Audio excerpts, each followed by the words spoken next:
hold up.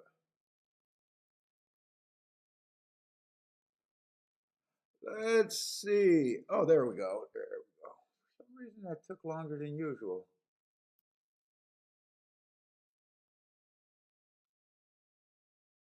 Why is it just a black screen?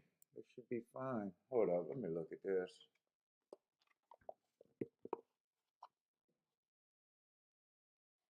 I've never had that before. Let me see if I'm live.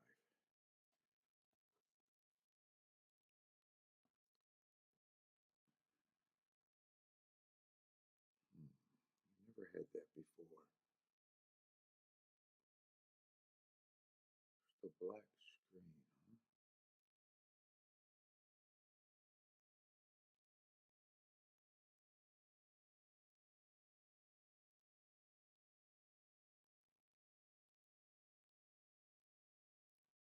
Oh, is my internet slow today?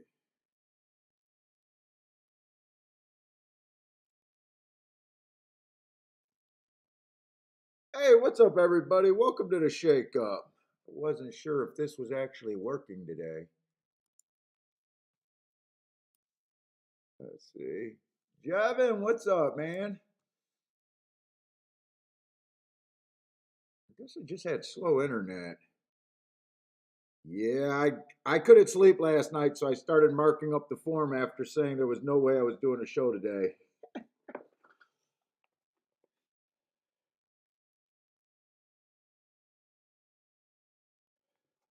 All right. Looks like we're on. Let's see, I don't need this now. I did what did I do? Churchill and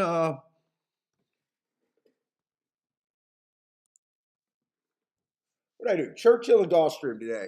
Holy shit, I just woke up too. Well, woke up and did my walk.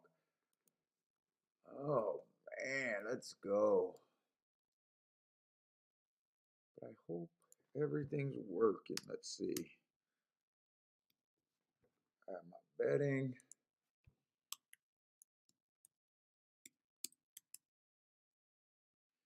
Oh shit, we got rainy weather over there at Gulfstream. What's up, JW?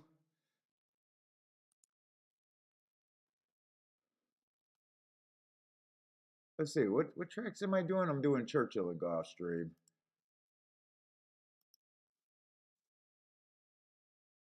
Churchill, Gulfstream. Man, I'm like super low functioning right now. I can't I can't even find the stuff. I do this almost every day. I can't even figure out things today.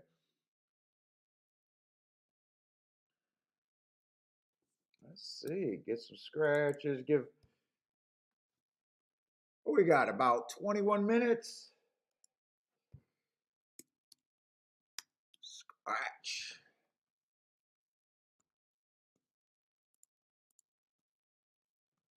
Let me just check to make sure all my settings are right. Blue Ken, what's up, man? Must have been good enough. Yeah, I guess you can't trust me. I guess you can't trust me. I really did have no intention on doing the show today. But I started marking up the program last night. I think I started at about 10:30. Got Gulfstream done last night. Woke up kind of enough time to get some Churchill done.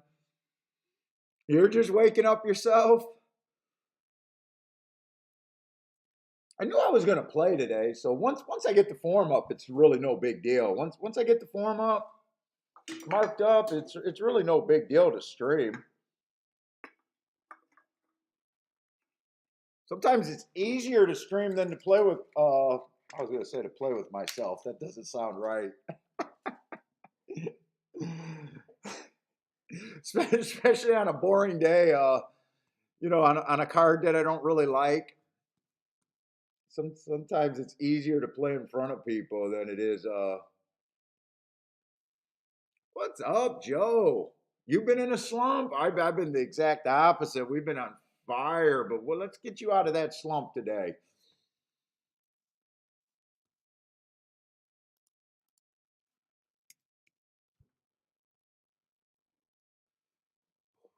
Boom. What we got? First race, we got 5 furlongs on the Tapeta. Let me get the tic-tac-toe board set up, everything.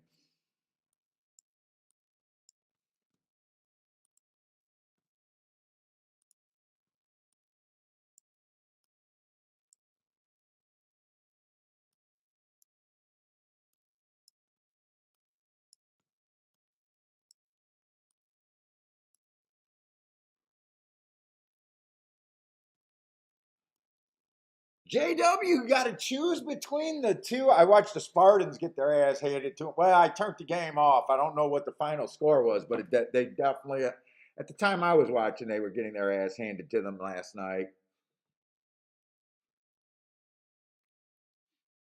Dude, I wouldn't mind having a TV down here on a Sunday where I could have the football on if I don't want to look at FanDuel. I wouldn't mind having that.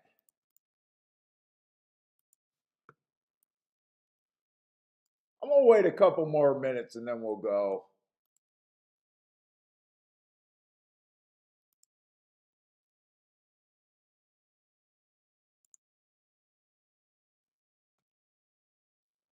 Can I lighten that up a little bit? They made me add a 13 saddlecloth in here yesterday. That'll probably look better with some white writing though. Isn't 13 that kind of tan color? Well, it's gonna be on my betting board. I think it's tan and black, but I'll go with tan and white.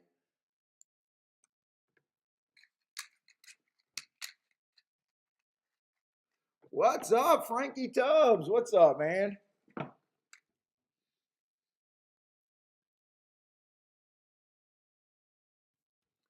Let's see what Churchill. What is Churchill races? I'm gonna glance at Gulfstream too. What do we got at Gulfstream? God, I'm really slow. I even did it. I even did it like they only got a single. Ooh, it might not be good to watch the show today. I only did one tic tac toe board at Gulfstream. Like they only run on one surface there. Maybe I am gonna be struggling today. Hey, I'm never that bright. I'm not that bright of a person, but yeah, luckily I play horse racing where the requirements are pretty low. You don't have to be that bright.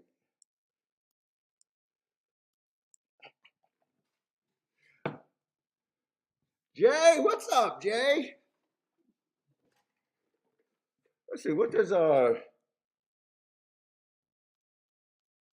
think I seen that Woodbine they canceled today. I knew there was going to be a lot of gaps over there at Churchill in my marks because I started that later.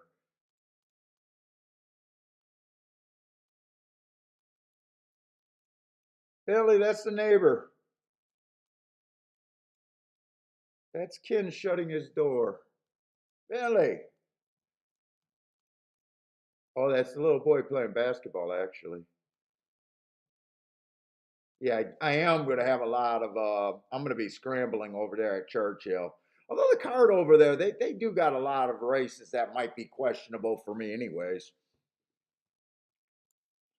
So I'm already going to have to get into my head that Gulfstream will probably have to be the better track for me today. Let me see what we got. Tapeta and dirt over there. First couple races. Let's see.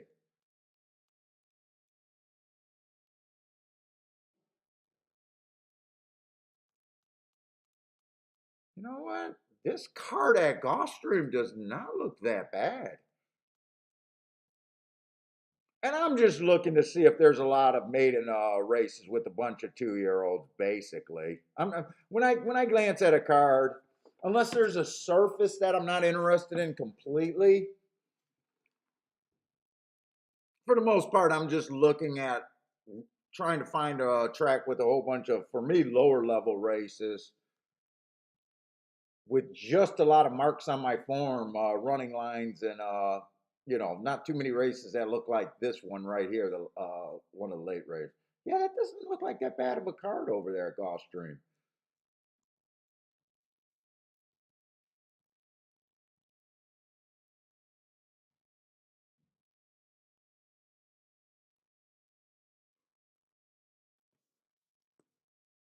And I wanted to look up something else, and then my mind went blank. What was the other thing I wanted to look up? Let's see. I still got Oh, I wanted to see. I didn't chart the races last night. I wanted to see what Churchill was doing because we played New York yesterday. That's right. I didn't really handicap Churchill yesterday. But the day before an opening day, I did think that especially the dirt routes, I thought, well, everything's dirt over there, isn't it? I thought the routes were favoring outside off the pace. I just want to look that up. They go wire to wire, but it was outside. They went wire to wire there outside. Um, Pretty close to wiring, but outside. Ooh, 30 to 1 winner. So maybe it's outside. Maybe not so much running style. Another outside. 512, and that's a 29 to 1 winner. Wow, they had some prices yesterday at Churchill.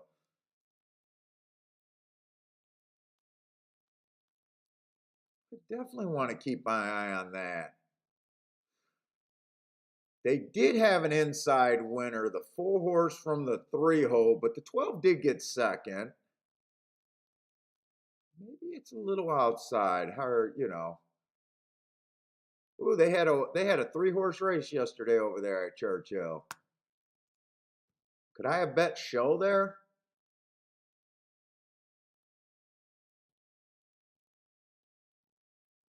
Not a 3 contender race, 3 horse race. They only use post 1 through 3.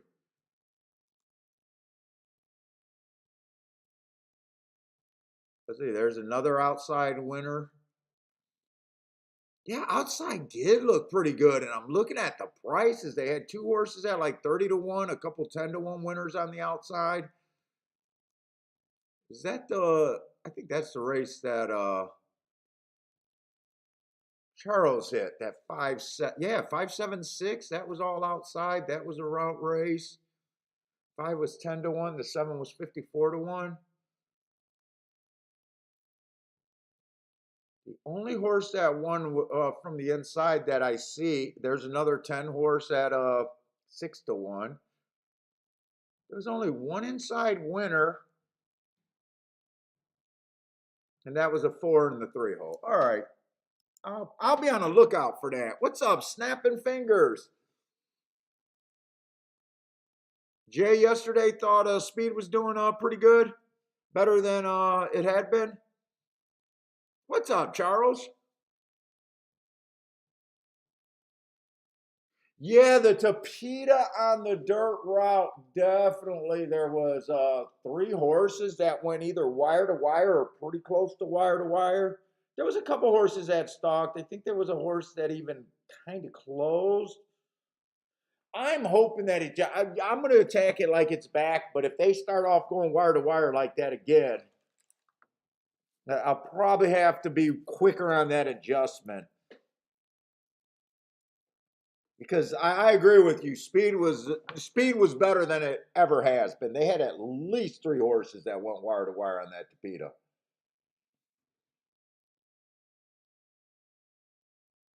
Oh, I didn't get to see the fight, but yeah, Triple G is an old dude. By the time Triple G like 38 or something like that? Dude, by the way, by the time he started being a national guy, really, he was already, I think, on the old side of things. Dude, fighters age overnight. Fighters age overnight. I wasn't surprised by that result at all. I didn't see the fight, but I read all the scoring and everything and read it didn't sound like he had that much. Sounds like he wasn't letting his hands go. Well, he got a super nice jab, but that sounds like all he was doing. And then it sounds like he was getting a lot of credit for a lot of stuff that really wasn't going on. I'll probably watch that fight eventually. Yeah, he's like 40 years old, man. Shit, take your money and go. Get off the fucking game. There's no need to keep. Problem is they want to keep being a star. That's the biggest problem.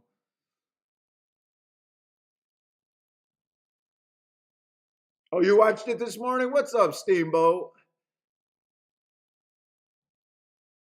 Now, I do think he won the first fight. Didn't they give Canelo all three fights? Or gave him a split decision in the first fight? And I thought Triple G won the first fight, but I'm not sure he got the win officially. I thought it was a draw or even he got an L there.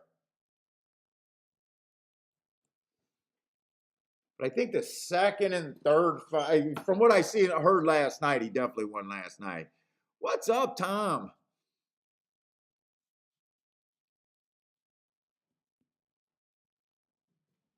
Yeah, dude, I've never paid for a fight.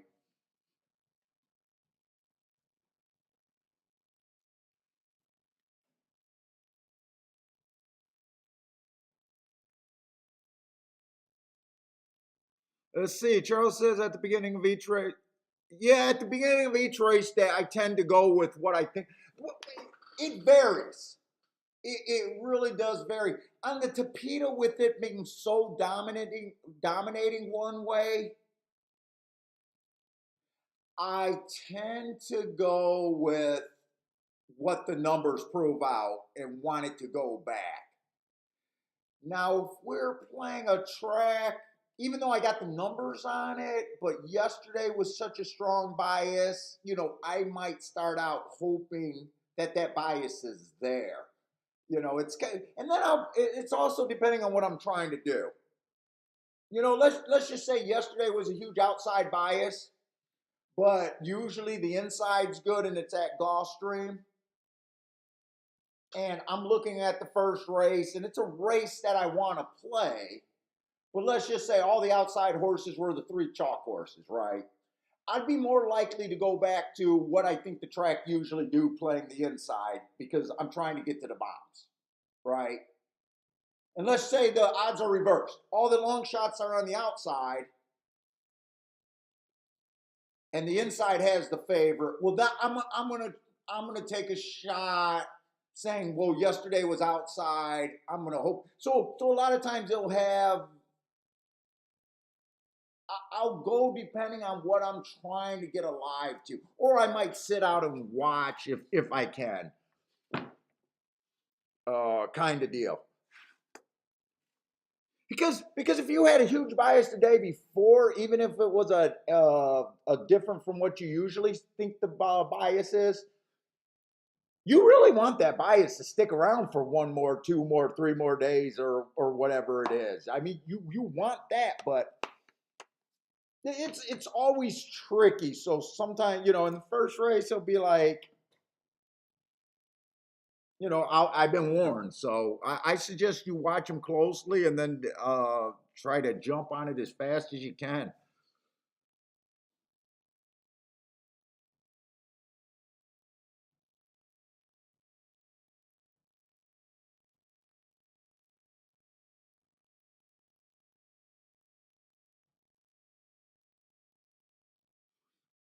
Yeah, and that you're exactly right. It's always educated guesswork. That's always what it is when you're trying to get it in front of the track or something. Even when you're handicapping, man. I make the joke that everyone sucks at picking winners, which we do. Dude, really, it's whatever handicapping fucking value you believe in. You're just hoping that something on the racing form catches your eye and puts you in a direction. Like, dude, when you hit a bias winner, there's no proof that it was a bias. Just like when you hit a class dropper, there's no proof it was a class drop. It's just it caught your eye and the price and everything. It's just we're all educated guessing. Really what it is. Now, I believe there's factors and a way of approaching the game that can help you long term, but from race to race, we're educated guessing. I got no problem with that. What's up, Catherine? Oh no, Catherine, I'm always playing. I'm always playing. It's if I'm gonna do a show. So when I play alone, Catherine, I don't have to mark up the form. I don't have to do the prep work. I'm able to pick and choose which races. I don't always mark up my form as much as I do on the show. So the biggest problem for me doing mini shows is if I do it for free all the time, I'll never get a sponsor, which I don't think I'm going to get a sponsor anyways. And really the only drawback of me doing a show is just me wasting the 2 hours a day to mark up two forms.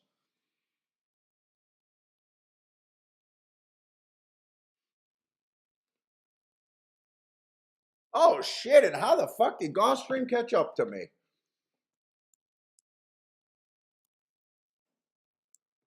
Let's say the one horse. Let's see, we got about 8 horses in this race. So let's just say 5 to 1 is where the I'm starting point in my horses. Let's see, I can't get to the one. I'm just going to throw 10% chance on the first time starters. I don't know if it's fair or not. You guys might not like doing it how I look at it, but it's hard for me to bet a first time starter without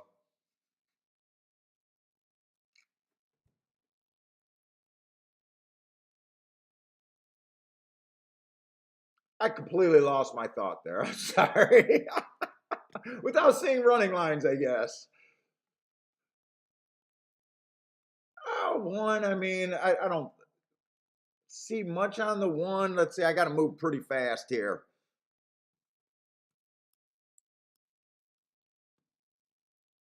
Let's see. Three is a scratch house. Oh, I don't see much on the two. But God, I got to wake up. Holy shit. This is going to be a clusterfuck if I don't wake up. Let's see. I guess 3 races go on this two. Matching strides with the fastest winner at the first call, matching strides with the slowest winner at the second call, and being slow at the third call is probably his best look. I'm looking for speed and stalkers here. I mean, maybe can be on the front, but let's see what else is here. 4 might have a little bit of upside running on a bad rail last race. I don't mind his 2 races. That 2 races go average, average, slow at a higher level. Yeah, the horse is recently off a class drop. I can see him being bad.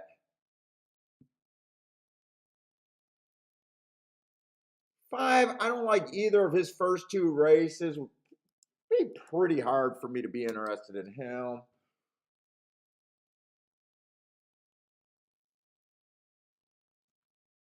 7 fits on a stalking day, but doesn't have real great marks. I mean, average at the best, but I'm going to say probably still a bit of a contender. Let's see, 8's making a pretty big class drop. Why didn't I look up that April race? That's April of this year. You know what? I'm going to say I'm going to say he's definitely a strong contender.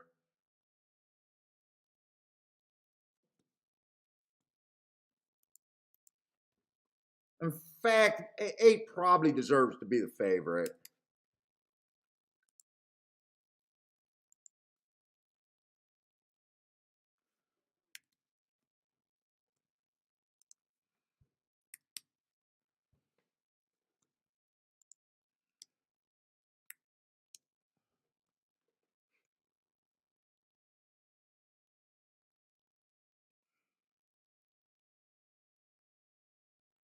Eight and four to me deserves to be the two, and I'm kind of really agreeing with this betting board here.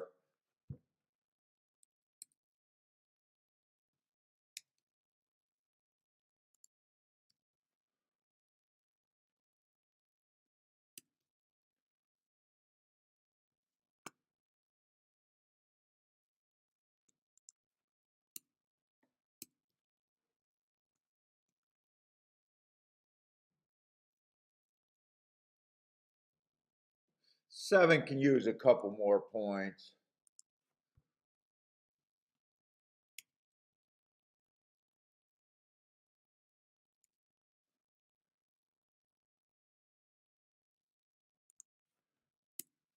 That's where I see this race. I don't think I could do. Can I find a bet out of there? I do think that the 8 and the 4 has the best chance to win this race. I think 8 probably deserves to be bet a little bit more.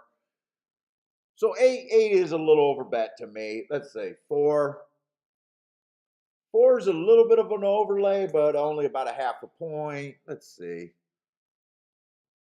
Could anyone else be interesting here?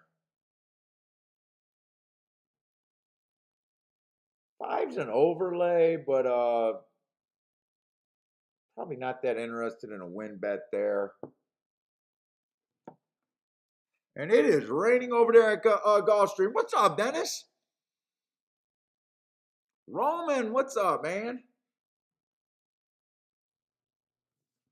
Let me look at some of these. I'm kind of running out of time pretty quick here. I really think it'd be hard to do anything with that opinion.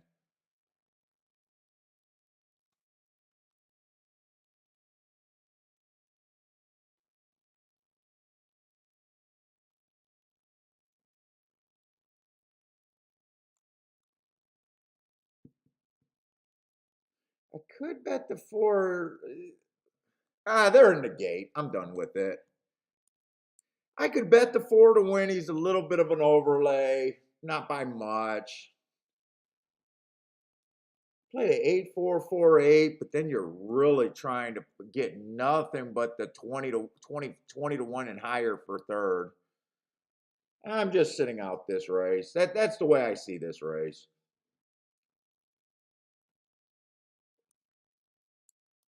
Don't have time to look at doubles or anything.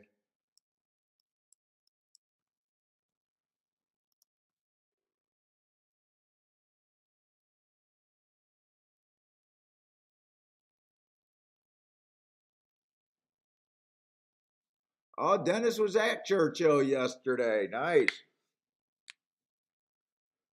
He's real close there, though. He goes there, right? Dennis, you're real close to Churchill. I say 4 gets the lead. Eight's right there, and looks like he's going to be stalking.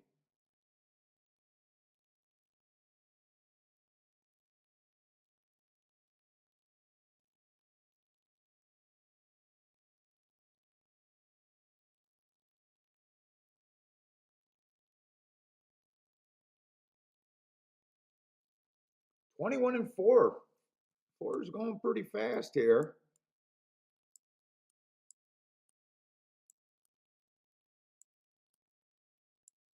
Why ain't it letting me mark my little 4?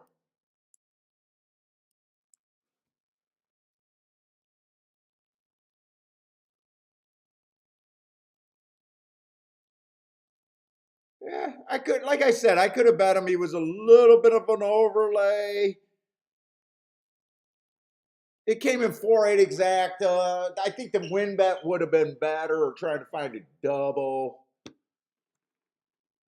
The try wanted to hit because I said you had to be like 15, 20 to 1 or higher to really boost up that try. I wanted the 4-8-7.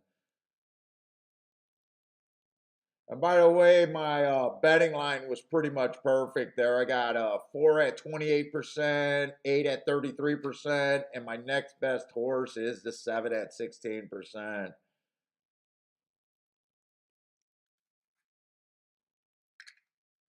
So, seen that race pretty good, but didn't really formulate a bet for myself, other than thinking that I could have bet the 4 to win. Is there a bias, outside bias at Gulfstream? Usually not. I'm not thinking outside right now. Churchill, I'm kind of thinking about there.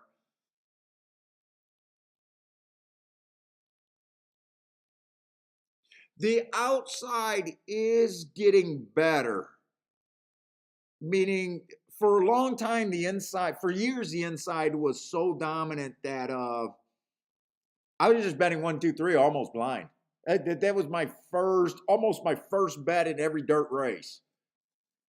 It's slowly going down. It's slowly going down. So it does mean that there's been more outsider, and it's not really outside. It's more middle of the track. But it's still, you're still getting the inside horses, just not at a high clip. So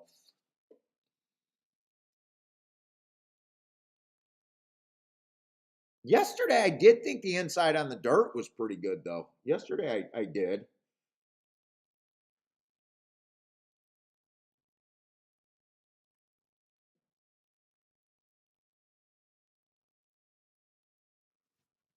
Let's see, 4-1 wire to wire.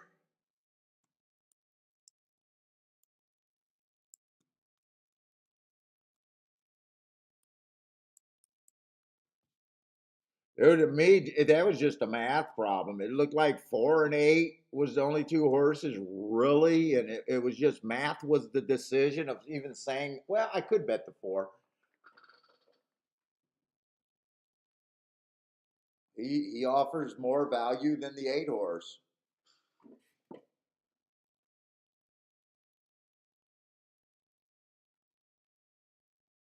Let's see, the only thing I connected on was Mamu's 5.5 turf race with those percentages Paul talked about.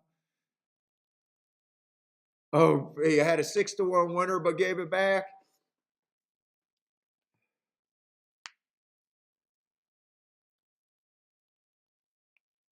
Oh, my hands hurt, man.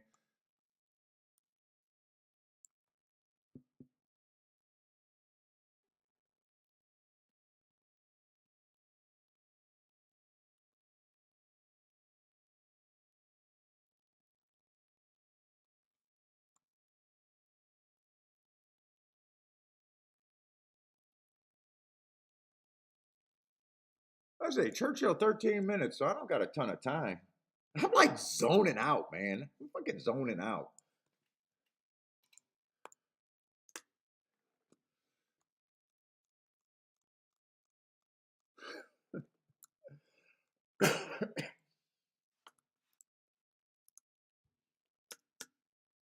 I threw a Mountain Dew in the fridge. I might have to go grab that thing.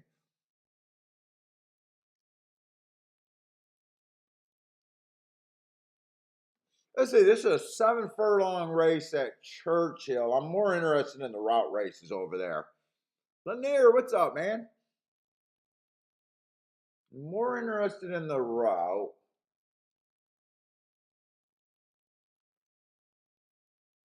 Let me see, we got a 7-horse race there too.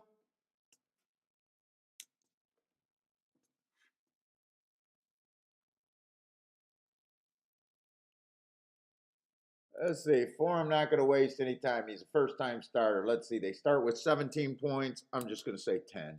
Boom. 9-1.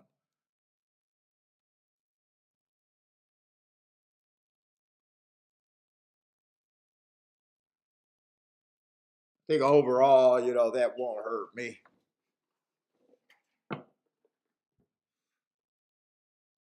Hey, Longshot Louis, where's it? Where's that at, Charles? At Churchill, they got a lot of maiden races today. That is when I was glancing at the card, that is what it looked like.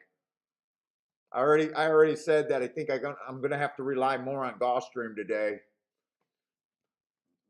But you never know. I never know what I'm really gonna like.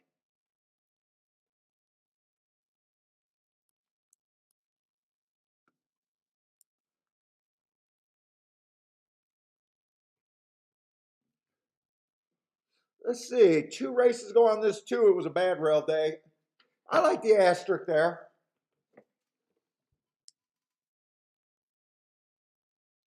Last race, average, slow. I mean, making a class drop. I mean, let's find some positive. I guess that's the biggest positive.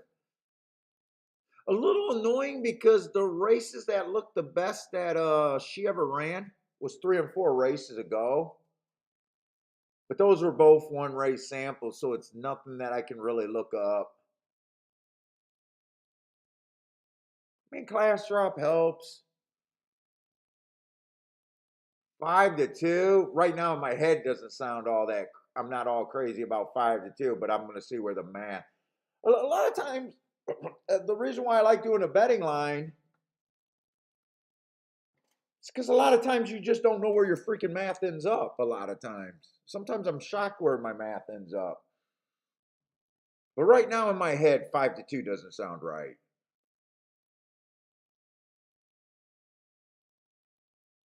Let's see, the 3 looks about the same as the 2's races that I can't figure out. 3 races go, average, slow. I mean, at least it's a sign of life with that third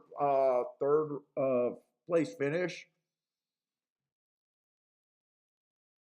2 races ago was a 1 race sample. I mean, Sign of Life, he got second. And then last race broke a little bit slow, average, got in position. I would have no problem with that horse doing anything. Let's say the 4, I'm just putting at 10 to 1. He's a first time starter. I don't want to give him the full just average. A lot of times, a lot of shit goes wrong with first time starters. So I don't want to give him his full 17 points that he deserves just being random. So I gave him a 10% chance. If you guys got a better view of him, but I'm just that's why I gave him 10%. I don't know if it's good or bad. Let's see, 5 definitely looks quite a bit below the 2 and the 3. 5 looks like he's quite a bit below them on talent wise. But he looks better than the 6. I mean, 6 looks even lower. Let's see. 6, I'll just throw at 5%. Boom.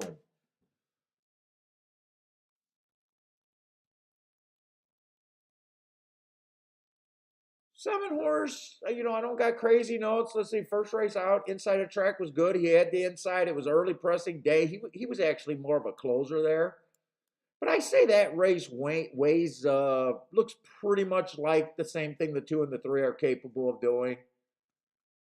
Last race was a 1 race sample. I only got 2 races to look at. Let's say 8 horse looks like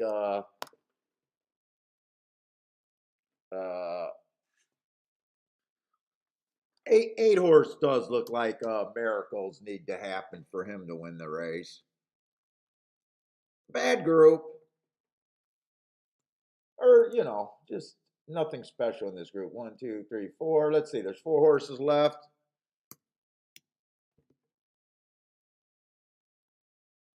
Damn it, I put that in the wrong place, didn't I?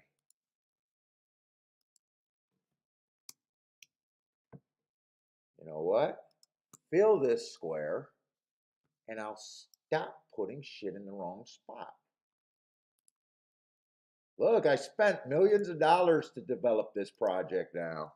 Look at that. Millions of dollars went into developing this. What I do for you guys. Holy shit, what I do for you guys.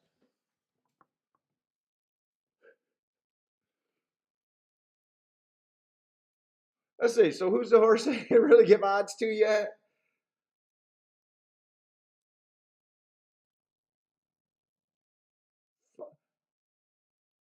I'm looking at the 2, 3, and 7 roughly as the same horse, and I do think the 5 deserves to be a little bit below them. So let's just throw him. I think he has a better shot than the. Let's just put him at 15%. Divide that by 3 and just go with that. You know what? I'm going to give him 18% because all the other horses would just round out at 5 to 2, I think. Let me just put him at 18. Let me update 18. Yep, 28%. That's what I see it.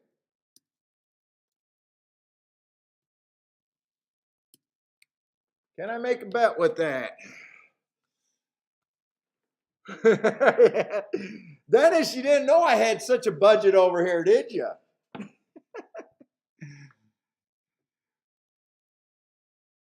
Let's see. So 7, I got the 2, 3, 7 all at about 5 to 2 is fair value. So 7's a little bit over bet, not by much, but a little bit over bet. 3 represents a bit of an overlay. He's 9 to 2 right now. I got him at 5 to 2 is fair value. 2, half a point overlay right there. I got him at 5 to 2. Right now 3 to 1. 4 is a little over bet, but I think 4 is the first time starter where my opinions could go either way. He could have a better chance mathematically or a lesser chance. It's just that's where I put him. 5, I got at 9 to 2. He is a little bit of an overlay. I got him winning this race 18% of the time, so not impossible but on him. He's a little bit of an overlay, so I can go a few different directions here. But I am going to say that my big 4, my contenders, 2, 3, 7. All of those are about the same to me, horse. I always would let the odds dictate where I would go. And then who was it? And then the 7. No, no, it'd be the 5. 5 would be kind of there.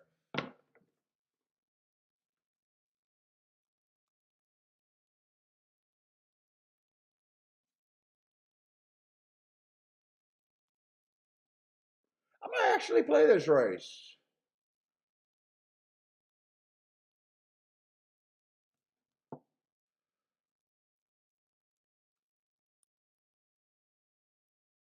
Let's see, three kind of is the biggest overlay there. See, exact is with the 3.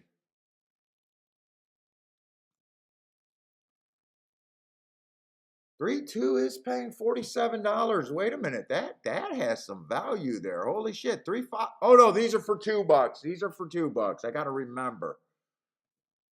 So that's like 20 some dollars. Let's just say 23. You know what? That's not too bad. 33 to the 5. 7 is the bad one at 13.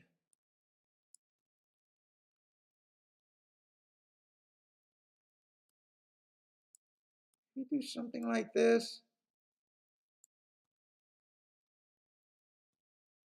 3 and 5 to win. I could do that. I could do even a 3-7 try. Maybe go both ways on that if I wanted to. Who spices that up? Let's see, 8, I gotta get really lucky because I don't like the 8. I could use the 5 there. Yeah, I guess I can use the 6 there.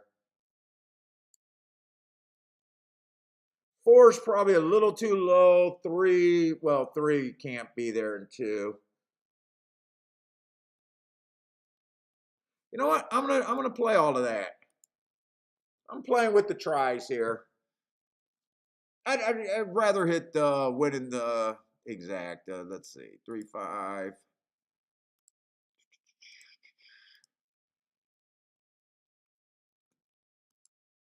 See exact key box.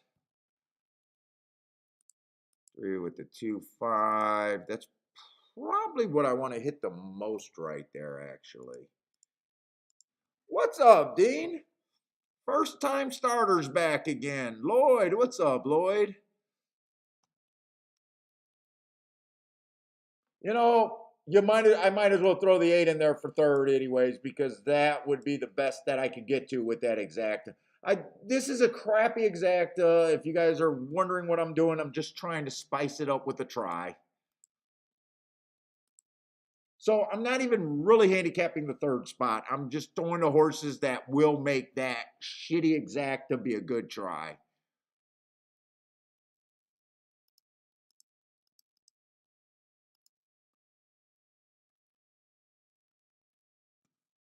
So kind of if it comes in the worst exact, if I get lucky in the third spot, I could have a pretty solid hit.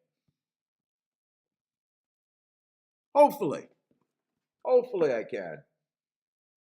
Tries are definitely not my specialty. I haven't played tries for a year. I'm trying to get my philosophy on tries, so I'm playing with some things on tries.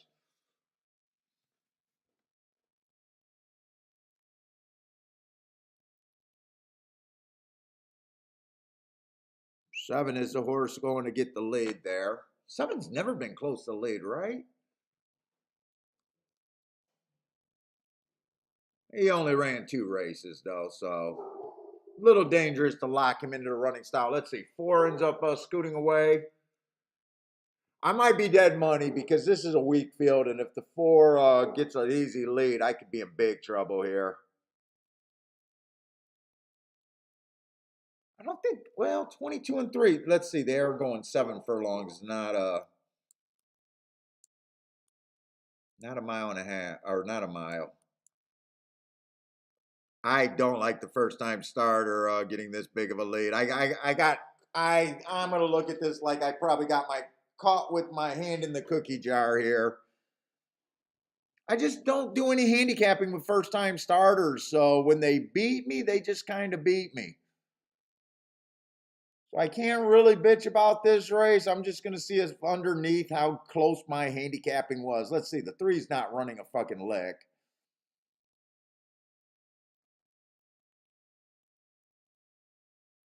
But four is long gone, going wire to wire. As soon as that break, I knew I was in deep, deep doo doo.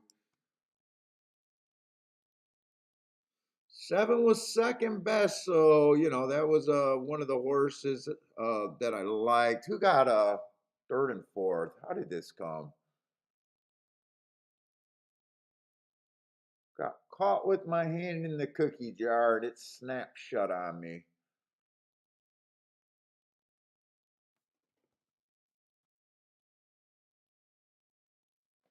Four, 7, 6, 5.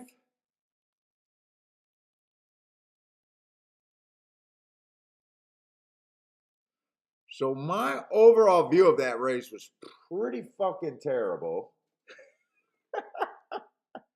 I'm not going to beat myself up because the four horse went wire to wire.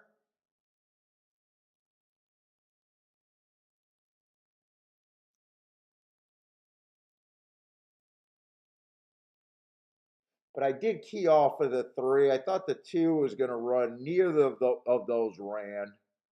My overall opinion of that race wasn't that great.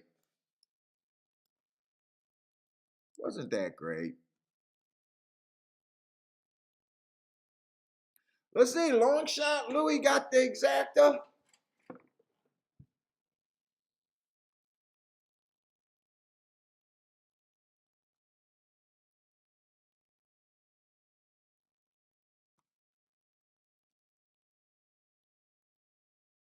Probably overall a race I didn't really need to be in.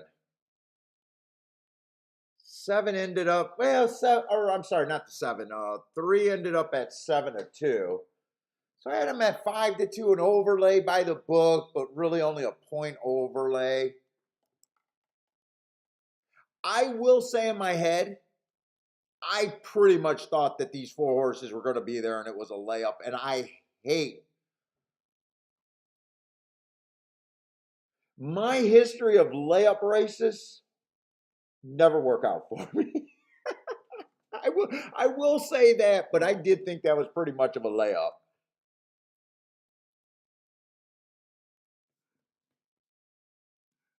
Oh man. They don't give away too much to me for free. They don't give away too much. Let's see that 4-1 wire to wire. But I can't bitch with a 4-1 or not a 4-1 first time starter winning.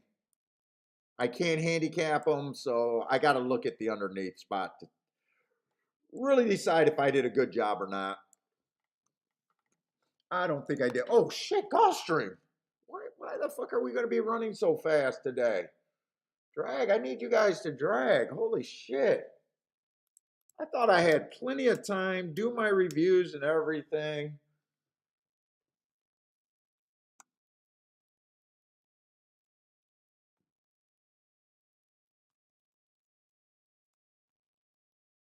Let's see. I got to jump and see this favorite real quick. Let's see. 7-hole. What is this race?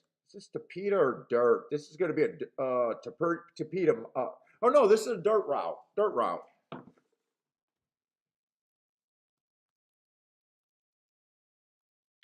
I tell you what. Oh, he's going to be in the 6-hole, not the 7-hole. The outside can beat this horse. But he does got real marks. 3 races ago, I thought it was a stocky day. He tried to go wire to wire. That race is okay. Comes back, improves off that race. Stocky day, tried to go wire to wire while go matching strides with the fastest winner. That's a really nice race. Last race, bad rail, stalking closing day. Tried to go wire to wire, going too fast to win. Those are all good races.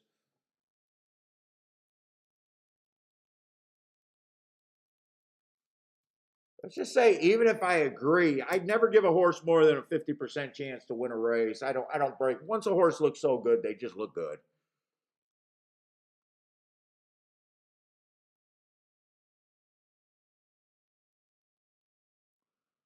Six is dropping in class a little bit.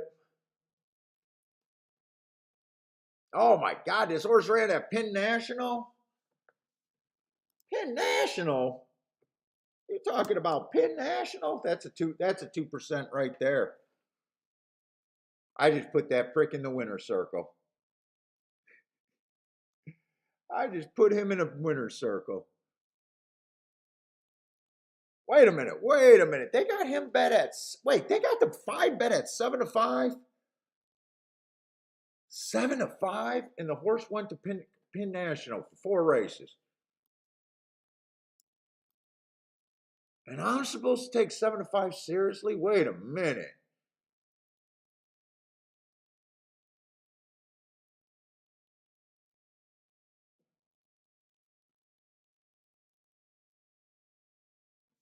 Three is out this race. I was ready to say I'm all in on the 3. Not all in.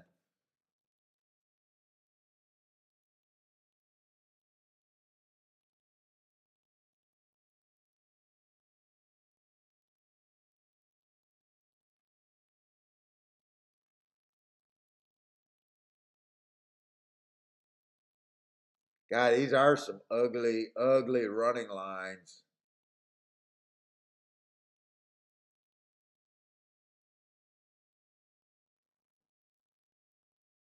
Dude, it feels like it feels like, since I hate Penn National when he's 9-5, it feels like I should be able to find a fucking bet here.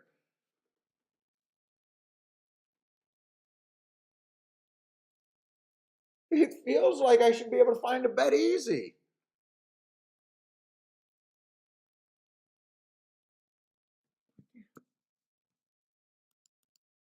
Why does everyone else got to look like such shit? 7-2 exacta and 7-4. Does either of those bets got upside? Oh, they're ugly as hell. They are ugly as hell. At least the 2 ran a.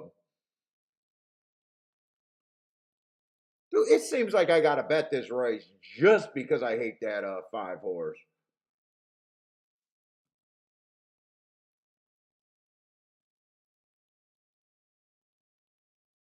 The only exact as I can do with the 7 is to the 2-4. I don't care if that 5. I don't care if that 5 wins by 100 legs. I cannot bet Penn National going anywhere.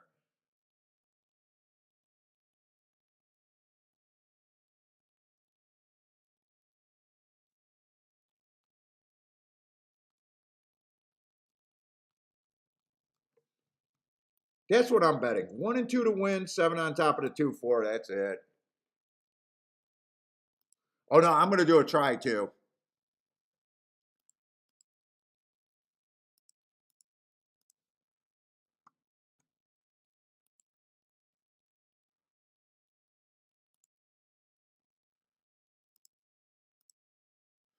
Five's probably going to win because I hate him so bad that I'm probably putting him directly in the winner's circle.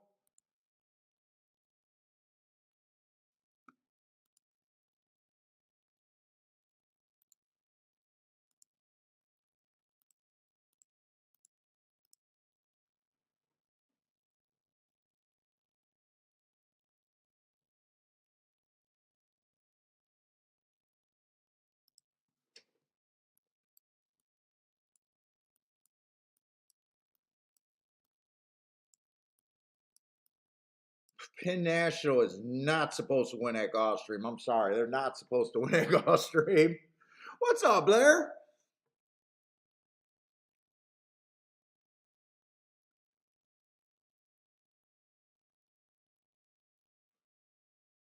Cindy, how you doing, Cindy? Nothing to bet in this race. That Penn National race was good last year. The 6 would be her choice.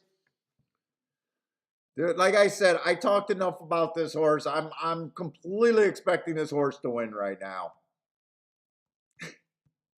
But look at the miracle. I mean, you go to Penn National, you're supposed to be food in a third world country a couple weeks later.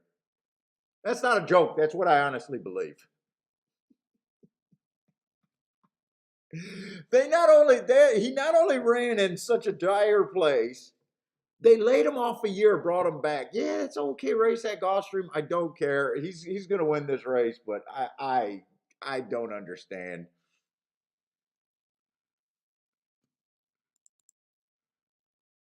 And he's going. I believe he's gonna win this race, but there's no way I'm betting him. In fact, I'd rather lose against him. He's gonna win easy.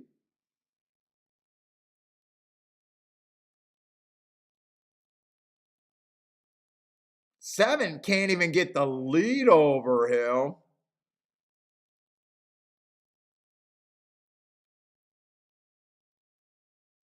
And where's the two? I bet a 2 horse. Is it? Why is there not a 2 horse in the race?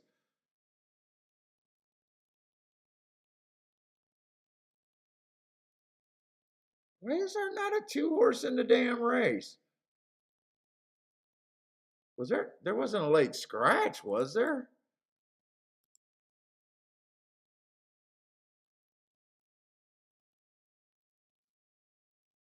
Oh, there he is. Holy shit. Dude, Topita's not going to want to hear this, but if I was an owner, I wouldn't want to own any horse in this race. I'll tell you that. No one would get their dinner tonight.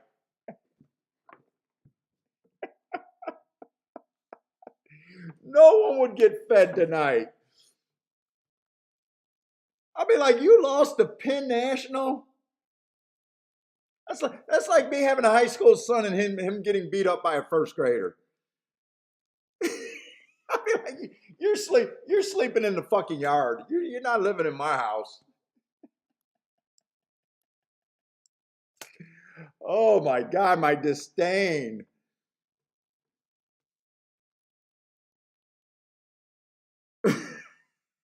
I disdain for Penn, and I knew this fucking horse was gonna win. The more I talked about him, I'm like, this horse is gonna win for fun.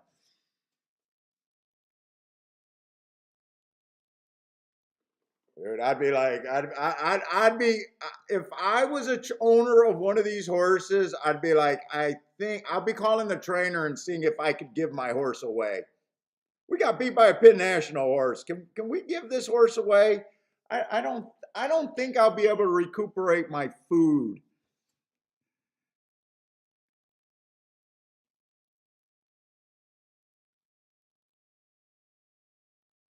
What did the morning line have this horse at?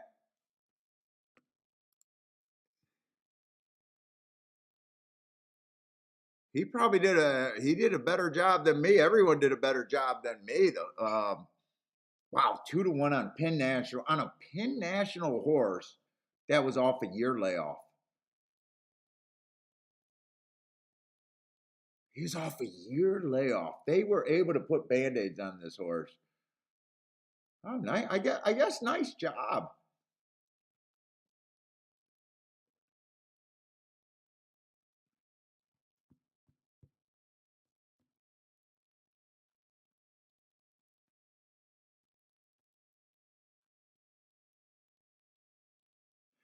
The horse that disappointed me the most in that race, without a doubt, is the favorite. It's not even close to how big of a letdown. Not even being able to challenge for even half of the race. Not even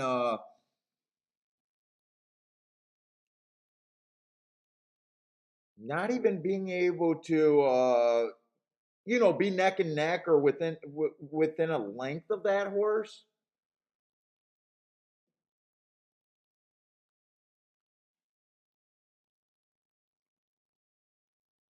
He kind of ran an unexcusable race to me there.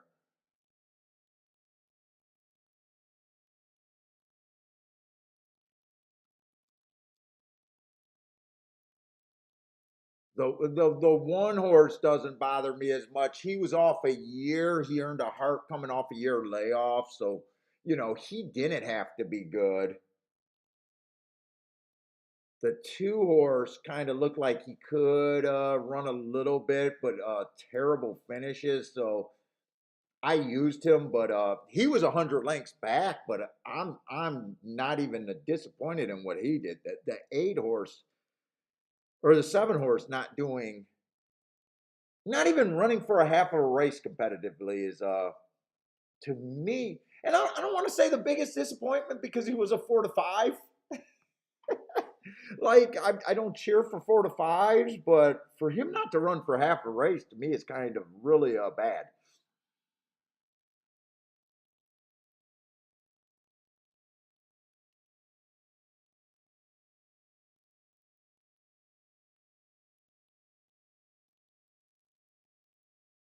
Oh, oh, that's Belmont's first race. Okay, we got plenty of time for Churchill. All right, but I did play that race. Okay, I played that race. Wasn't even close. Let's see, five went wire to wire that race, right? 5 did go wire to wire. Yeah, I don't even think there was question he went wire to wire.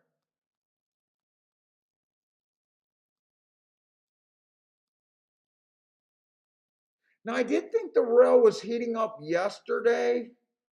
If I did get the rail right away, maybe can I explain this with the buy? You know what? Maybe I just let my disdain get in the way of me being able to look at a race completely there too.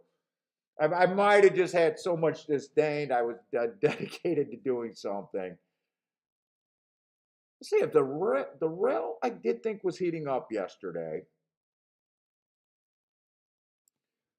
What post was 5 in the 4 hole? 5 was in the 4 hole. The 4 doesn't have any speed. Maybe the 8 does have. Wait a minute. Maybe if all the races on the dirt today are inside, maybe that could be an excuse for the 8. Maybe. And I'm usually not looking for reasons to excuse what I thought a bad race was on a 4 to 5. I'm trying to think about what I think the track is doing, if anything. Let's see this replay. Did they show the replay? Do I got to watch that nonsense again? Make me relive that.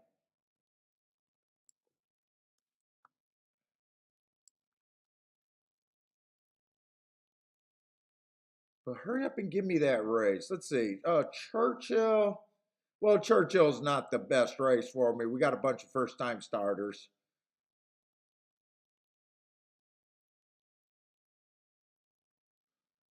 Dude, I thought when I downloaded Churchill this morning, I should have looked at the.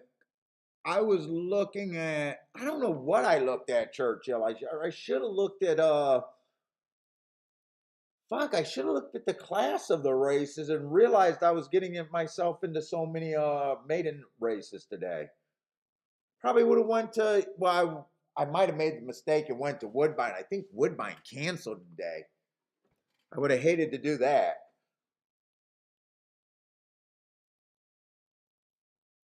Did they already show? Did I miss this replay or because I don't want to sit here waiting for something that happened.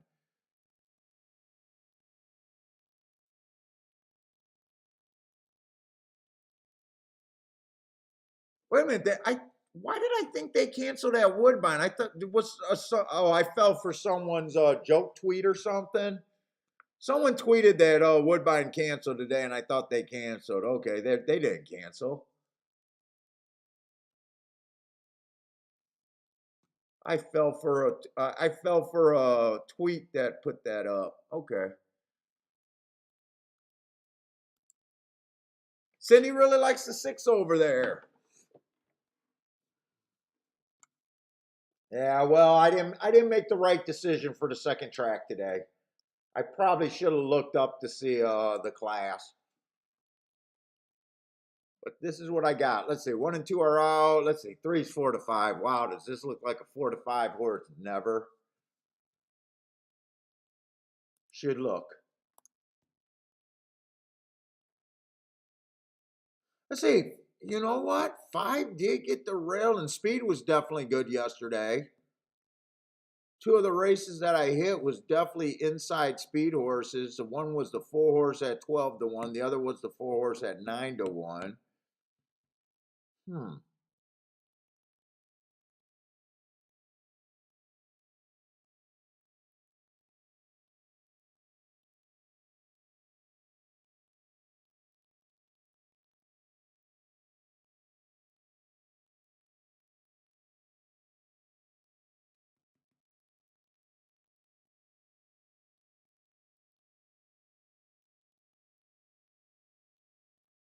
Seven was chasing closer than I thought for longer than I thought too.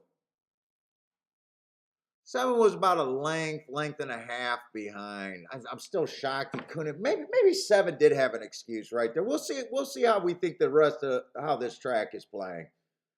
I might have just bet because of my disdain for a certain track.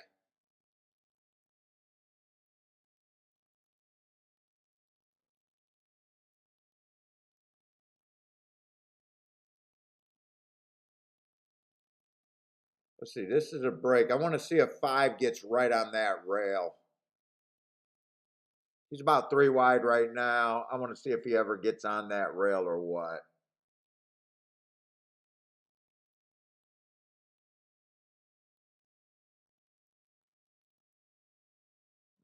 About 3 wide. Yeah, he stays about 3 wide.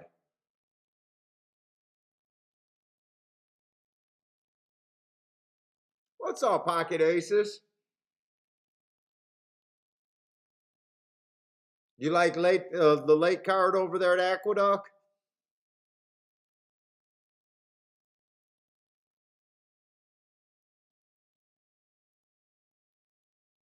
What's up, Remy? Is that how I say that name, Remy? Y'all should try a superfecta key.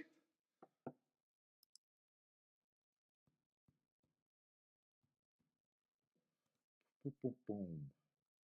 Yeah, there's a really ugly race over here at Churchill, and I really want no part of it. There's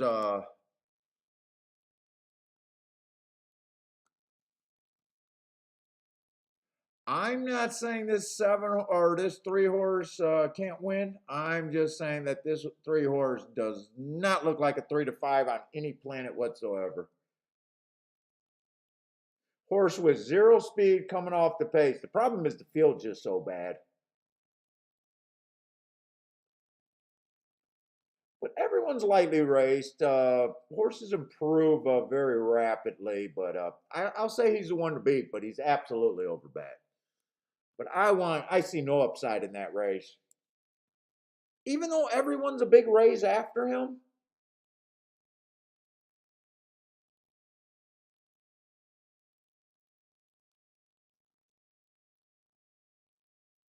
I was checking to make sure this wasn't a mile race. If this was a mile race, I would have focused on the outside of the track here, but it's not.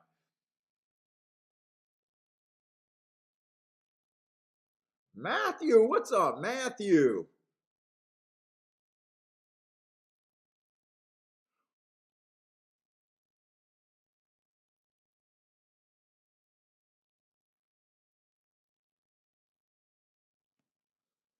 Woo-hoo.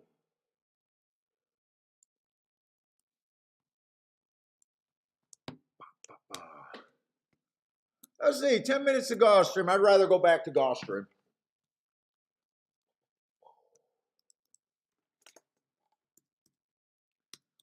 Got the 5 scratched. 7 horse field.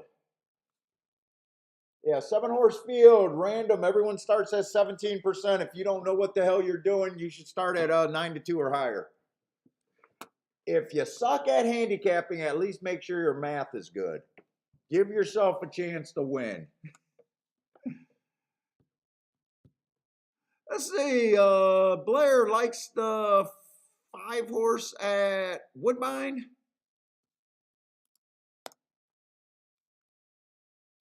I want to watch that Woodbine race. It's a little early for me to look at Churchill. Jevin. Matthew likes the 7-horse over there. 26. Oh, I'm looking at Woodbine. I got the wrong odds. Guy's got me all over the place.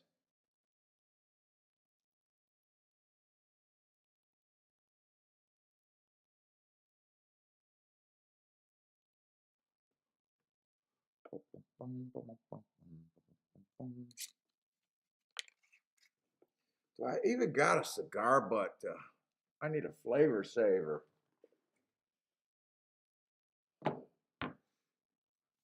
Two-horse gets a nice lead over there. It looks like a route on the turf. I don't think route on the speed on the turf has been exceptionally good over there. I think it's been kind of weak, actually.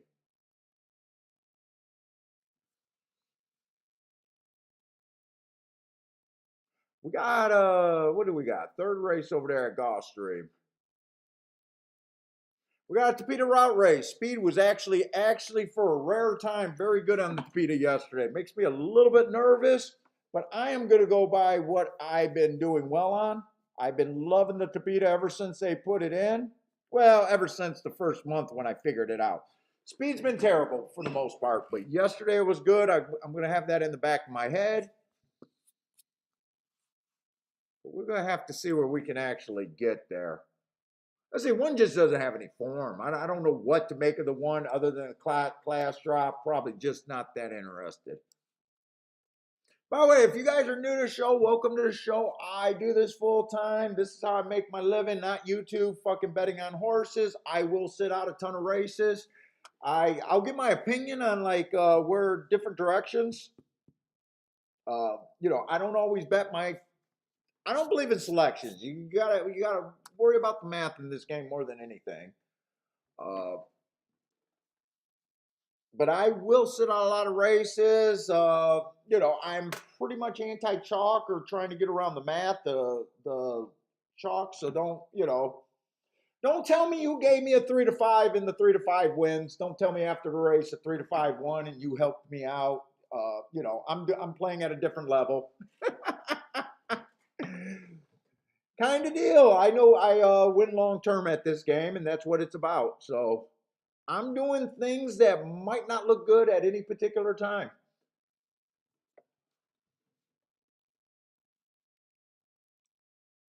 Rando, what's up, man?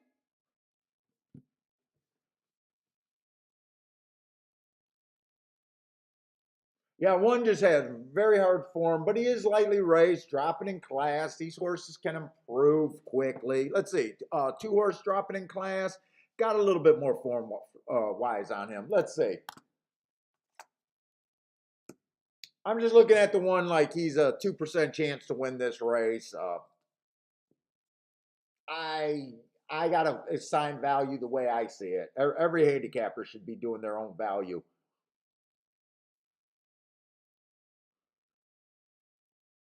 And to me, it's easier to assign horses that I can't get to and then work my way through. Let's say 2 does have a little bit of upside. 3 races ago, ran against the inside track. I like that asterisk there. He comes back kind of an average race with a kind of a third at 50,000, which is stronger than this group.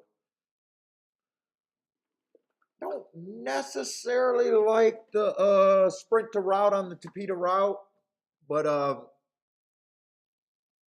he got some upside. Let's see the 3-horse. I'm just going to be hard on him. He got a couple bad running lines, very hard for me to get to. First time out, ran against the speed favoring track, had no speed, so he gets an excuse there. And then last race, early pressing day, again, he has no speed.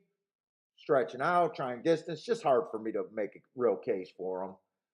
And at the same time, if a horse like that wins, there's not enough there to really have an anti-opinion on him other than that. It's easy to have an anti-opinion on there, but an ill-formed anti-opinion. You know, he's trying a different surface, trying stretching out, super lightly raced.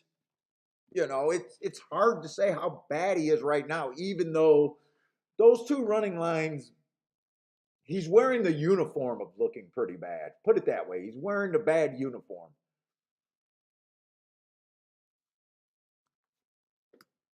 Same with the four.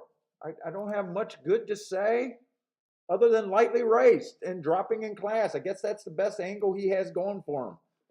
He hasn't sucked as many races as the other horses have.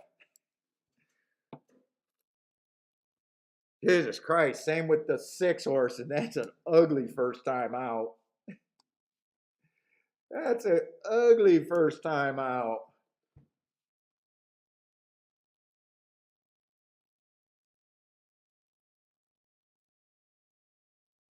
Dude, this race is so ugly.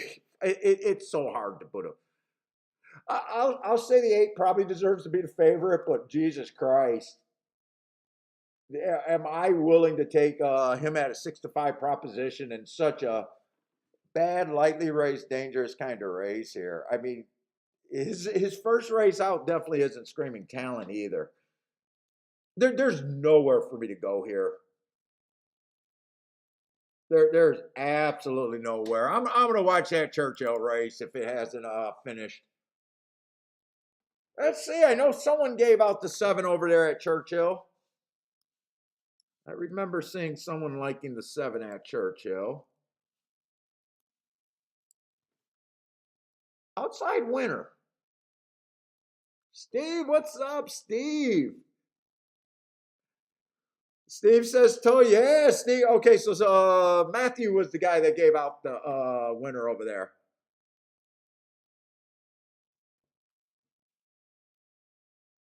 Like I said, the math on that 3 horse was so bad. I made the joke, yeah, not on this planet should this horse ever be 3-5.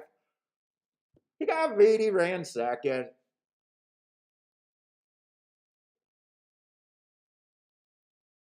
I mean, really, you could make the case 3 was such a bad looking favorite and the value was so terrible.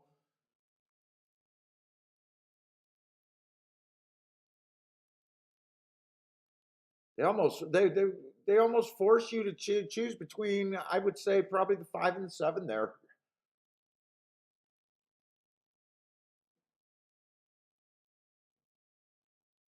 Randall likes the 4 horse over there at Gulfstream. All right, Randall, good luck over there. What kind of price you got? And it's pouring over there at Gulfstream. 4's a first time starter. So I can't even figure out what you like. If you're also new to the show, I do nothing with first time starters. I don't believe in anything that can get me on a first time starter. For instance, when I'm handicapping a race, I don't look at workouts. I don't look at trainers. I don't look at owners. I don't look at breeding. So with all of those I don't do, it's almost impossible to be able to say you have an opinion on a first time starter.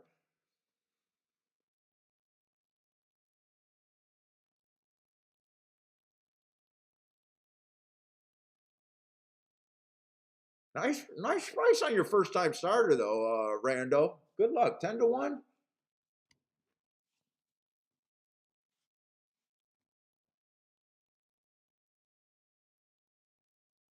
Come on, Gulfstream better not cancel because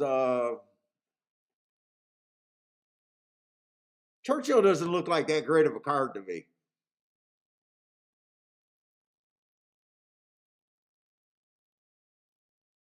Let's say Matthews got a long shot call, the 1 in race 3 at Churchill.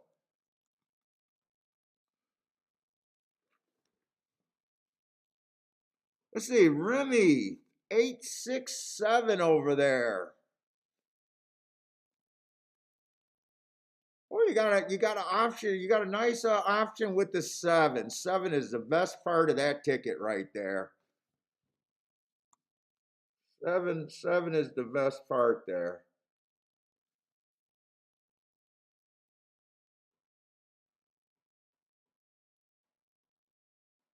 Charles looking at the 2478 exacting try box over there. 2478.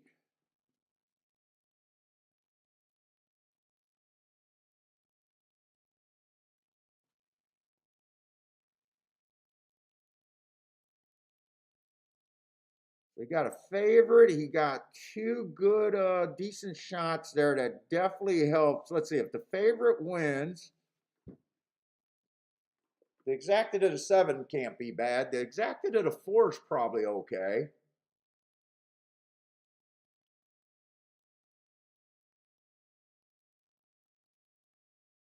His worst outcome is that 2882. And tries depending on that fall, but that's his worst outcome. If he got some outs there that will pay.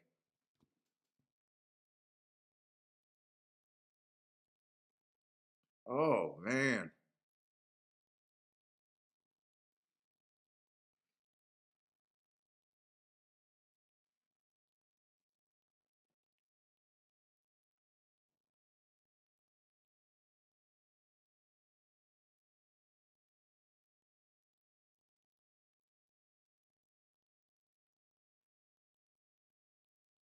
Oh. Let's see. Cindy got another person on that. Cindy likes the 4 also. So Randall, Cindy, and Charles all got a part of that 4 horse. And 4 was a first time starter.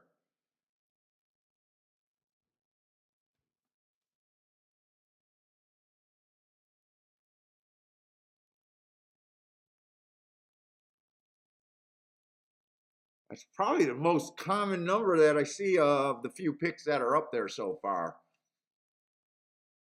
Now, I wouldn't mind seeing the inside perform very well here, by the way, because I think this is this dirt or Tapeta? This is Tapeta. It really doesn't matter. I want to get some proof that maybe the inside is good at Gulfstream.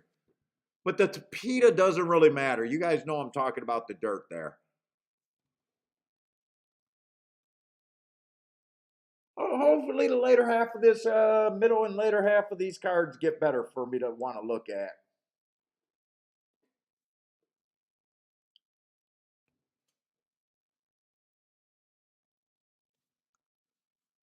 And I got another race right here with no vet. Let me just write that down for me.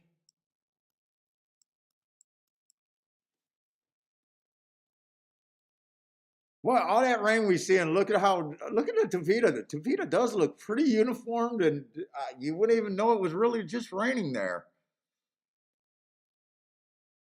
Look at that.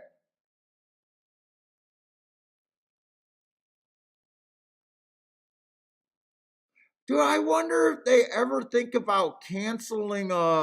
You know how they cancel the turf racing there? Would they ever cancel the dirt, saying the dirt is so sloppy? Let's just move these horses, all our races, to the Tavita on a particular day. I wonder if they ever discussed that or thought about that. Knowing it's horse racing, they probably haven't even thought about that.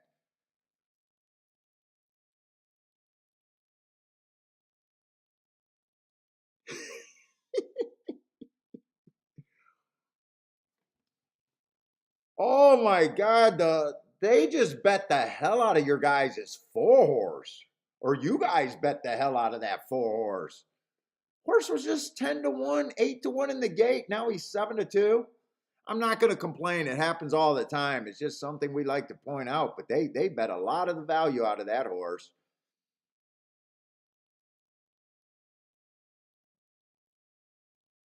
He did get fractions where this is slow enough where they can go wire to wire. 24-3, 49-3.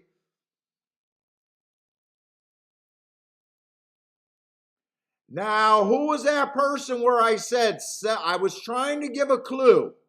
I said 7 is the best part of your bet, and I said that about 3 times. But because you're a new name, I didn't want to say anything.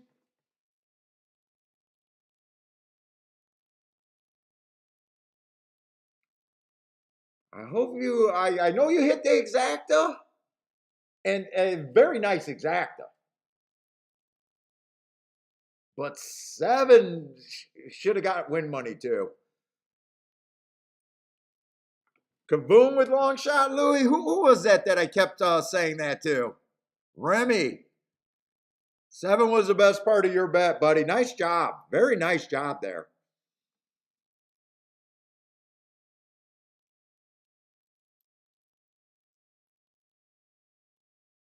Long shot, Louis got it nice.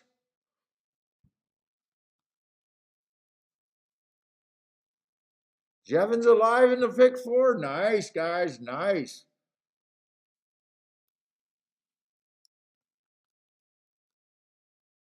Seven came off the face. I'm not sure if he stalked or closed.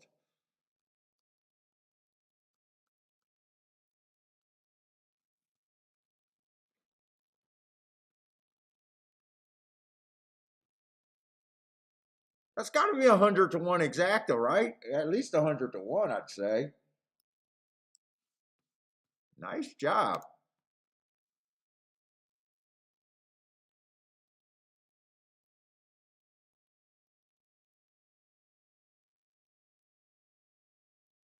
Ah, 75 to 1. Still nice. Still nice. Very nice.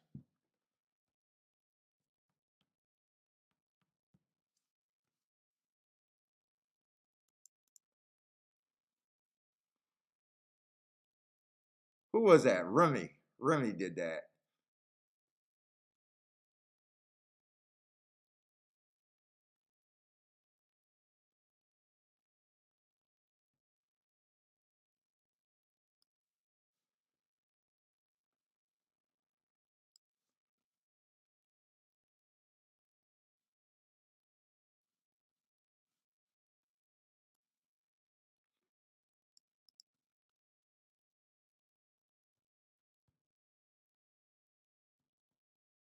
All right, 15 minutes, and at least I got an established race over here. And I am interested in the route races a little bit more over there at Churchill right now.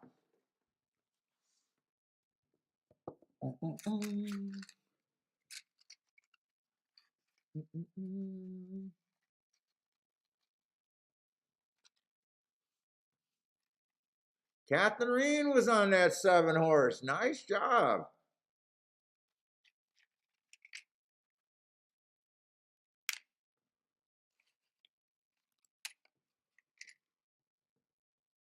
Let's see, just the 6 horse field though. I wish I had a little bit better of a field. Bigger field, that's all. Bigger fields are always better.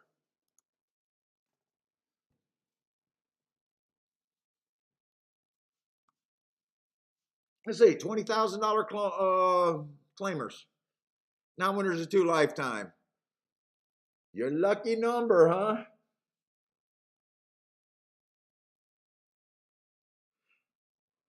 I just been thinking, I haven't been watching every race so far there at Churchill, but I have been thinking that the route races have been favoring the outside. And since this is opening week, I haven't started my my bias reports. But I think I'm gonna take a little thought of thinking that this track might be a little bit outside. Especially at the sprint or routes.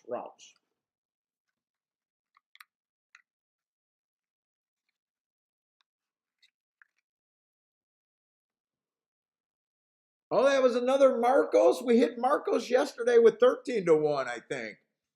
Or a couple days ago or something. I think we just hit Marcos on another long shot.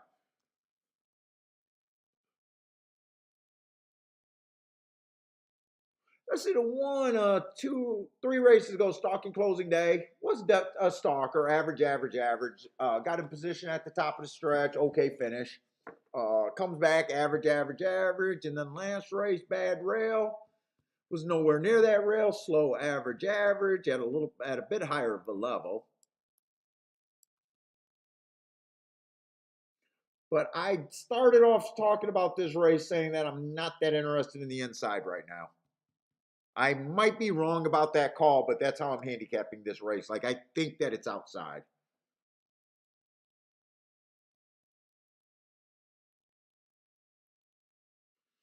Let's say the 4 races ago, I thought that race was okay. Inside, I thought the inside was good. Had the 6 hole. I gave him an asterisk for that. He was average at a higher level.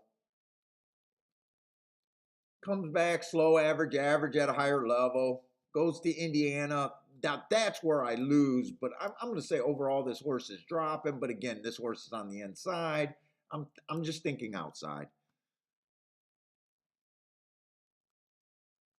And a lot of horses are dropping here. So the more horses that are dropping, the more the drop means less. 3 is going to be in the middle of the track, 2-1. I say sure. I say okay. Been off an 8 months layoff. There is a bit of a weakness there with an 8 month layoff. That race was at Fairgrounds. My guessing that was an inside day that he ran on. I'm going to look that up real quick because I think I got enough time. I think I got enough time to look that up. Let's see, December 31st. I don't have that was an inside day, though. I do have that it was an early pressing day. He was a closer that day, so he does get the asterisk.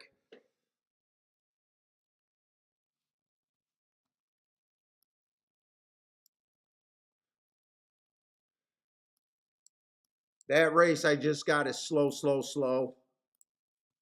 Running against a bias, but with the, that's a big layoff. I probably can't get to him at 5-2. Taking a horse off a year of 8 month layoff, that's a deep closer. Although I do think outside closer's been doing okay, but he's middle of the track. Let's say 4's a deep closer. I say a deep. The worst bet in horse racing is a deep closer at a short price. Short price.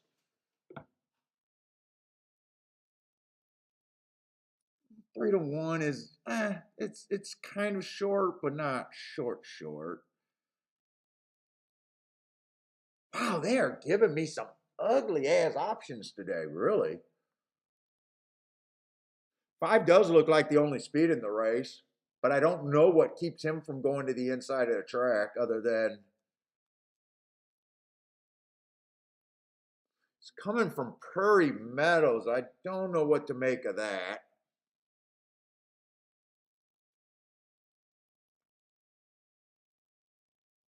In the 6, I would say on the paper looks like one of the worst horses to me in the race, but I still believe there's a chance that he got the best part of the track.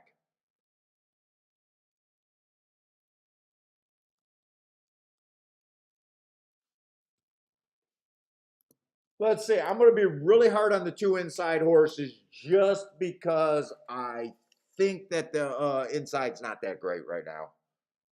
If I'm wrong about that, I'm going to be probably really wrong about this race. I'm going to be aggressively hard on the 1 and the 2.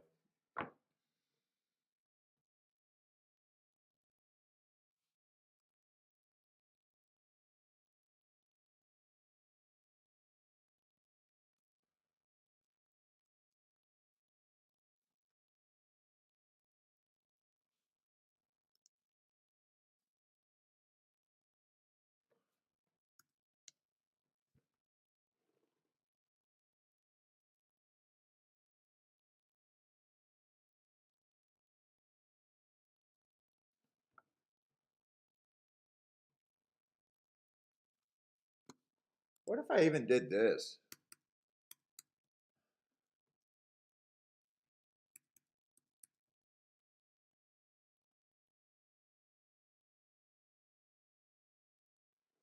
Boy, that's me really being aggressive about that inside. Now, do I want to play this. What's up, Lou?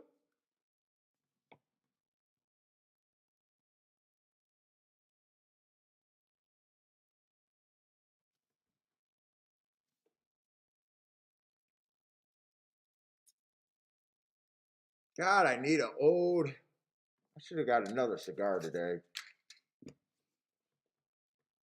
Huh.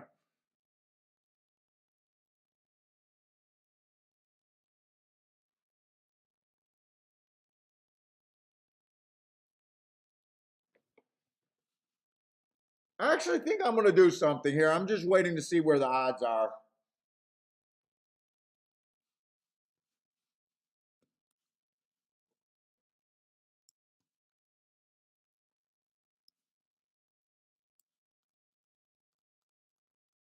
And I don't want to sit here waiting forever because I see that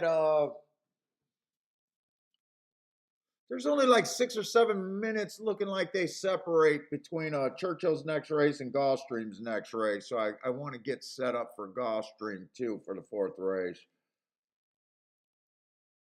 That's going to be a dirt sprint. I might be interested in that race.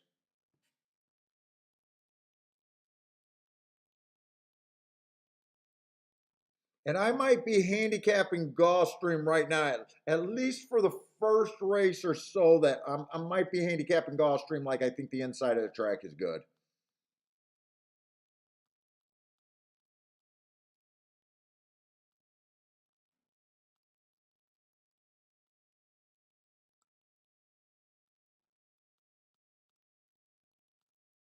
Gulfstream card does look like it gets better.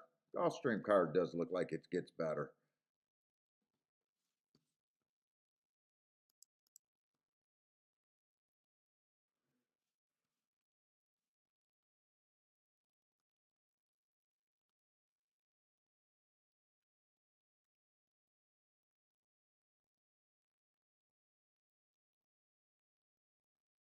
Boy, one does got a lot of speed over there at Gulfstream. You'll be holding your breath, hoping that horse can survive. All the other speed is on the far outside, though. If I'm right about the inside of the track, I might have a shot there. All right, let me go back over to Churchill. Got about 4 minutes over there. Let me see about formulating the bet. I basically looking at 3 and 4 like they both should be 33 to 1. Three, if I'm right about the inside, if he goes through a rail, I think that hurts his chances. But I got to be right about the inside. But with him being in the 3 spot, he has the option to go wide, especially with that running style.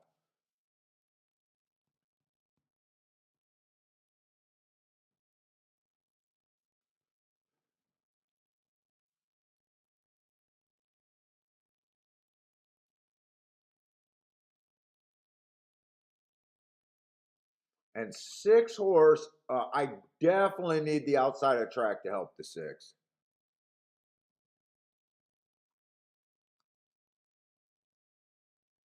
5 horse, I'm kind of hoping that 5 gets an easy lead and just stays about 3, 4 wide and doesn't go completely to that rail.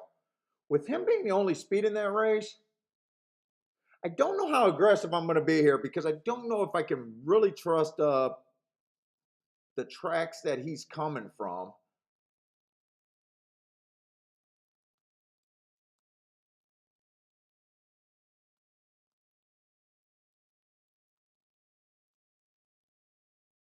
In a way, I think 4 at 5 to 2 is probably the best. I don't even know how much. Let me look at these combinations, even see what my upside is.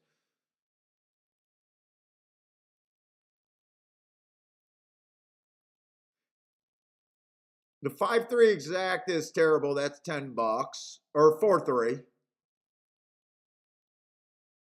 Before with the 5 and the 6 are paying about 20 some to 1.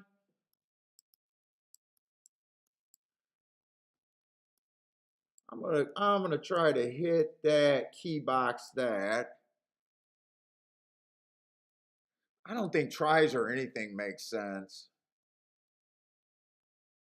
That might be all I want to do. I don't even know if I can realistically bet.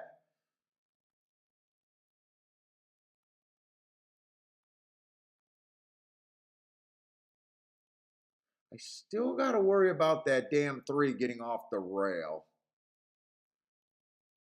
Let's see, 3 should probably break so slow that he's probably going to be on the rail the first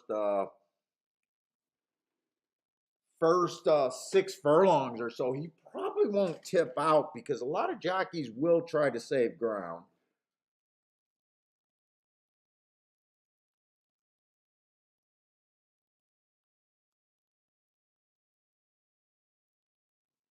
I think I'm just going to do that with the 4, 5, 6 box.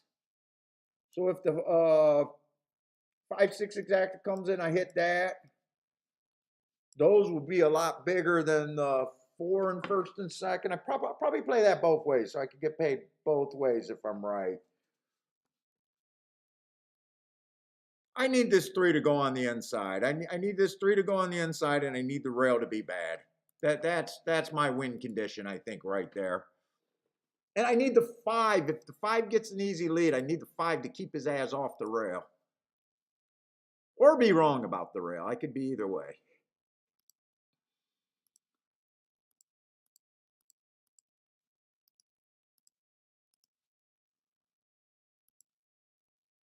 Let's see. The other bet is exact key box.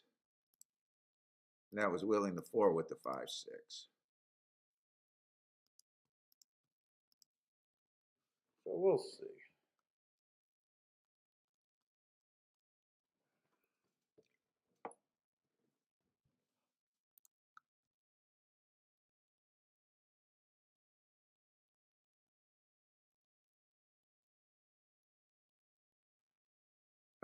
Yeah, I do believe worst bet in horse playing.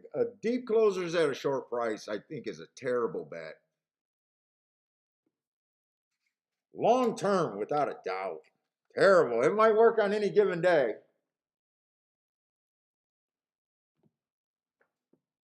Terrible bet. Unless you're at a track like that favors closers, but in North America, there's not too many tracks that favor closers. Ooh, 3 is actually trying to go to the lead. Where did this come from?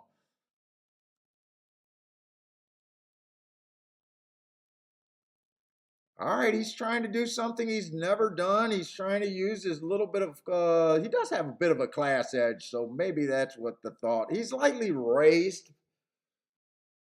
He tried a couple sprints.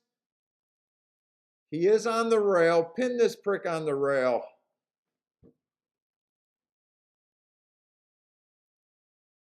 And if I'm wrong about the rail, I do expect to lose this race.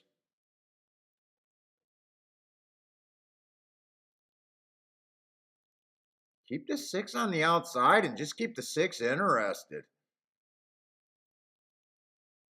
Don't let this one off the rail.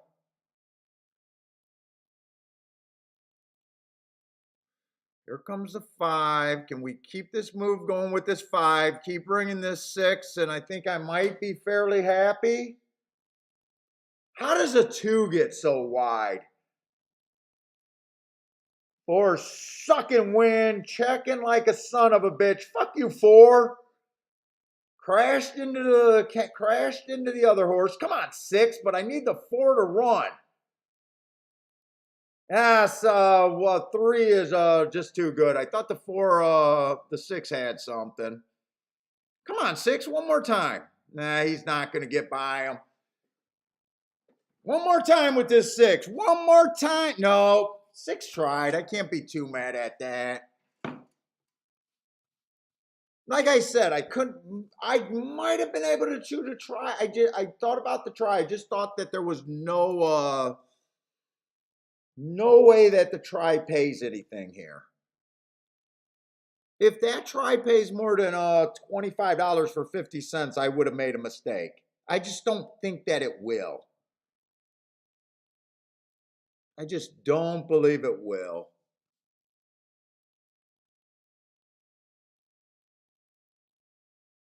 Let me just make sure that 4-6 was paying it was paying 40 something to 1. It ended up paying 12 to 1, so maybe I shouldn't have even played the race really.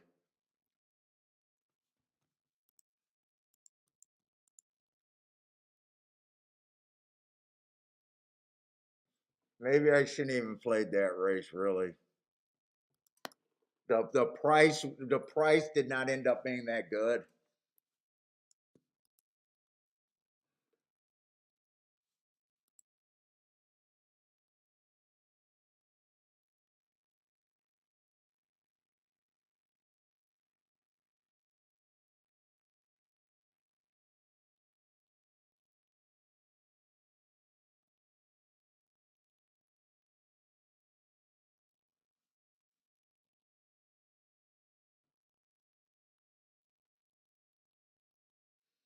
Let's say Gulfstream Park, this four's got a lot of speed, but you will be holding your breath at the top of the stretch.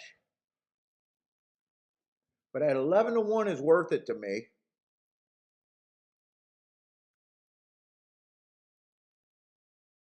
But I know what I'm getting into with him. There's a good shot he gets the lead, but it's going to be rough in that stretch. Yesterday, I thought on the dirt, I thought speed was really good, and I thought the inside was getting good.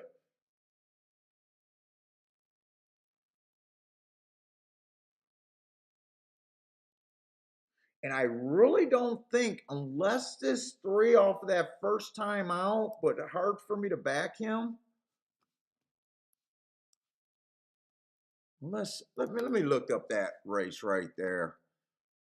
See if I want to do something. I definitely want to play this race. I just want to. I'm trying to think about how much in let's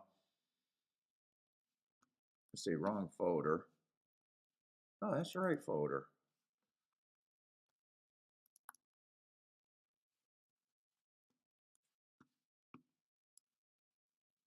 March 5th.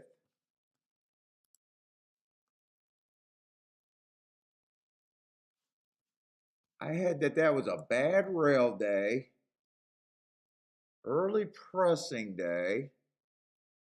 You know what? That was actually fast right there. God, that's such an ugly running line, but it was his first race out.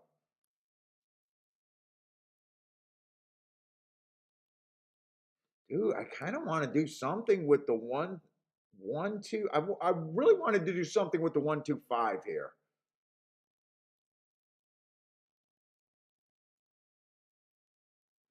Fading the outside of the track. I do think some of the better horses are on the outside, like especially the 10.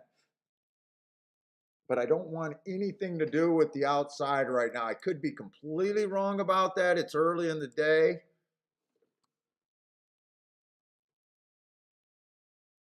Dude, I really wanted to bet 1-2-5, but you know what? This 3 got me interested in just enough, and he is a crazy price.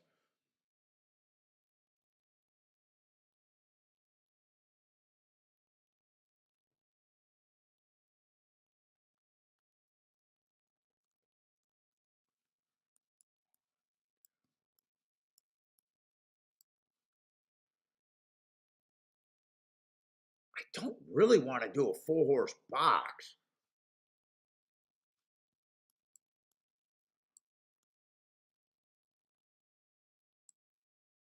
Well, I'm gonna play the 1-2-5 for more. I am gonna do that 4-horse box, but for less. So I don't really gotta decide if I want to guess with the 3 and how to play that.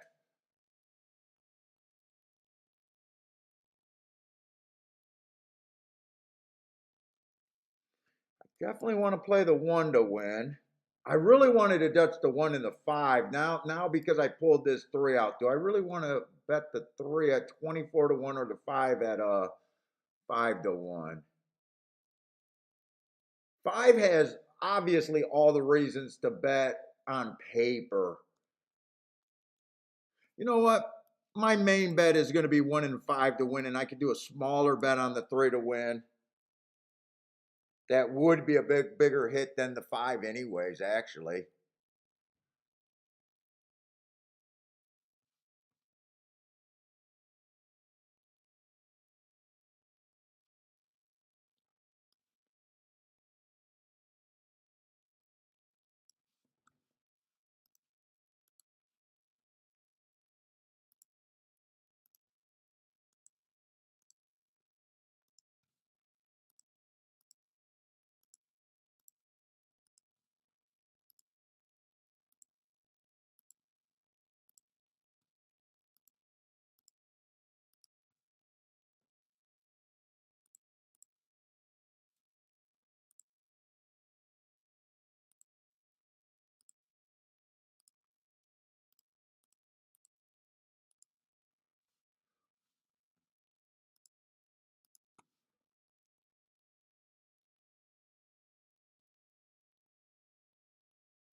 I didn't really say what I thought about this race. I stopped at the one and I had to do the bets. So one, I do like the marks, but I know he's going to get wobbly at the top of the stretch.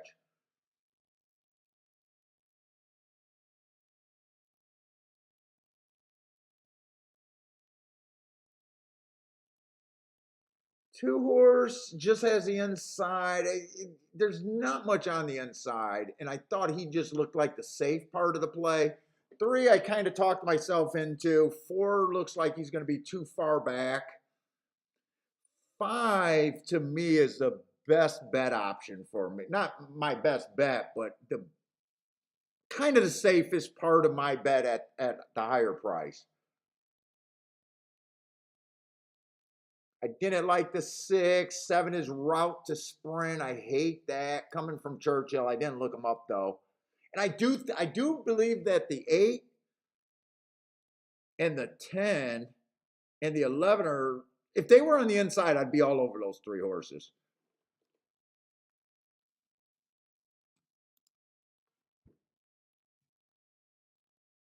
What's up, Greer?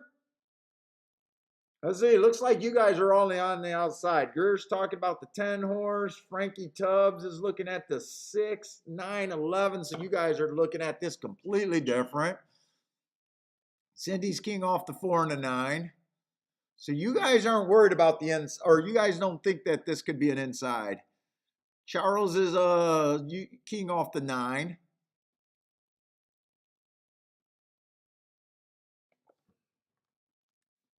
This is a good race. I wish I had more like convincing races where I could say, yeah, I think it's inside for myself. I would have went after this race a whole lot more if I really had proof one way or another, or thought I had proof. I don't have it. Does the proof does not have to be right for me. Come on, I just want this one to get the lead and see how long he can get the lead. I want him to get a nice, easy, long lead, and let's just see what happens with him. And if he doesn't win, I definitely want the 5 to be there.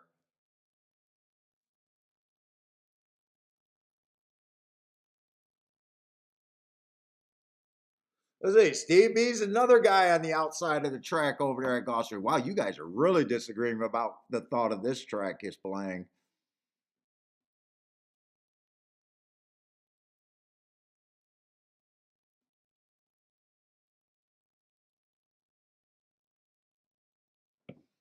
All right, one got the lead. That's what I wanted. That's how I wanted the race to start at the very least.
10 horse won that.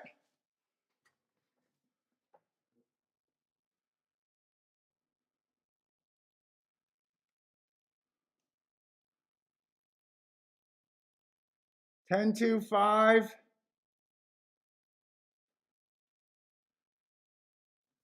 Was 10 the year off horse? No, 9 was the year off horse. I actually got no problem with that result. I aim my bets for a particular way.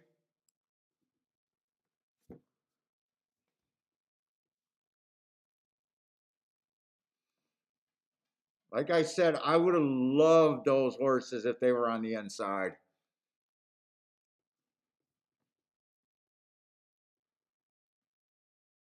Gurr said to bet him when he was 10-1.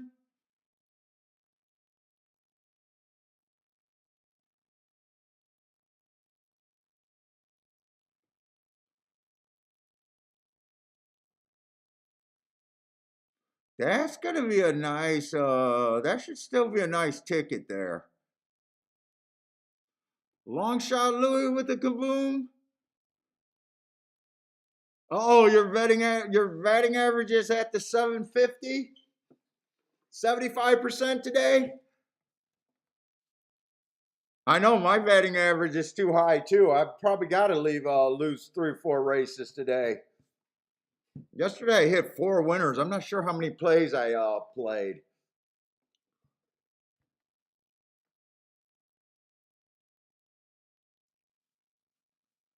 I don't know. I mean the race pretty much played how I minus the 10 horse. I mean it did play out how I thought it was gonna play. The 1 gets wobbly. The 2 and the 5 were good contenders. 3 was a reach. I thought the outside horses were the best horses, but I'm playing towards the inside of the track trying to get a bigger hit.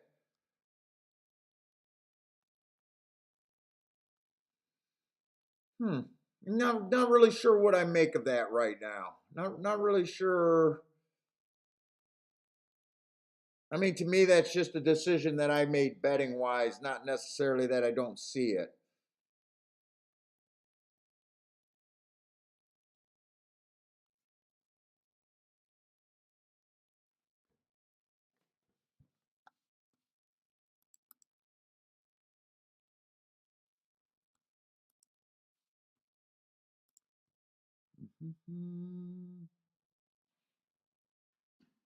I was going back to see that 436 trifecta to make sure I didn't want to play that. Yes, absolutely not. It paid 11. I said it needed to pay 25 or more for me to have any regrets there.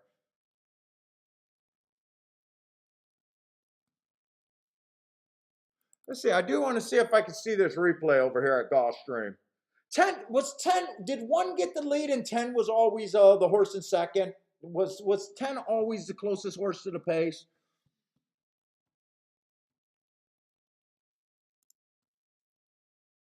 Oh no, I like the 10. It's just a betting decision. I wanted to aim my bet like I will do that. You know I do that all the time, long shot Louis. I said I like the horses on the outside way better than anyone on the inside. I'm hoping that the inside of the track was good.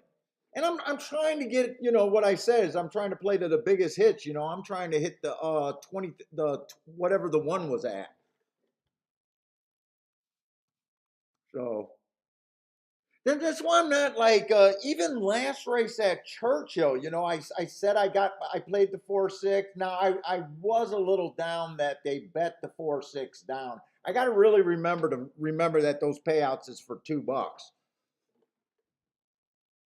So when the 4-3 when it comes in 4-3-6 and I'm trying to beat that combination because I know long term that combination's not good for me.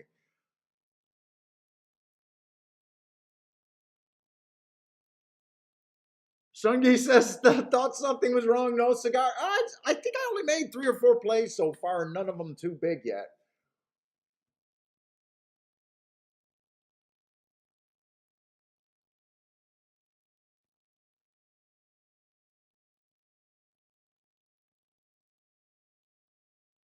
I just want to see how this race played out. I'm guessing the 1 had the lead, the 1 got wobbly, and I think the 10 was always the horse in second. Two comes off the pace, and 5 was probably kind of stalking. Is kind of how I imagine that race ran.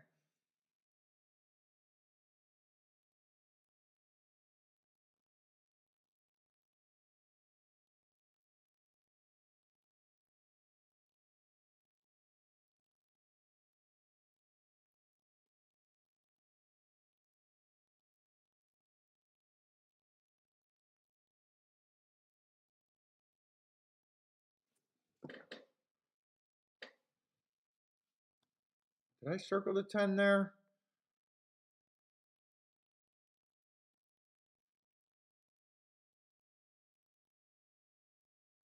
And if 10 doesn't win, I get the 2-5 exacta there. I get the 2-5 exacta there. I don't mind what I did. Come on, show me this replay. I wish they could get faster on replays. Or maybe I should just sit down and watch a race completely so I don't have to wait for replays. Maybe I shouldn't blame them. Maybe I blame myself.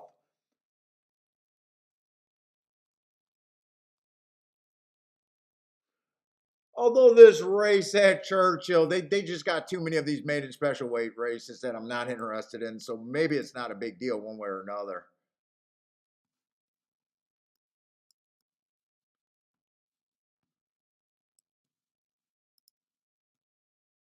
Steve B's alive to a couple horses in the double. Good luck. Not a bad start with a 5 or 6-1, whatever that 10 was. Not a bad start to the double, too. You should have some upside there. 4 and a 6. Yeah, you got some okay outs there.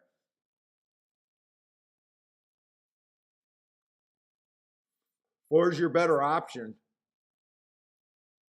Oh, they're both 2-1, but look at how much price different. That might just be early money too. Actually, the 6 is lower on the double and the pick 3, so maybe that's just early money right now.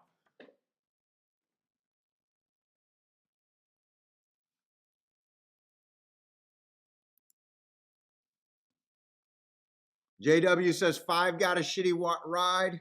You know what? Maybe I just got to sit here and watch the races so I don't have to keep waiting for replays. I don't like watching the races live.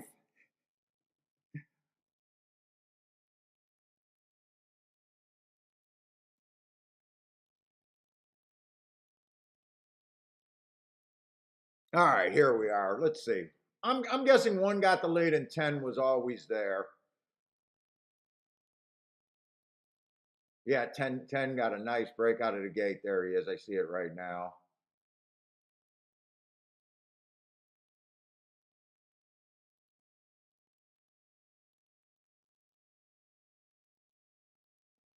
Actually, 10 and 5 are actually at about the same spot right there. Someone said the 5 got a shitty ride. I want to see what was shitty on the 5.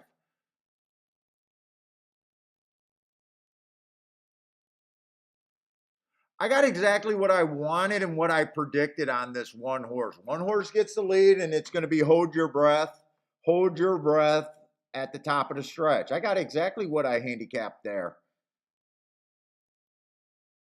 You know, if you're new to the show, at 30-1, I take this horse. At 5-1, I don't play the one.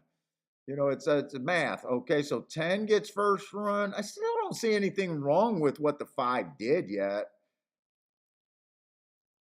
I'd say, he shouldn't have got off. First of all, I think the rail was okay, and he got himself where he got into that damn accident. I don't think he needed. Oh, if that's where you're saying the shitty ride was, I don't think that cost him the win, but that probably cost him second.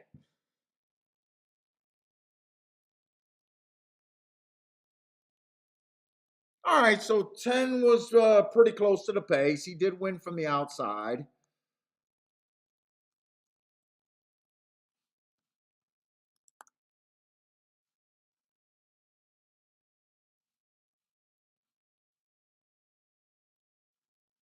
And let's go over here.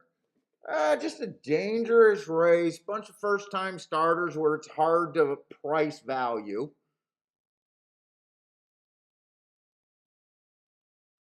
You got some horses shipping from tracks that I don't have, like Indiana. I do have some interesting marks on some horses. Let's see, this one horse, early pressing day, average, average, average. I mean, not a bad first time out. They say he got a slow start. You know, average, average, average on the pace is not bad.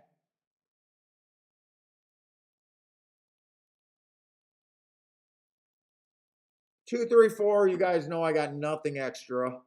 I got no input, not even extra. I got no input on first time starters. 5 only ran 2 races, and one was a 1 race sample, so I got no input on that. His first race out, I mean, his first race out, just average, slow, slow. Let's see, six horse, 4 races ago was a speed favoring track. He did not break well. He came out looking like a closer. I gave him an asterisk for that race. He comes back. It's an early pressing day. He goes too fast to win. That's a nice race. He gets a speed favoring track. He is involved in a 4 horse speed duel from the 9 hole. Gave up on a speed favoring day. He was still 1 tick slower than the fastest winner at the first call. This horse does have a little bit of speed. And then last race, he tries a turf route for the first time. They did the experiment. To me, that's a throwout race. I can definitely get to the 6 horse. 4-1 is just the math is the problem here. I just don't know in a dangerous field is 4-1 worth the effort. But I can definitely get to the 6 horse. 7's coming from Indiana. To me, that's a step up, and I'm behind on my Indiana notes. 8 only ran 1 race. I got an excuse that it was early pressing day. Other than that, that's a pretty ugly race, but there's an excuse there. 9's another Indiana horse.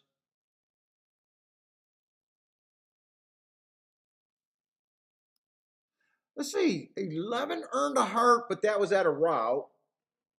But he is 21-1. He went too fast to win over there. And then the race before that, he was 1 tick slower than the fastest winner. Did he run with that 6 horse? I can get to the 6, and I can squint enough to get to the 11 there. And it's not bad to squint enough on a 21-1 shot. It's not bad. But those are the only 2 spots that I could really get to.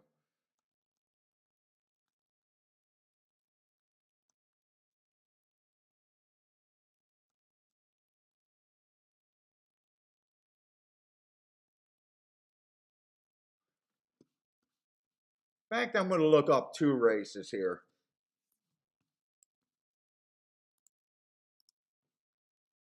Because I think I'm really going to be reaching to play some races over there at Churchill, just glancing at the card. I don't do any thought processes planning out my day.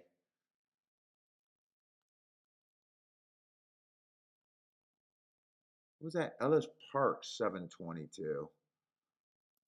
Let's see, where's my. There it is, right there. That's definitely a speed favoring day.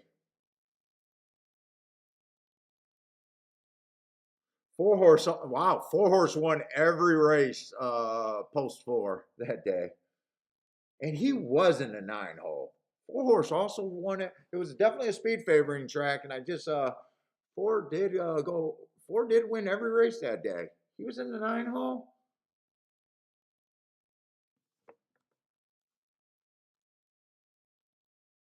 Then on August 27th, let me look up that race.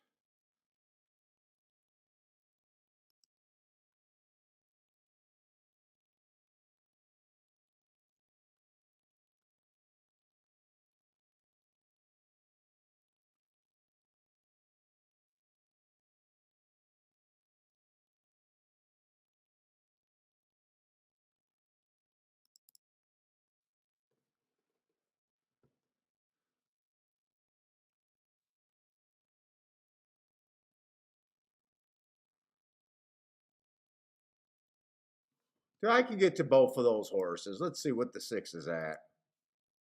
6 is still holding at. Oh no, it just went to 3-1.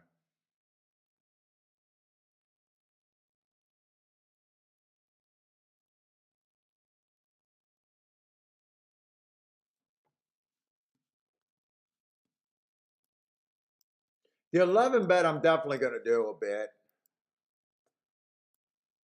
The 6. 6 is now the favorite. 6 is now 5-2.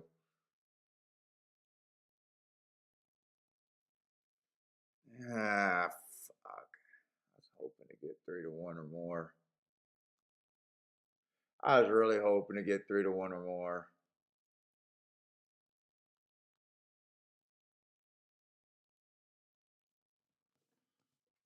Do that 11 to win though.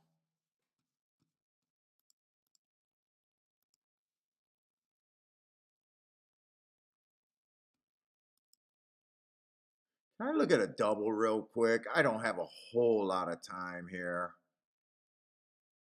You got to beat the 6-3 double.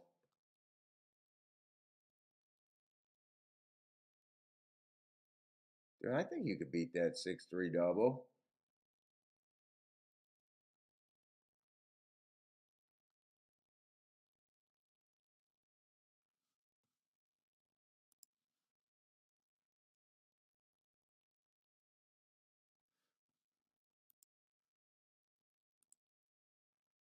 Double.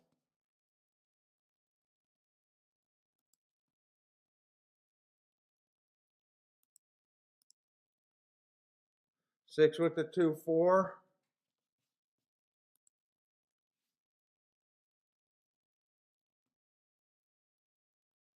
Six with the 2-4. I think that's all I want to do there. You know what? I am going to bet this 6 horse to win a bit.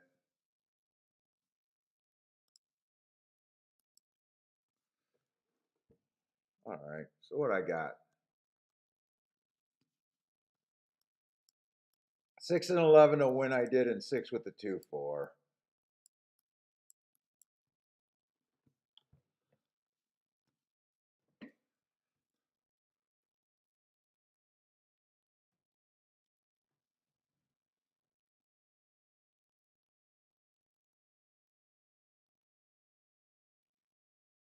Still not going crazy on any bet today.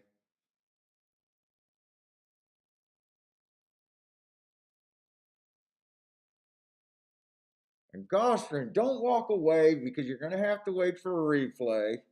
Watch the goddamn race and start looking at Gulfstream.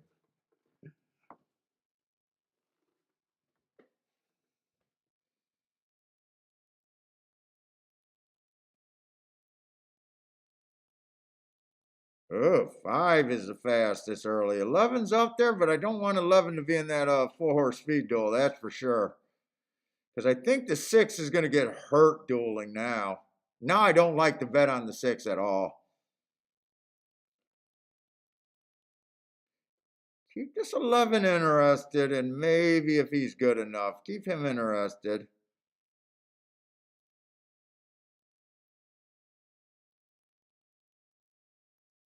Six can't keep up.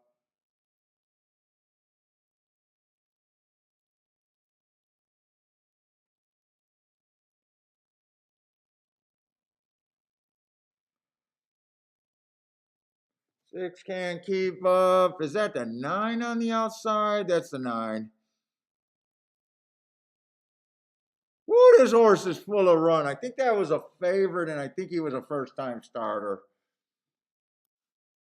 Dude, outside of the track definitely feels like it's running well out there. I'll say that. I'm gonna get the tic-tac-toe board going, but it definitely feels like the outside is definitely the feels like it's the place to kind of be. That was the Indiana horse shipping.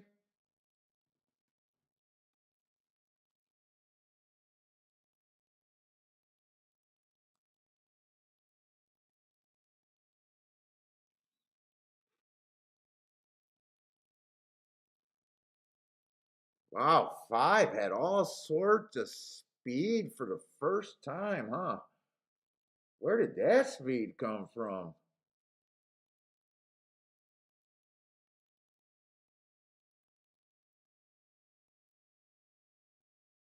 Came out the gate okay at Saratoga, and then tried a mile at Ellis. Maybe that's a slow start that I should have watched a video on. Where did that speed come from?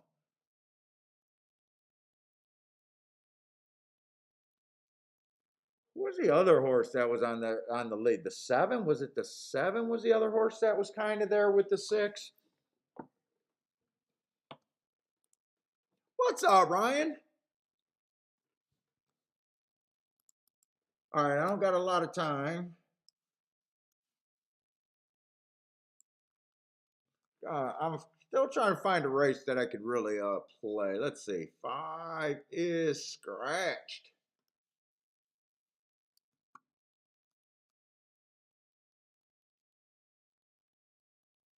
Let's say that Tapeta, I'm not as concerned about inside outside. I do like that race. Two back ago on this one.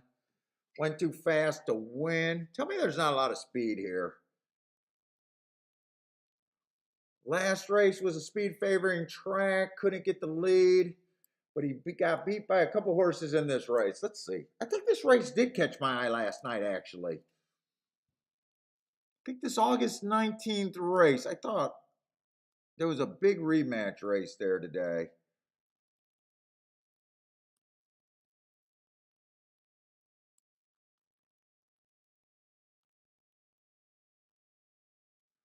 He was in that race too, the horse that got scratched.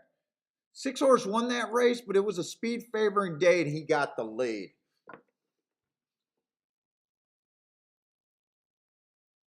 Yeah, this was the race. There was supposed to be 5 of the 7 horses were going to be coming out of this race. One of them got scratched.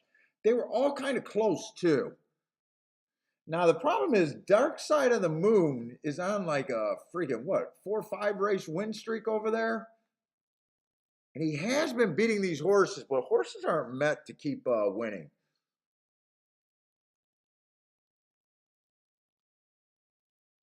That was a speed favoring track that day.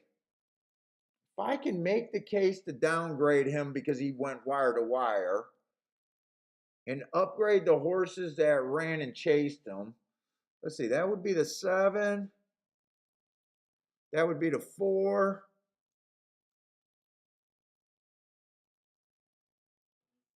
and that would be the 1.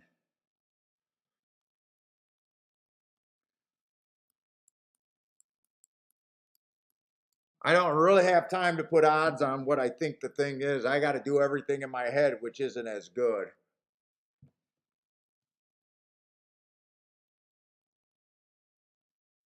Let's see. Obviously, the best part of my bet is the 1 and the 4.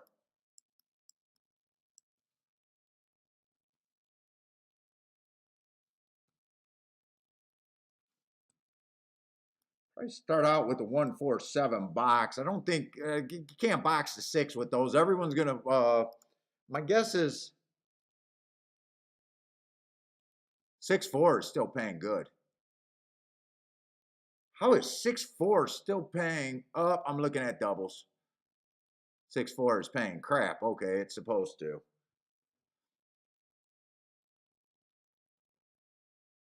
Yeah, you can't play the 6 first or second, really. Let's see. Do the win bet with the 1 and the 4.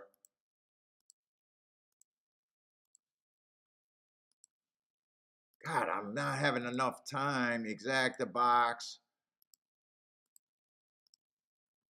I didn't even really get to check those exactas, but the 6 is definitely being overplayed, so they shouldn't be bad.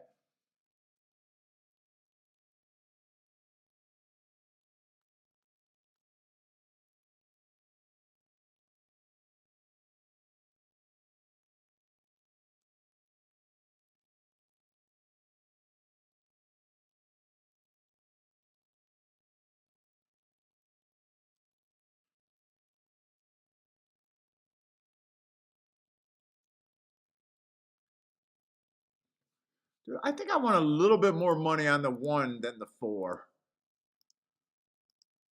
I'm going to get one more bet in there. I want to put the 1 on top because I got a bit more money on the 1 than the 4.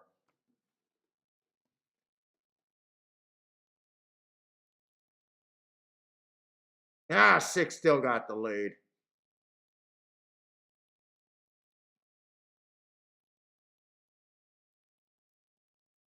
But 7's pressing. Come on, 7. Put some pressure on him.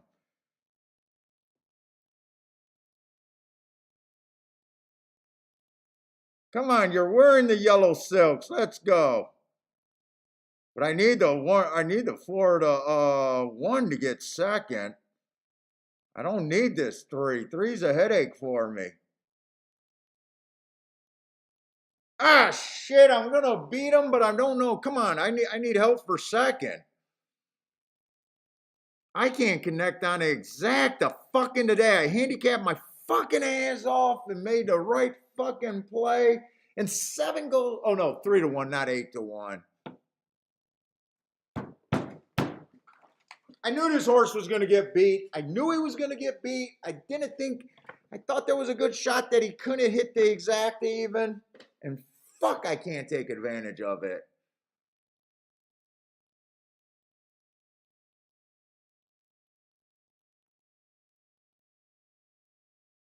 Yeah, I could see the 7 get, or I could see the 3 being there.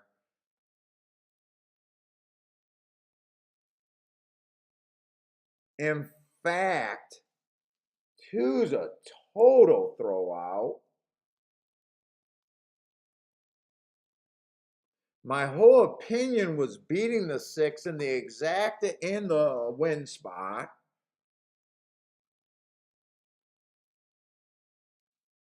2's a total throwout. 3's the only other horse that could have got second. That's not the 1, the 2, or the 7. I don't know if that would have been worth a 4-horse box though. I don't think that's worth. I don't think those odds are high enough for a 4-horse box though. No, no, it's not really a 4-horse box. It's paying 25 to 1. You're getting even money on a good opinion, but no, that's not good enough.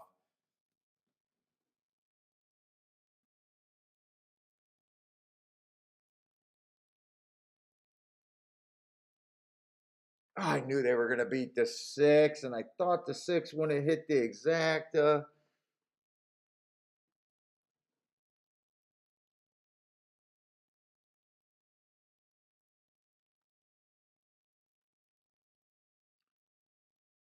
There's nothing else I could have done. I mean, I played my opinion. 3's the only next spot that I could have gone, but because I wasn't keying, there's no way I could do a 4-horse box. And even if I decided to key 1 or 2 horses, it wouldn't have been the 7 because I would have. I didn't bet the 7 to win because he was a lower price.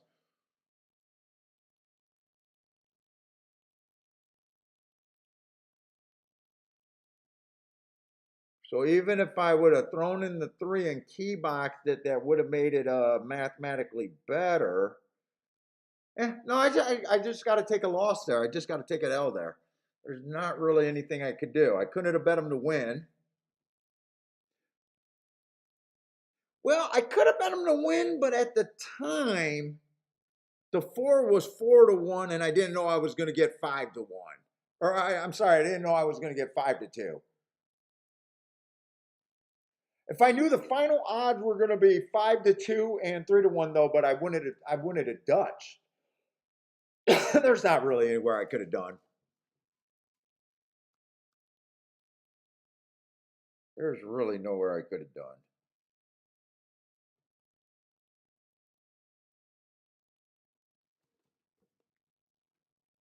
That just feels like that was a good spot and a spot that I really wanted, and it just no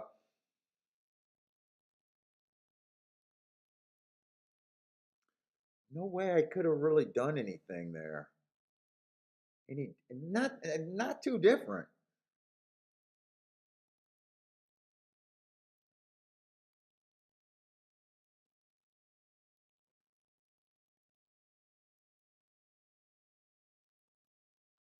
Because boxing 4 horses would have been bad. It would have been a winner, but it would have been bad. For every 12 bucks you bet, you're getting 25. And is that even the best combination? Yeah, if it comes in 7-1, it's paying 20 to 1. If it comes in 7-12, oh, 7-12 is paying 12 bucks. No, there's no other way I could have bet that. No, I just take the L there. You take the L and move on. That's all you could do there. Catherine is having a good day at Gulfstream. I'm struggling everywhere. So, well, I haven't hit a bet. I haven't played anything too heavy, but feels like I'm struggling a little bit.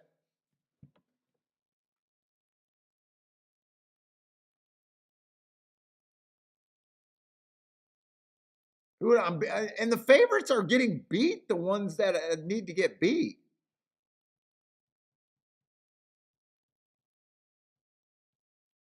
That was on the Tapeta. Let's see. I want to get these tic-tac-toe boards updated.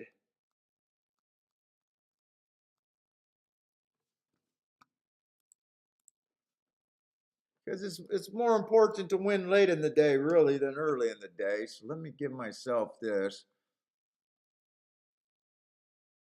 Oh, that felt like such a good spot. It really did. 4 horse went wired on the. This is wrong. 4 went wired on the all-weather track.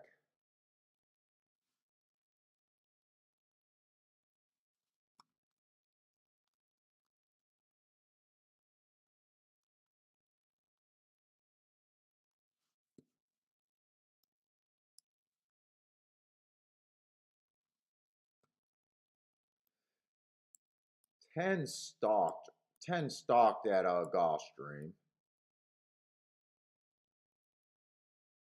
In this race, did the 7 just go wire to wire or did he stalk? I think 7 was pretty close to going wire to wire, wasn't he? Yes, I did feed Bentley today, and Kiki sent me the message before I woke up. Make sure you feed Bentley. Yes, he got fed today.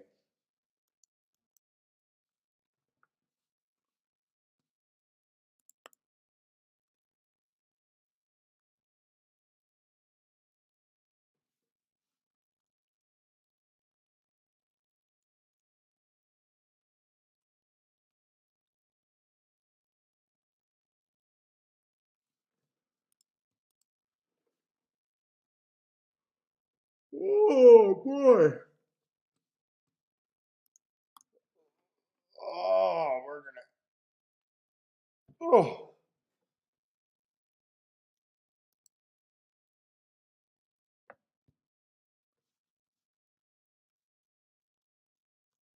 You know what? I should have did the board at.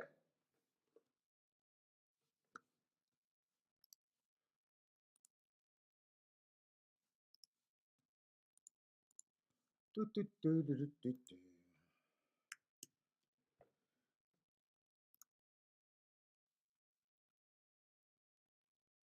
Churchill. Let's get these going.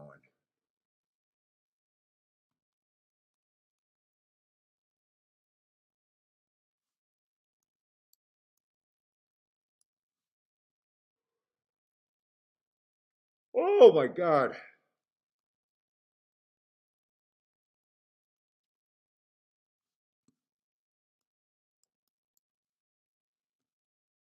What race are they on in Churchill?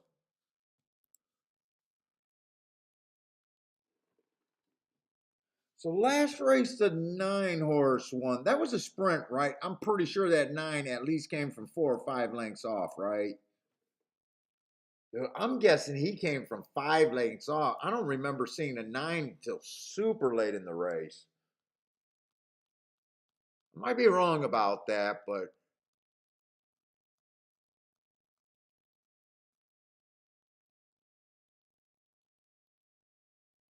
haven't seen anyone win inside of the 3 hole so far. I was still waiting for the turf routes. This was a 6-horse field, so that was outside. That was a race where it came in 4-3-6. That was a race that I just missed. I want to make sure I still think I'm like how I'm thinking about these races. Let's see, we got 13 minutes to race 5.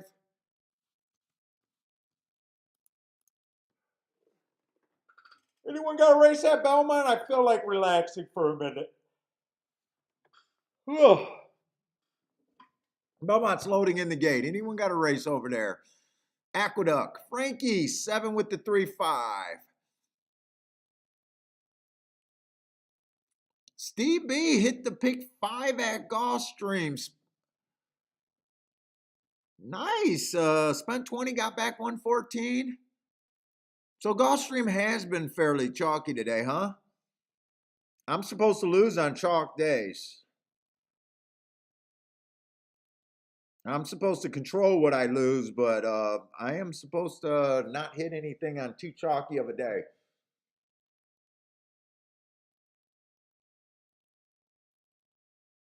I do feel like I bet a couple of races that I felt like were kind of gimmies today, and they weren't gimmies.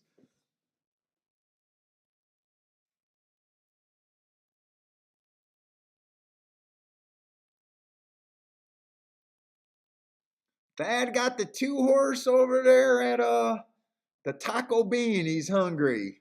Taco Bean. Let's see. Lanier got the 4-5-7. 2 right now looks like if he's good enough and this opens up, he's getting the perfect trip. I just don't think he's able to ride the horse right now. All right, it finally opened up. The problem was that the 5 was able to scoot away.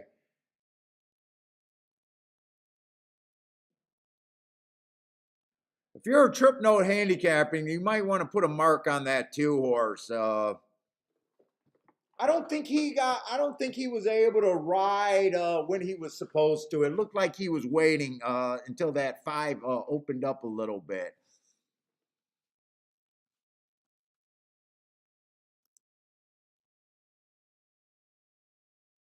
Oh, you had enough. You're working on your charts and had enough to start playing. I do want to go back and just look at the results today, because there are days where, as a handicapper, you are supposed to be losing, or I am supposed to be losing.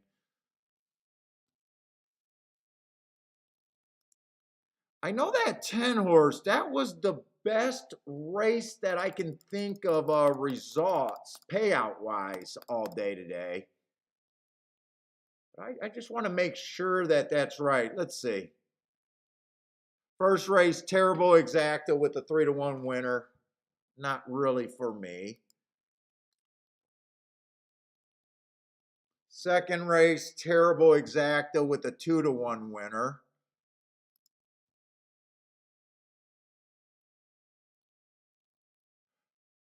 Third race was bombs, but I sat out that race, and I would not have got to that. I would not have got to that, but that was at least a bomb.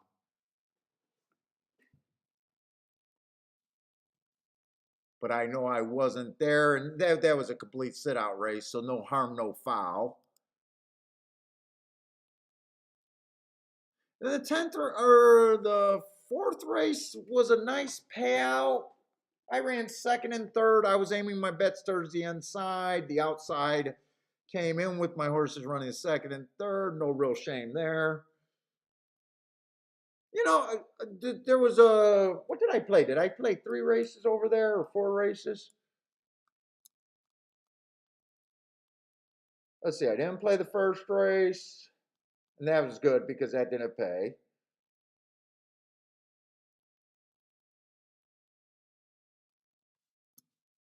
Played the second race.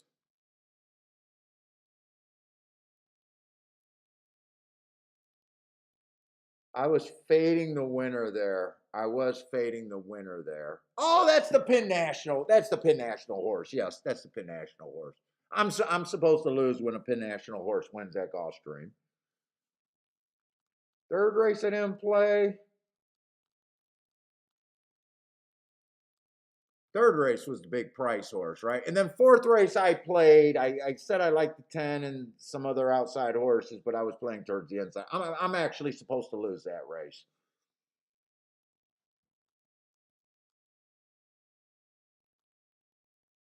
And then last race in the review, I handicapped that race. My opinion and what I was trying to do was right.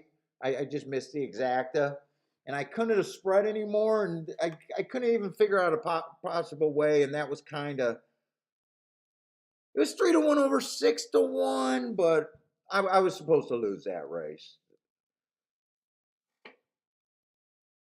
I know it sounds wrong. If you guys are new to a handicapping show, to hear a handicapper saying that he's supposed to lose in certain spots, I am.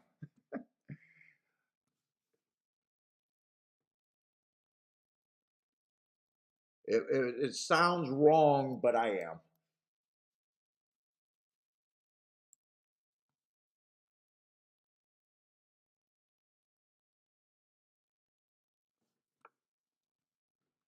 Although, which race is supposed to go off first? Let's see. Churchill. I should be looking at Churchill. Churchill is going off first. So Gulfstream hasn't been extremely chalky. It's just the races that I could have played, other than one where on the, you had to be super right about them. You always got, there's always more fudge room when the combinations are paying more. But when they're paying as bad, kind of as low as some of them were paying, you got to really be right. You don't get that fudge room. That's it. We got a 6-horse field over here, another 6-furlong sprint. Let's say I was trying to get alive in the double, but I was trying to get alive to the 2 and the 4. Just looking at this board, there's 4 out of 6 horses that are between 2-1 and 7-2. There's not a lot of upside in that board. That board right now, you should be looking at the board like this is not a lockup race. A lot of public handicappers would say, "Oh, this is a lockout race. Just use these 4 horses and move on." Actually, these races are a lot of the times forces a good better, a good handicapper to really show up as their opinion. There's not a lot of areas to be wrong here. Let's just see. So I was trying to get alive to the 2 and the 4.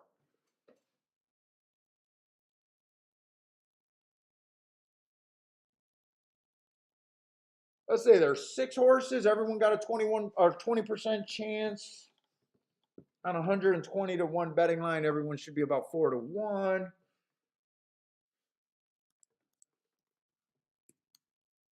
But I can break that down a little bit more for myself.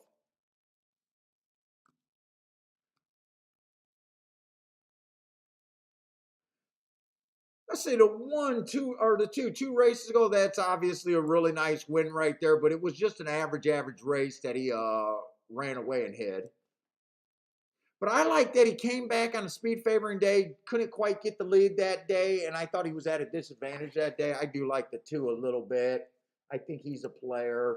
Let's see, the 3-horse. 3-horse is coming off a nice race, but that was his best race ever, speed figure wise.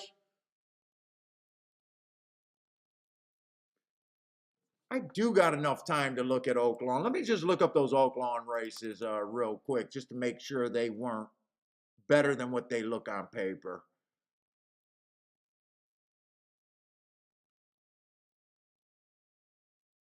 Where's my Oaklawn? There it is right there. Let me just make sure those aren't better than I think they look.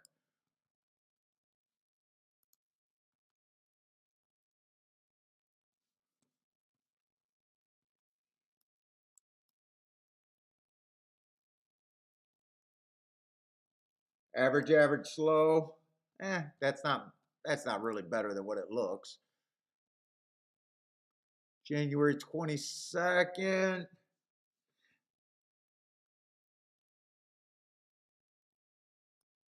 I got that. Those aren't better than they look. I got that as being slow, slow, slow. So other than last race, I don't think too much of that. 3 horse, other than last race.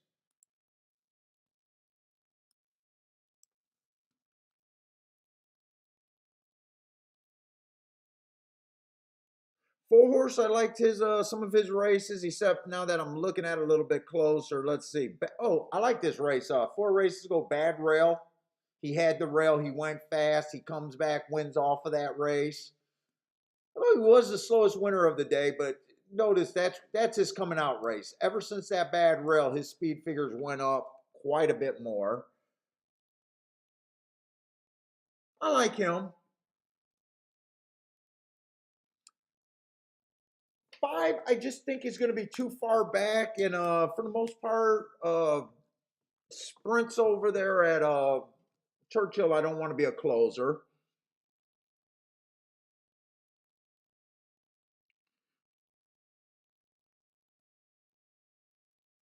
6 is tricky to me because the 6 was running at some higher levels here, not doing anything. And it's hard for me to say Belterra what these allowance on that one. There's a 2 breakdown, but I don't like it. I'm just going to be, I'm hard on him. I'm not interested in him. But I do got a little bit of a warning. So I got 3 horses left.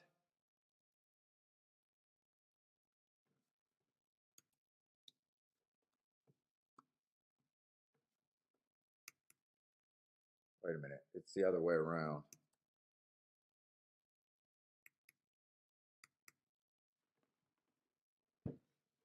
And this is what I'm talking about. There's just not. I got the 2 at 2-1 is my fair value. He's 3-1. He's barely an overlay.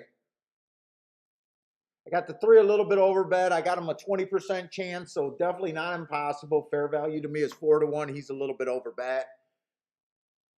And then the 4 horse, just like the 2 horse, I got him at 2-1.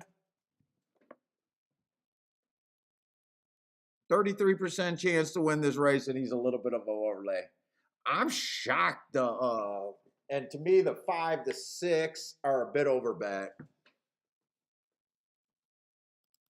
They're really forcing you to get tight on your opinion here. Most bad bettors, they play these type of races too much. There's not like too much risk worth reward.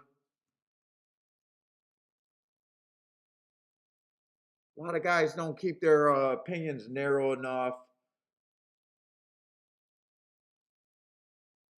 I'm sitting out this race. I just don't see where the math gives me all that big of an advantage anywhere. I don't care.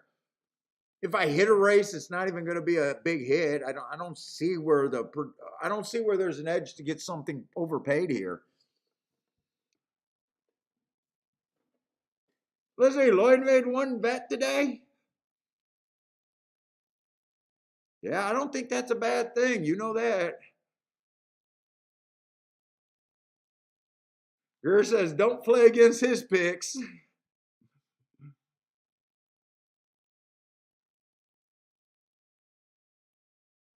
Let's say 3 did get the lead over the 2 and the 4. Speed's been good, so now all of a sudden I think now maybe I was a little bit wrong saying that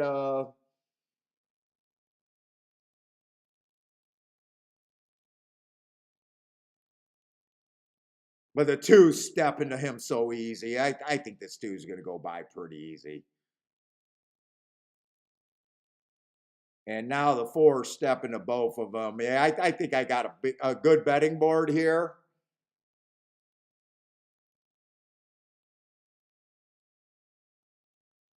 But like I said, I don't see too much upside here. Oh, they both flipped up to 7-2. That would have been a bit better. That definitely would have been a bit better. Let's see what that exact is paying now. What did it come in? 2-4. It is paying $21. I probably should have checked the payouts. I probably that was a mistake I made by not checking the payouts. I don't know if I could have seen them flash into 7-2. That probably happened in the gate or after the race opened up. So I can't, I can't beat myself up that much there. I mean, I would have been more tempted at 7-2 to bet than at 3-1, because I always worry that as soon as the gate opened, they're going to go down. So if I take that 3-1, I just err to the side that, look, they're going to open up. He's going to be 5-2, 2-1, and I probably don't want the bet there. When they go up. I'll be right back.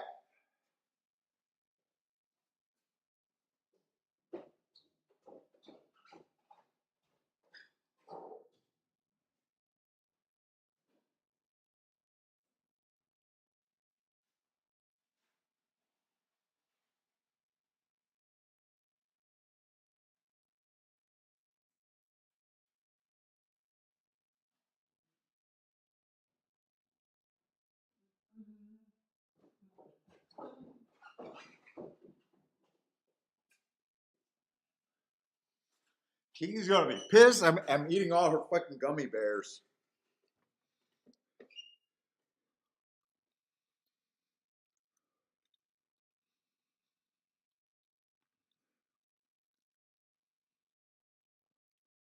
Oh, Charles with the boom there.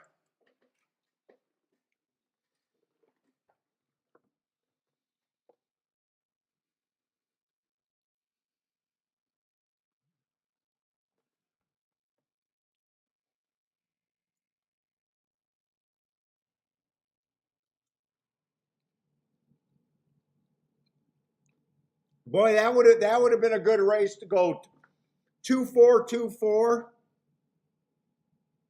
with the only horse that makes that try worth anything. 2-4, 2-4. I don't care who runs third. I need someone over 10-1. Oops, that's the one horse.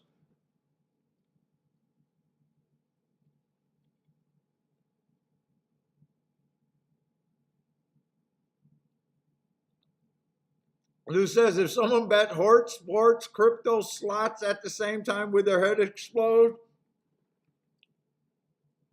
I don't know, but I'm pretty sure FanDuel will call you up and say, we need to put you on because we need experts at every thing. We're turning horse analysts into football pickers all of a sudden. Dude, like, they don't even think of how their credibility look. They don't even give a fuck. We're going to have our horse guys pick football.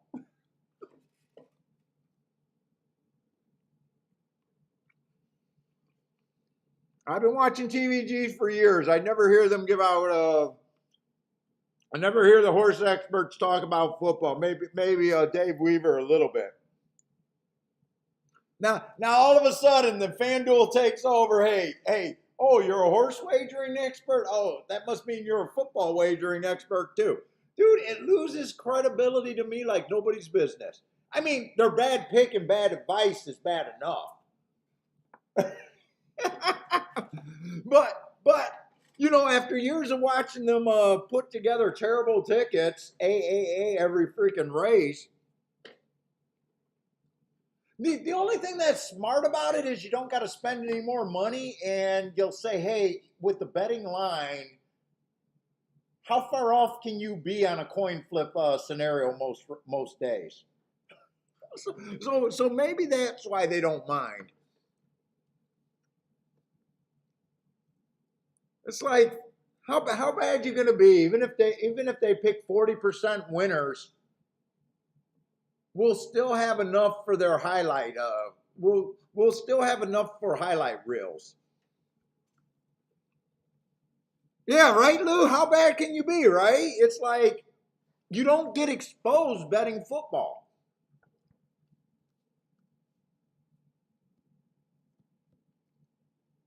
I mean, how bad do you got to be if you if you're 70-30 in the loss column, or 30-70, however you say that? God, you got to be bad. I mean, that especially in an NFL, that line is so sharp. That line's so sharp. I mean, God, you could go forever without being exposed.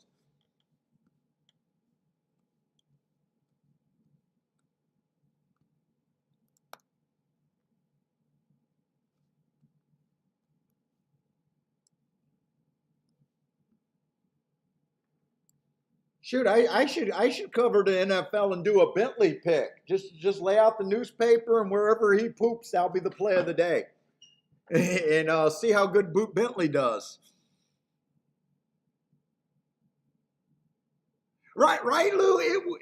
It would be skill to be bad that or to be that wrong, right?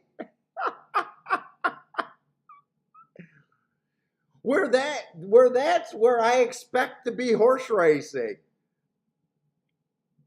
Being right only I only claim 20%. It's better than 20%, but not by much. But yeah, if you're able to play every fucking thing, call up FanDuel. They might be interested in you.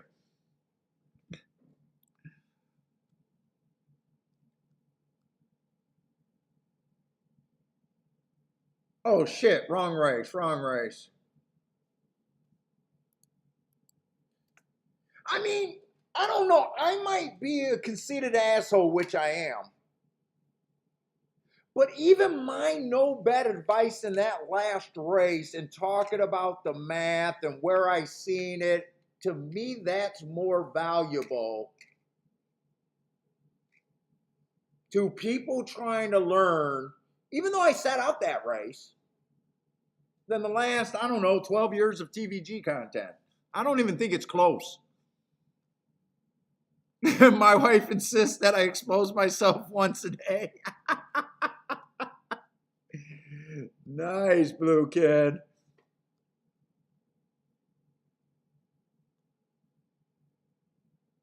Let's see, and dude, just giving them the right to say that I don't want to be in a race, which I'm gonna kind of do here. Let's see, Sunshine Kid, because they really snuck up on me here.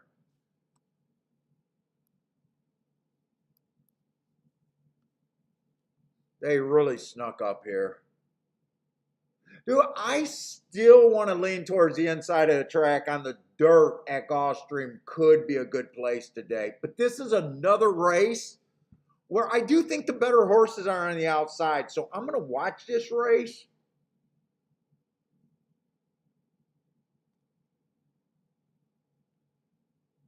Dude, I don't care if this 8 wins by 35 lengths. For him to be 2-5 is absolutely insane.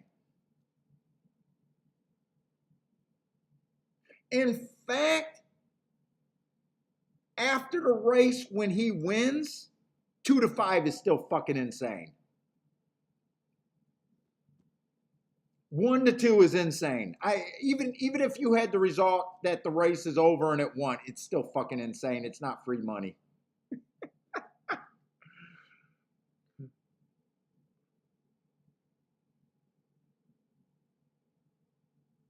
Will Greer, I don't believe people have a winning system.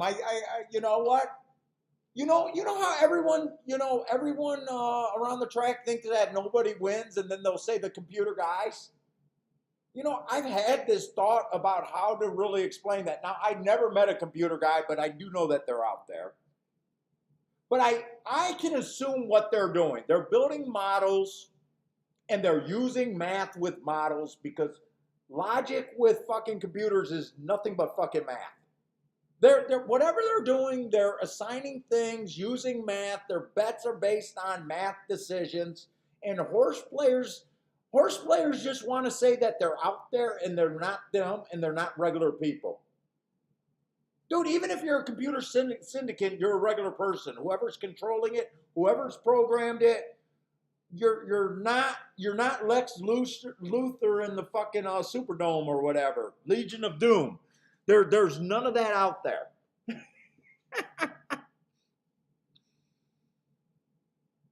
But if you really think about it, all computers can do is analyze math and values that people can put in. If the computers are beating the game, they're doing it with math. Math. It's all math.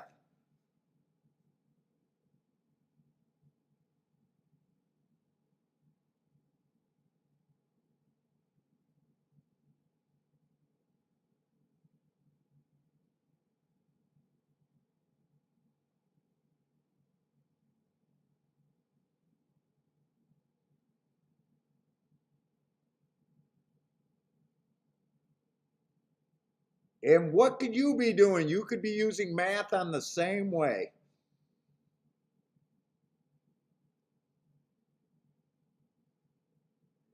The outside horses are rolling. The 1 to 2 is a winner. To me, congratulations. Oh, okay. Each. I think the 1 beat the 1 to 2, so let's punish those guys. But even if he won, I wasn't making a joke. This horse at 1 to 2, dude, you don't got to walk around when you lose with this horse saying that horse racing fixed. He got a bad ride, this and that. No, you made a bad bet. I don't care. You took a 1 to 2 that looks like this.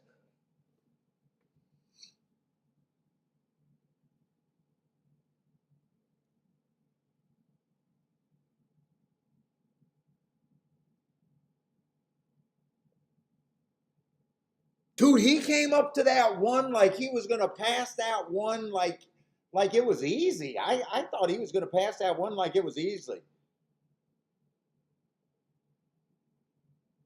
Now, I couldn't get there for a bet, but I am, you guys know that I'm still trying to build my case for the inside of the track. Might be okay. I'm still trying to find my way to get the inside of the track.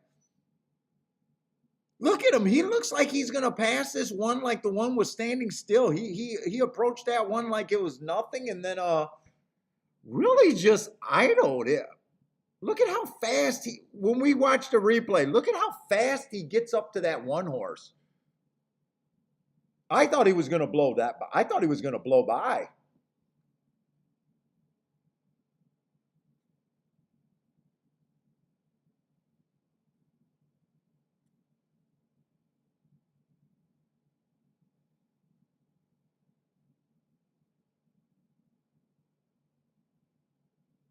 Let's see. Cindy's alive over there to the 1-2-6-8. If that's this race, good luck, Cindy.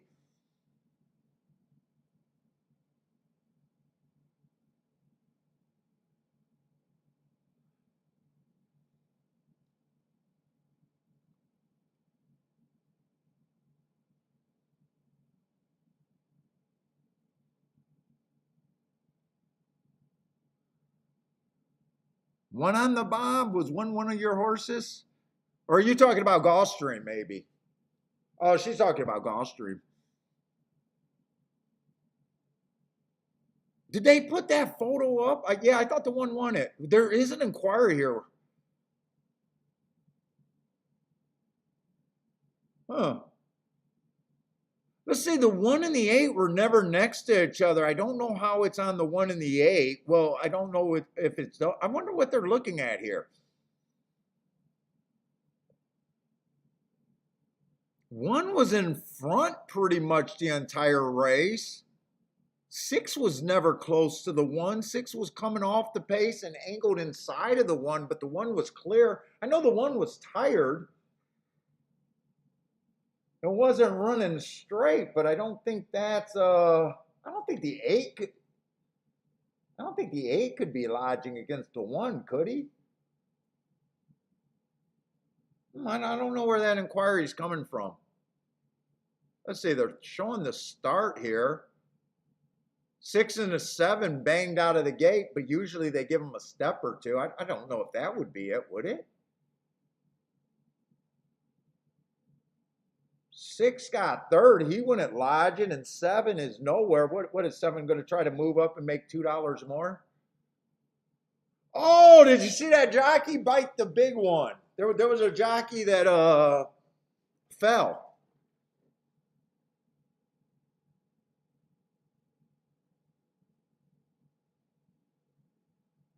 Inquiry on the 3. Yeah, I didn't see that, the 3 horse. I'd seen the jockey laying down in the mud.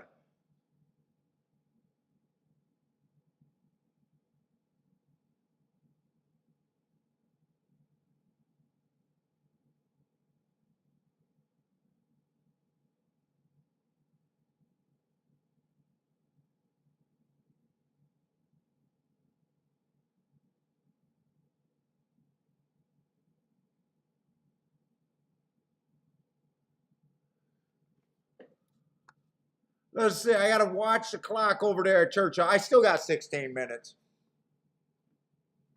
Let's see. Let's watch Cindy's race right here. Anyone got some plays other than Cindy over there at Aqueduct?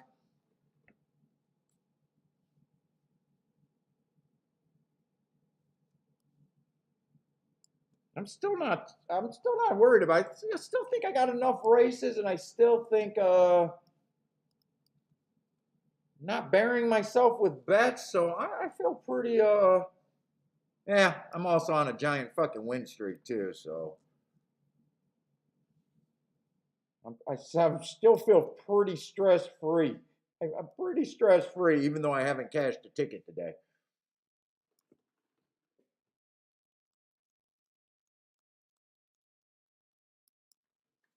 Let's see. I keep grabbing the Gulfstream form, and I want the Churchill form.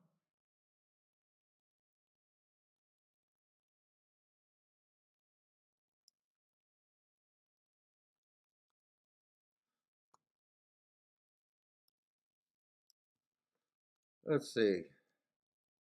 All right, I've been waiting for some turf routes. I don't know if I'm right about this thought, but I am thinking that the outside is kind of good over there at Churchill for the route races, especially. I might be wrong, but you guys know me. I don't mind being wrong about my call. This is kind of another one of these maiden. We got a lot of these races at Churchill today.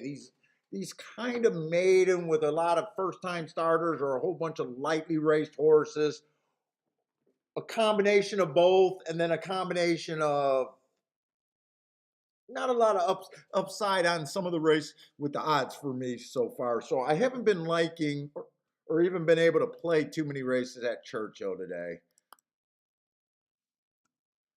It's just a combination of a whole bunch of things that just aren't good for well, the last race was a really good handicapping job. Part of me wondering if I should have played that, but part of me knows that I shouldn't.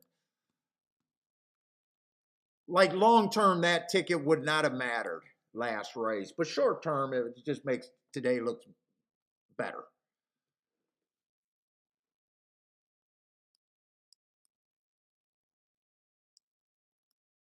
Boy, glad I decided to look up this race. I was not expecting that race to look any good. Holy shit, that's a good looking race. Let's see, Aqueduct is off.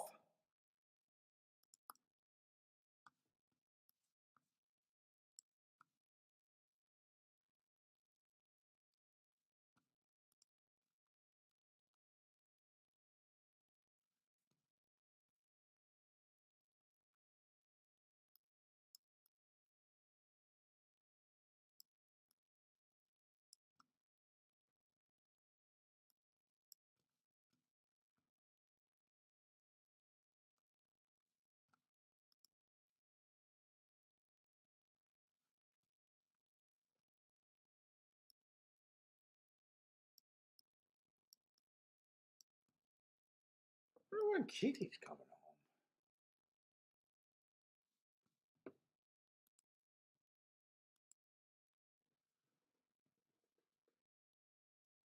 Let's see, Tubbs likes the 4 over there at Aqueduct. Who else got plays over here? Lanier 285. Thad 8 with the 1, 2, 3, 7. Jeff with the 7.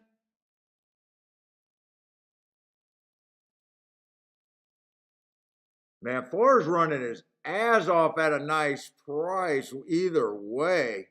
Come on with this 4. God, win or lose, he is trying like a motherfucker. Come on, give it for Tubbs. Was it Frankie Tubbs on that 4? Long shot Louis liked the 4 too.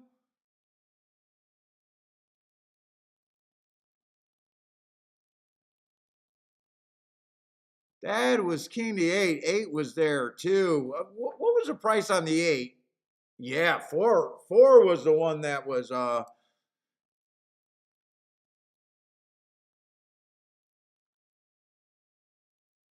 I thought the 8 had him 100 times. You seen the 4's head all over the place.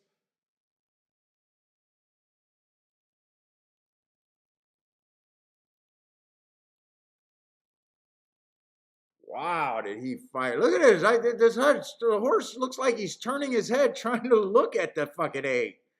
Maybe he's thinking about biting this horse.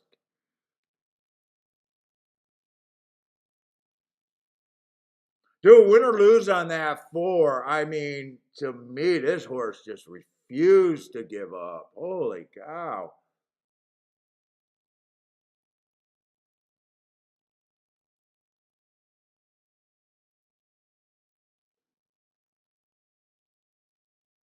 Holy cow! Did he fight? He fought for the backers of the 4? That's for sure. And 8 didn't do anything wrong. 8 was fighting too. I give more credit to the 4 just because the 4 is 13-1, where the 8 is the high heads on favorite.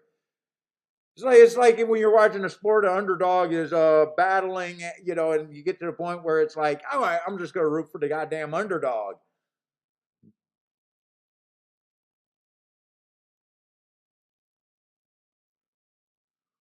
Like they're not supposed to be that close. All right, let's see. Go back over to Churchill.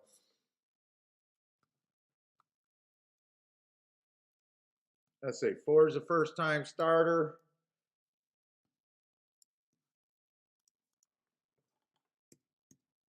Haven't even, because of just time and because of there's been so many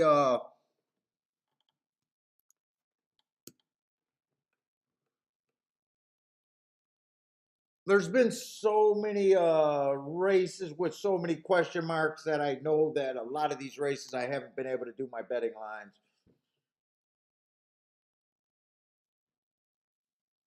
Two's just ugly. Two's just ugly. I mean, he did run against the speed favoring track first time out, but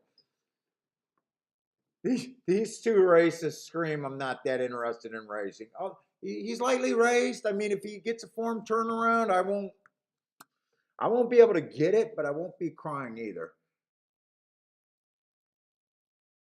Let's see, 6 is off a year layoff. Comes back, bad rail day, average, average, average. That's Kentucky Downs. We had one, opening day at Churchill. I gave out the warning. This Kentucky Downs, no matter how ugly the form looks, is going to be in play. I kept looking at a Kentucky Downs horse in the last race. Did not make the right call. Decided to leave him off the ticket, and he won at 22-1. Kentucky Downs form is going to be dangerous everywhere, no matter how fucking bad it looks. It happens every year.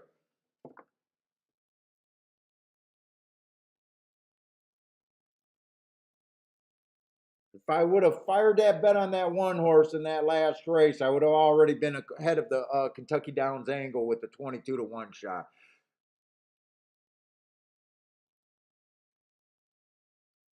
Let's see, the 3 horse went match strides with the fastest winner, 1 tick slower than the fastest winner at the 6 furlong mark. That's obviously a race that's on my interest. But I keep saying that I do have this overall feeling that I want to be on the outside of the track at Gulfstream or at Churchill. Wow, there's a lot of speed in this race. 5 got some really speed. 3 races ago went too fast to win. On a stalking closing day, that's obviously a nice race. The 6 horse just went too fast to win. Dueling and still missed by a nose. That's obviously a super nice race, and he's the favorite.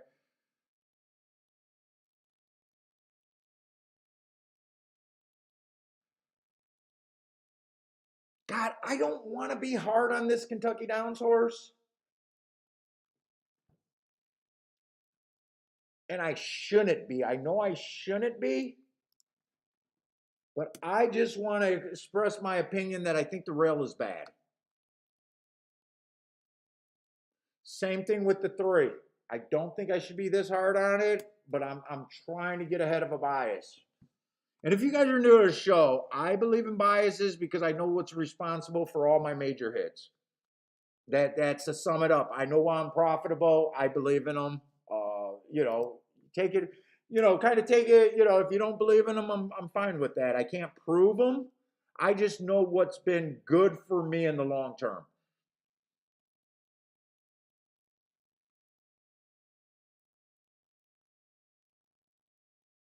And I know believing in them, another thing to think about in a par mutual game, I know believing in them keeps me outside of the box,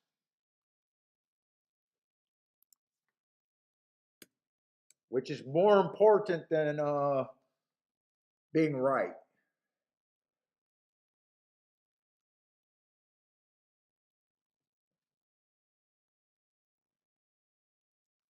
Man, even if I put the six at 2-1, he's over bet. Even if I put him as a coin flip,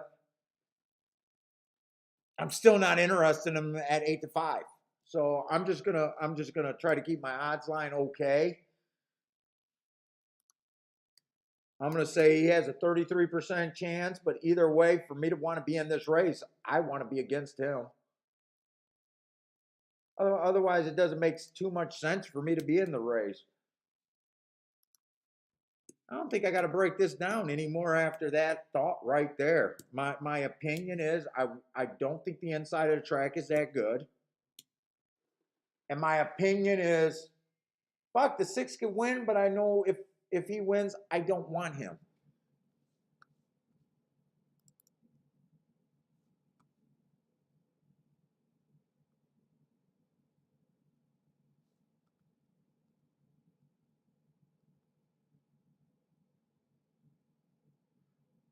You know what? This horse earned a heart. How did I miss that he earned a heart?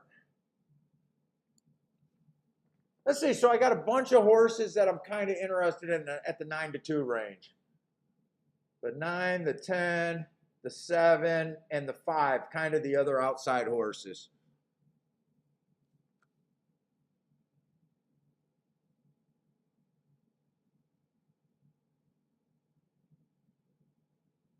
And the 8, I was hard on the 8, not because I don't like him, not because I like him. He's just a first time starter, and I have no clue what that is.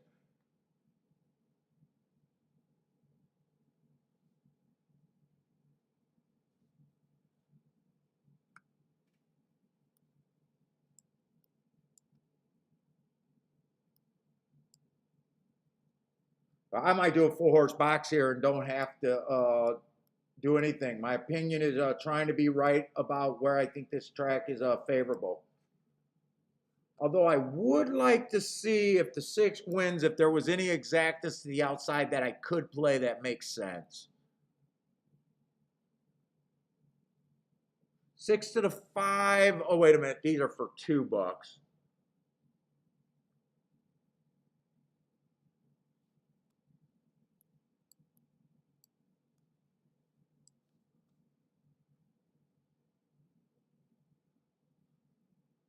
Six to the 7, 6 to the 9 I could play.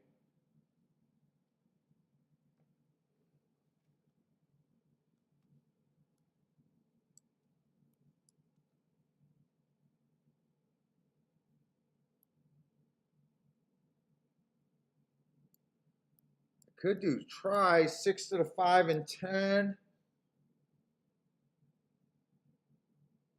I think I'm going to play this race.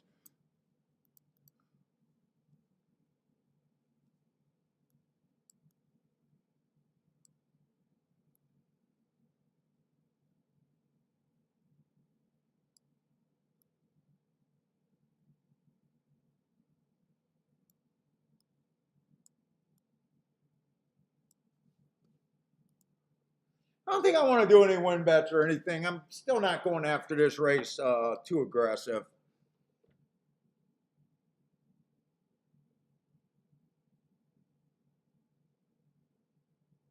Although I think if I hit any of this, I'll be able to have a decent day, I think.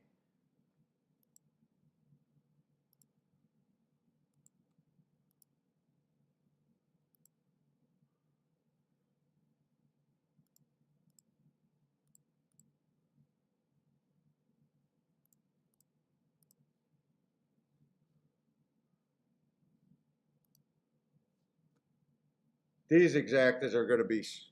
No, those exactas could be key boxed, actually.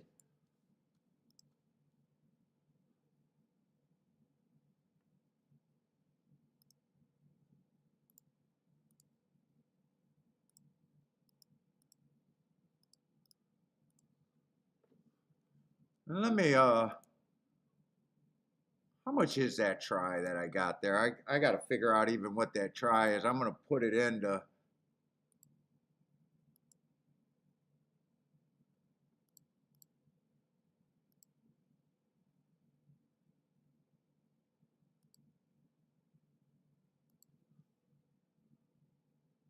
what is that, 450 for 50 cents? Is that right? 450 for 50 cents? So how much for $5? $45?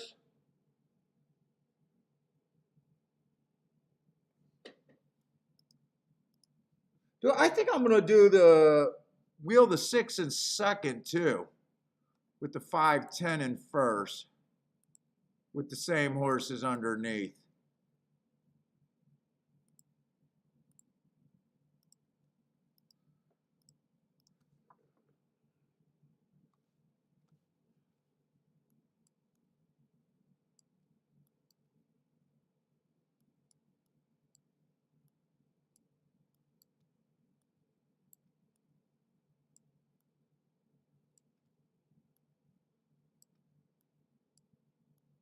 Let's see, I'm experimenting with tries. I'm try curious over here.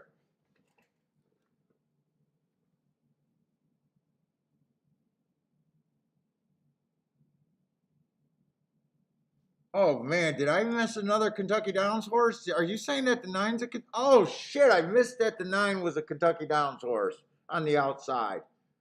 Fuck, I missed that. Well, I used them. I did use them. But I might have done some what is he at for the win?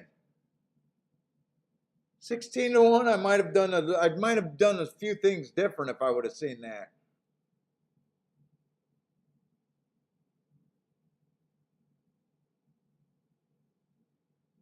Come on, I don't mind keep this 5 going, but can we bring some of these outside horses like the 7 and get this 3 out of there?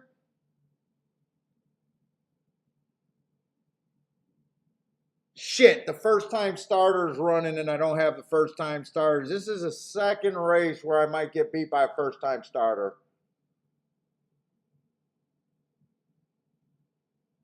First time starters and come on, 5-7, 5-7, get by them. Come on, 7.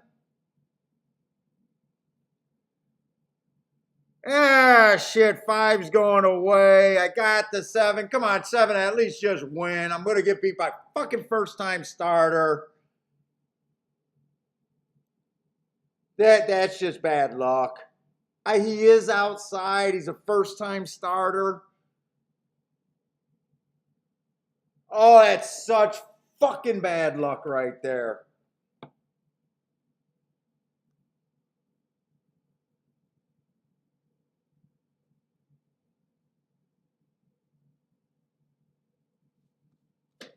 What was a 7-5 exactly going to pay?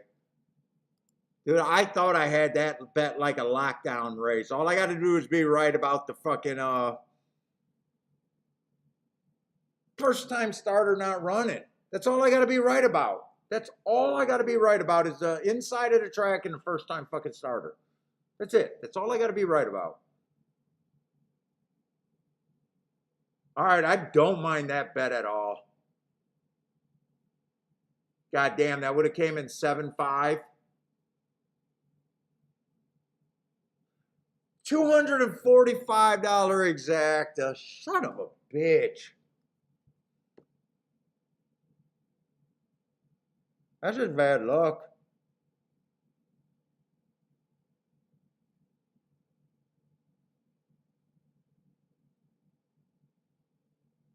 That's so bad luck. Yeah, I do. I started the day off saying I'm waiting for the outside turf races at Gulfstream, or I'm sorry, at Churchill. Maybe I should have chucked the 5, thinking that the 5 could be on the rail. 5 starting in the 4 hole and just saying fuck it, use the 8 horse. But dude, it's just bad luck that I got, and I I don't earn the right. I'm sorry. I don't even earn the right to bitch getting beat by a first time starter. I don't know how to handicap them. I usually take pride saying that's the best that I could do. I basically seen the 7 at a 9-2 chance to win this race. I should be taking pride in that. I got beat by a horse that I don't know how to handicap, and I admit I don't know how to handicap. So I shouldn't be mad. It just feels like a tough beat though. It really does.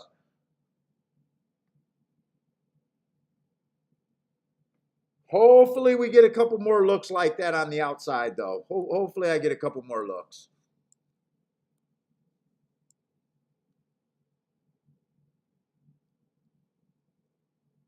And even by my philosophy, I'm supposed to lose that race if the 8 horse wins. I just ignore first time starters. That's rough. That's rough. 7.5 was paying 245 for $2. I keep thinking it's for $1. I keep thinking it's for $1. Would have been a nice hit though.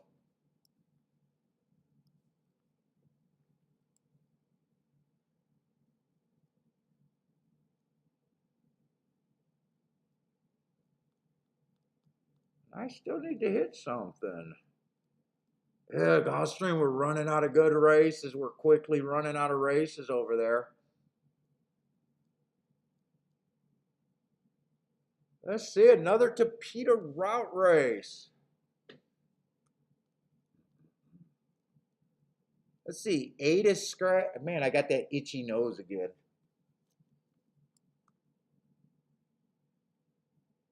Let's see, 7 and the 9 are the only horses they're betting, and then everything's a pretty big race. 7's a front speed horse for the most part. Have we seen a Topeka route today?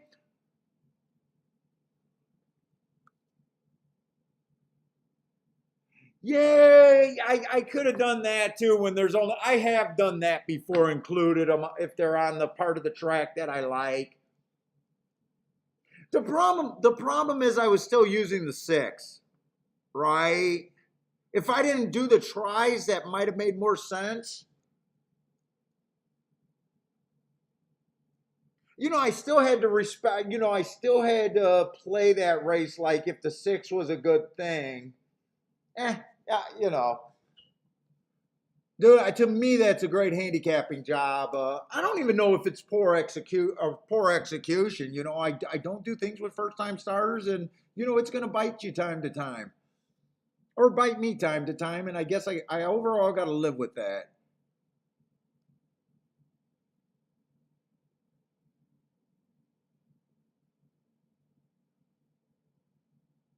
Wait a minute, did I scratch the right horse?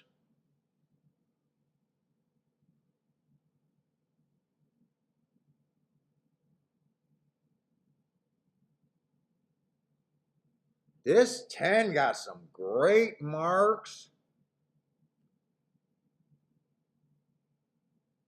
Speed was kind of good yesterday. He's stepping up though. Let's see. 9's making a pretty good drop. 9 has the right running style. But 9 was also stuck in a 12.5 for a while. I got mixed feelings. 9 at 2-1, I got mixed feelings on. 7 at 6-5, they're getting in the gate, so I don't think I can 7 and 9 both have the running style that benefits this track day in and day out, but it didn't yesterday. Let's see, 10, 6, 5 should all go to lead. 4 is out. I was ready to say 4 got some upside, but he's out.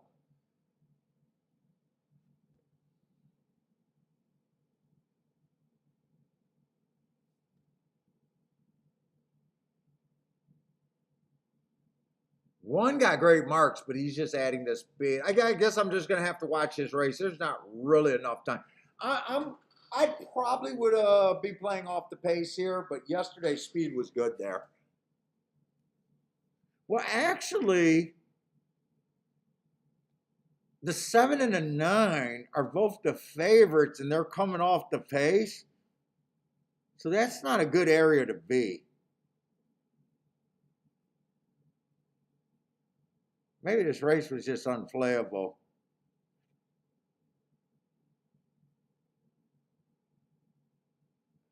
What's up, Gregory Ross?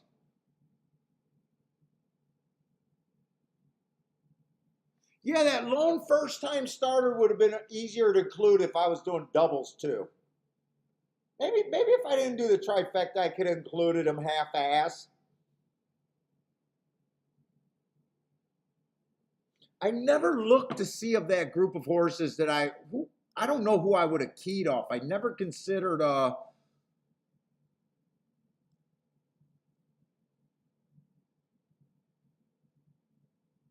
let's see, 10 earned a heart 3 races ago. I could have included him if that wasn't a box, but I was king. I could have included him then. But that would have mean, let's see, I would have never keyed off of the 8. I would have had to key off of the 7. And I'm not sure I would have got the right pick.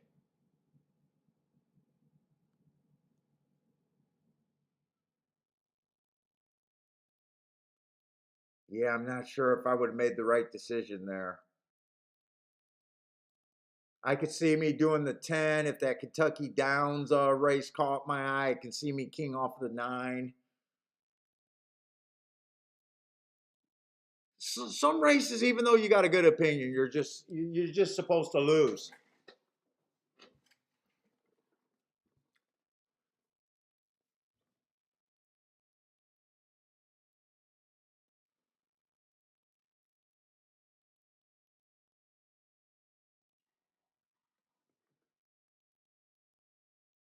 What the fuck was that water from? Why would I have water?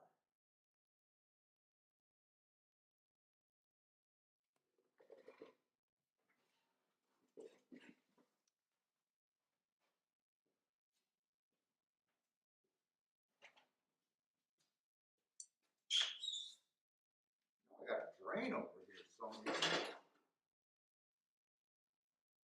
Or was that another house?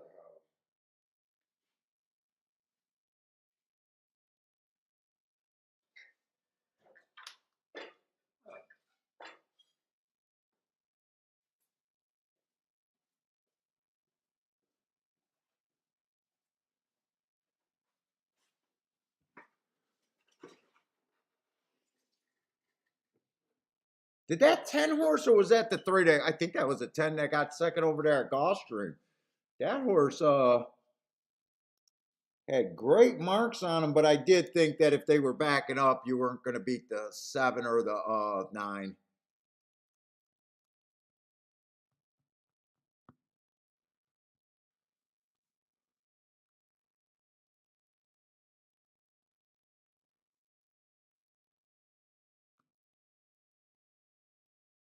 All right, I was kind of hoping because I did see the 10. I was kind of hoping the exacta would not be great, and it's not. That exacta is only paying 17 to 1.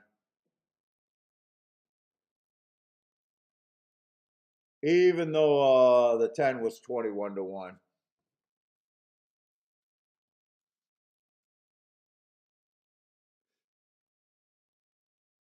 I just thought it was going to be really tough if the track goes back to coming off the pace. I imagine the 7 did come off the pace.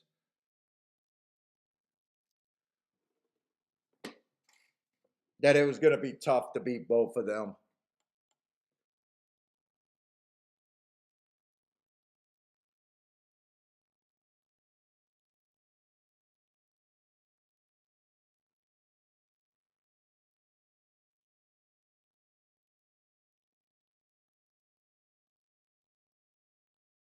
Yeah, and then sometimes when you include extra horses too, like always on my mind, like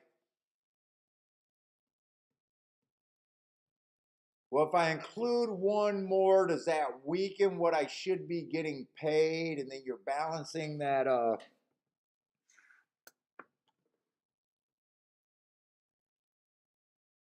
don't think I've ever did a 5 horse exacta box in my life. I don't think I ever. What is that? A $20 base? 20, that would have been a $20 base ticket. So that's a $200 base ticket where a 4 horse that you're adding 80 more bucks just to have it for 10 times. I guess I'm comfortable doing a 4 horse exacta box for 120 in some cases, even a $240 one for 20 bucks. But you got me. Then I'd for me to add a first time starter in that. He did have the good part of the track though. I don't know. Let me see what that paid. The 8.7. What did the 8.7 paid? I think overall I'm just supposed to lose that. And I wouldn't want to go to $5 exacta there because I wanted to go after that one enough, even though it was a play bet. What did that exacta pay?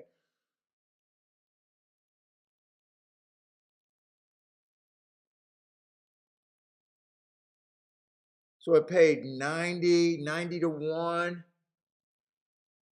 I mean, there it would have been okay. You bet 200 to get 900 back. But I don't think I've ever did a 5 horse exacta box.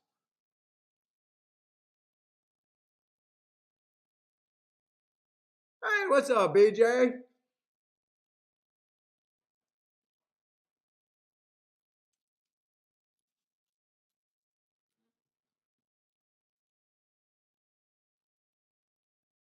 What's the difference between the price of a exacta box, a 5 horse exacta box, and a 5 horse try box? What's the difference in that price? 5 times 4 is 20 times 360, so it's 60 bucks for $1. Oh no, I don't. I would have said I could have done that, but flip for $5, 60 times 5 is 3. No, that's actually more expensive.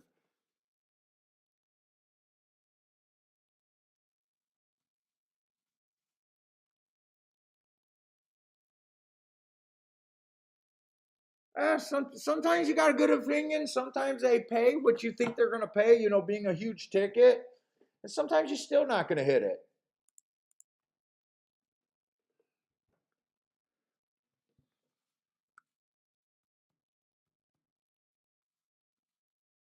My most realistic way was throwing in the 8 and then king off the right horse. But like I said, it could have been the 7, the 9, or the 10. So I'm not even sure. That gives me a 33% chance to get the right key. And I'm not sure I would have been right on that because that heart on the 10 would have caught my eye, and Kentucky Downs on the 9 would have caught my eye.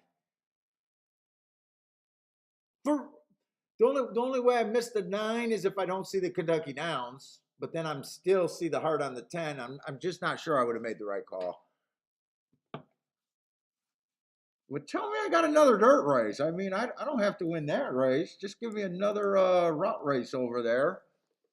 Give me a good outside of the track, and maybe I can punish them for real.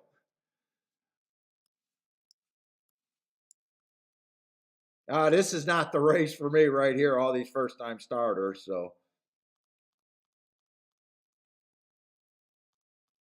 and we only got one. Oh no, we got 2 more route races. I got a chance to try to find that again.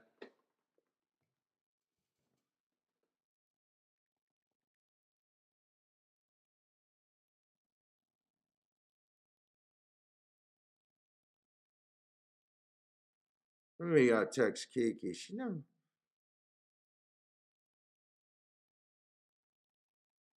tells me famous people live in my city. No fucking kidding. I got, dude. We're the poorest freaking subdivision in the area. Everywhere around us is nothing but lakes and mansions. Oh, you got this famous person living. No fucking kidding, I do. Oh, that person lives here. Bob Seger lives here. Yeah, I know. Of course. Who do you think lives in all those fucking mansions? Like half our city is fucking mansion. I'm pretty sure they're not all food stamp millionaires.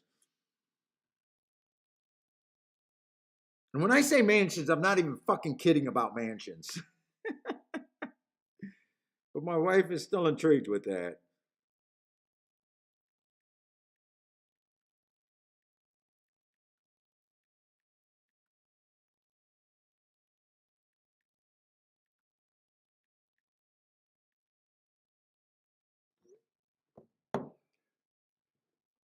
Well, Bob Seger was the man.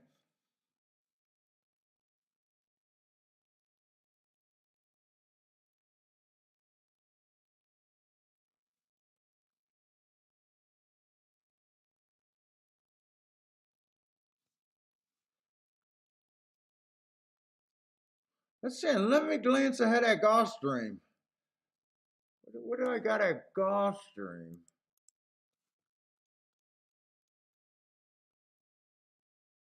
Let's see. I can't look him up. Let's make sure I got the work, and let's make sure.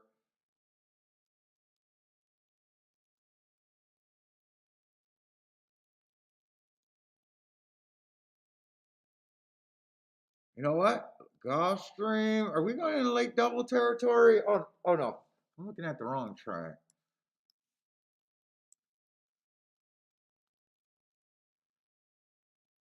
$20,000 claim. Oh, that race does not look bad.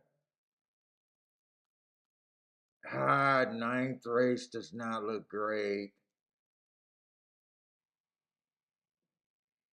Ninth. Wow, they're giving us a lot of these Tapeta route races that are just 2-year-olds. Or, yeah, 2-year-olds just broke their maiden. A lot of first-time starters on the Tapeta route. There's probably no way in hell I could be interested in that race.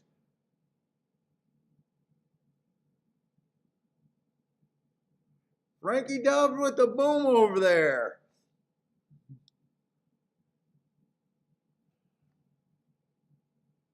Oh, she's still saying about 3 hours or so. They haven't even left then.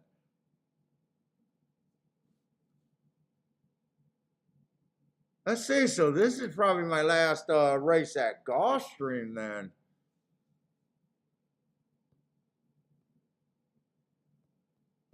Let's see, a 1-2 winner, but the 9 horse might make that to be an okay exacta.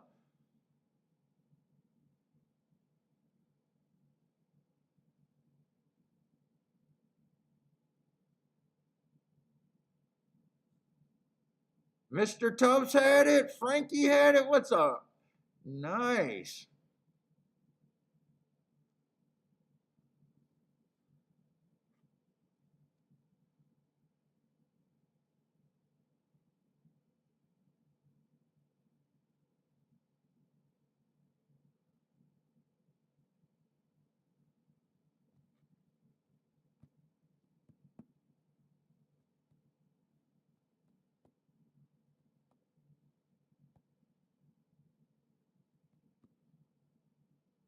Lloyd with us. Boom there too. Nice.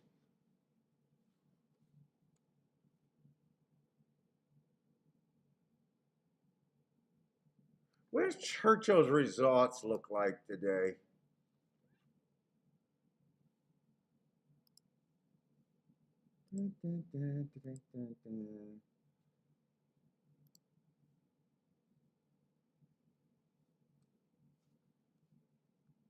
This Churchill's form? No, that's Gulfstream's form. Oh, I named them both Gulfstream. That's right.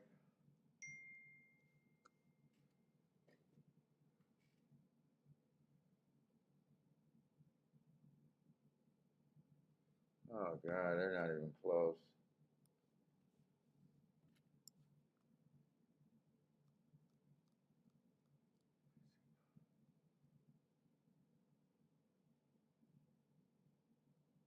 This was the other first time. So I took 2 bad beats today with first time starters. I'm just glancing over today while I got a couple minutes real quick. As a no bet. Short prices.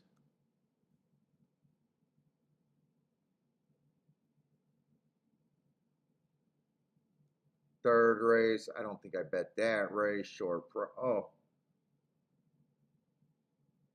that was a race where it was a short price, but it was the exact, and I missed the exact. Okay, I did bet that race.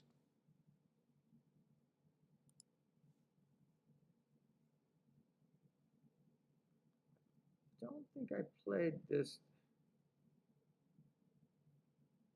Oh, I did play that race.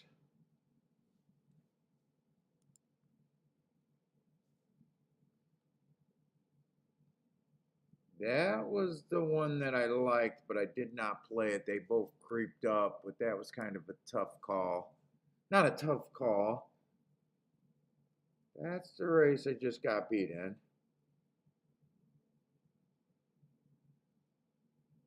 The race that I got beat in really was the only race that made a difference at Churchill today.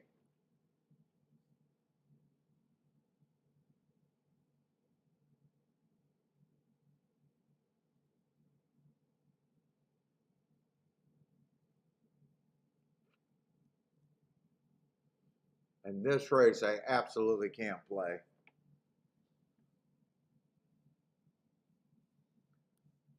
So let's see, I got to get over to Gulfstream, and I probably can't play a double here. So that does take some creativity away, I guess.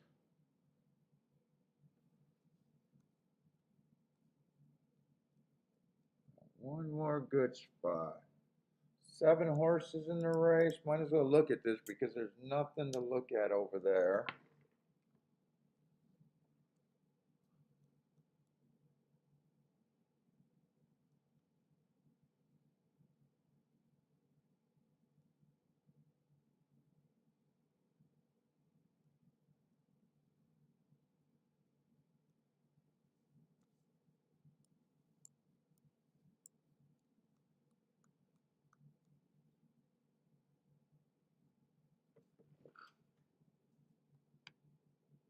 That's right. I have been leaning towards that. The inside's been okay at Gulfstream, right on the dirt. Is that true? Kind of got behind on my tic-tac-toe board. But I do think I had that thought most of the day at Gulfstream, other than that 10 horse.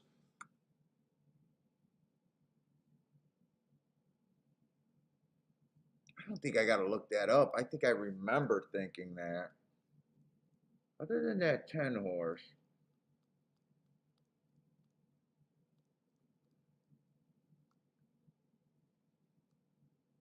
See, we got optional claiming 20,000 over here. See, 4 races ago on this one. Early pressing day went too fast to win. I like that race. Comes back, runs on an early pressing day. He was a little far back. I did give him an asterisk. Comes back, runs a nice early pressing day. Average 1 tick slower than the fastest winner. Just missed. Still think he's in okay form, but he hasn't got a bump off of his speed figure, and he hasn't won since earning those hearts.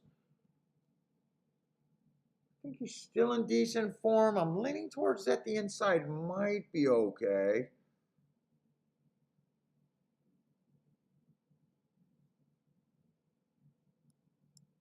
See what else is here.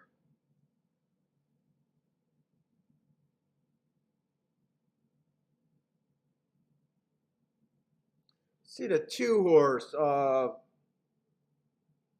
3 races ago came out a little bit slow. Match strides with the second winner. 1 tick slower than the fastest winner. That's a nice race.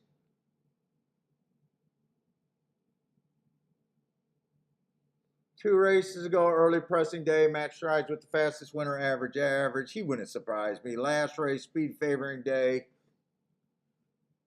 couldn't get the lead on a track that you needed the lead.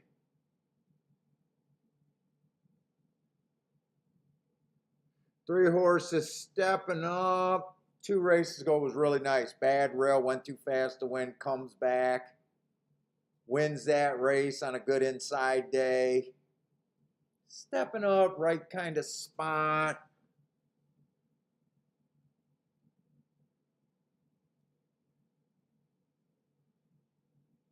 Four Horse was at this level kind of struggling a little bit, not having a crazy speed. They dropped him halfway down to 12.5, and all of a sudden he exploded.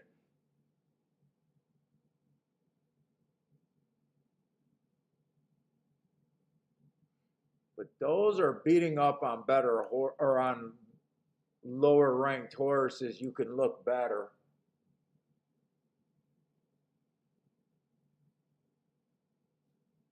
He's in good form. He's definitely in good form. I'm trying to decide if I think he's on the cheap side or he wasn't super competitive at 20,000. 7-2.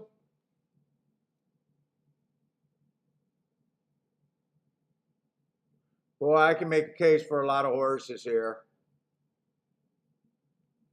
5 Horse won his first race, and then last race went too fast to win. Nothing's wrong with that. Other than I want to get by a 3-2 shot. Although I do feel like the inside of the track might be where I want to be here.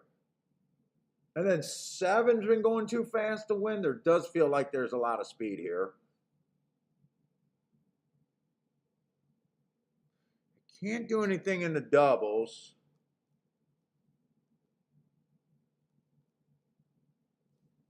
Let me see what they do. They got any scratches next race? Let me see next race.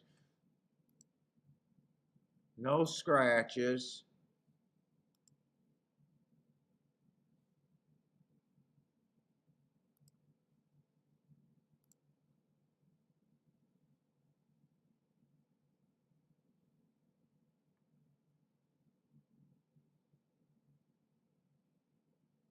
They're going to be hammering the 9 next race. Hammering the 9, the 8, the 5, the 4, and the 2. Man, I don't feel like I can really play a double.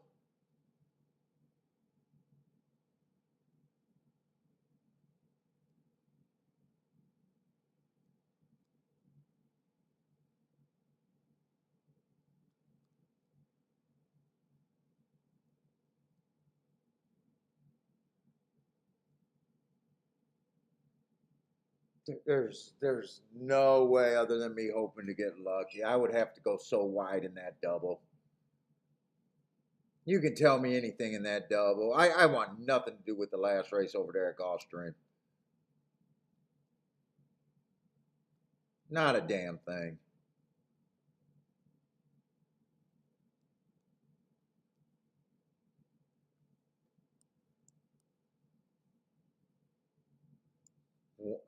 One horse even only one horse even tried a route before.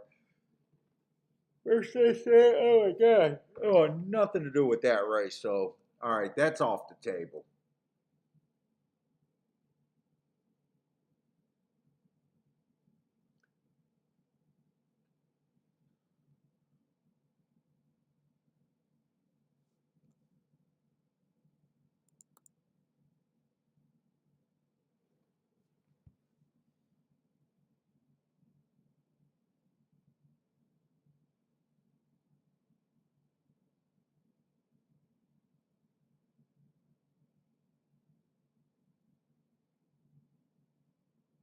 Those white horses just been looking like they've been getting a super fucking highway to me.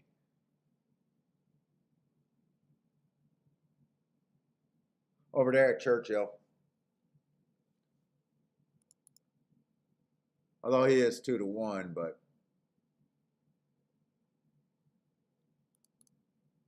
all right, go back to Gulfstream. I got distracted watching that race.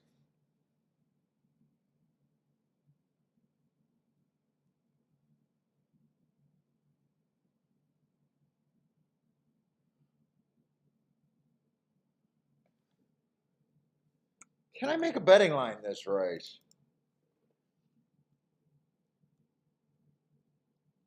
My betting line is tricky here because part of it is all based on inside outside shit. But I all day long I've been like, I want to find a spot on the inside of the track all day long.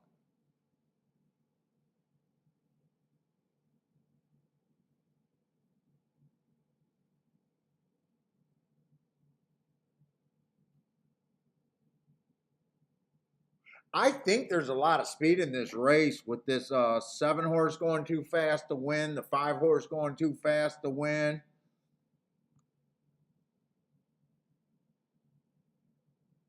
The 3 horse just went too fast to win. I do think there's a lot of speed in this race. And if it's inside, I think I want to be part of the 1, 2, 4 horse almost. No, not 1, 2, 4. Yeah, 1, 2, 4. But mostly 1, 2. I'm still questioning the claim. I think the 4 does benefit if the pace is fast, though. Fuck, I gotta go pee. Holy shit, do I gotta go?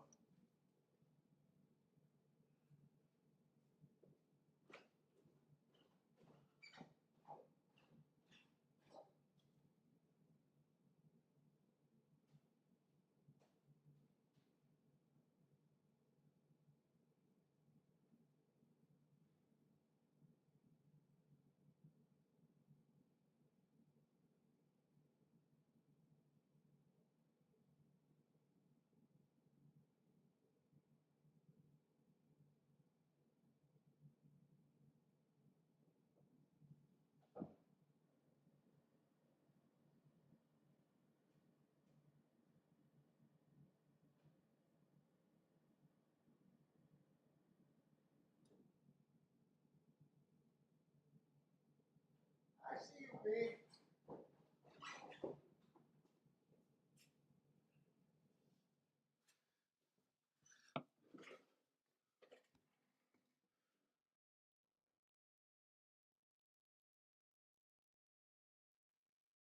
I need the speed goal to do what I want to do here.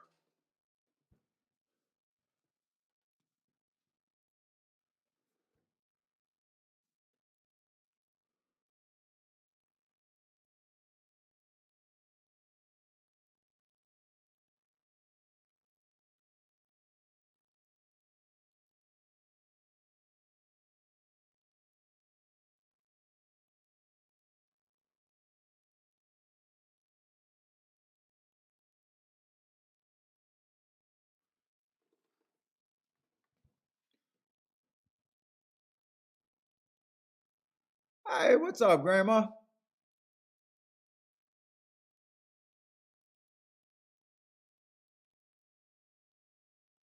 Is it really inside? I'm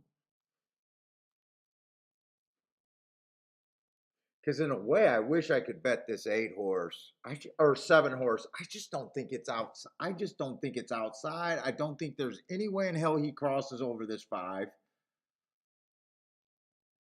I think if he outcrosses this 5, they're going to be going so fast that it's going to kill them.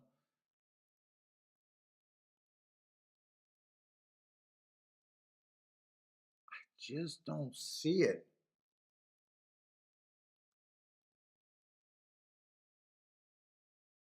I don't quite trust the 4.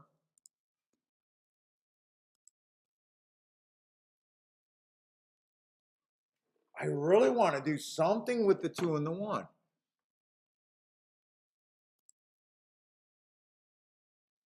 5-1 is paying 19, but 5-2 is nothing.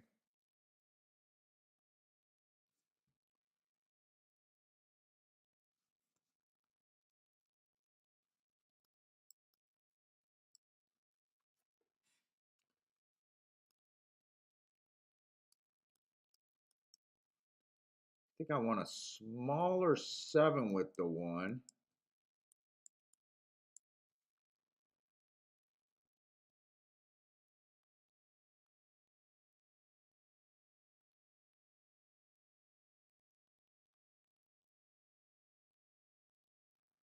I don't believe this, although 4 will benefit if the pace is fast. I really don't like those 2 races. Maybe I cut it down. Win on the 1 and 2.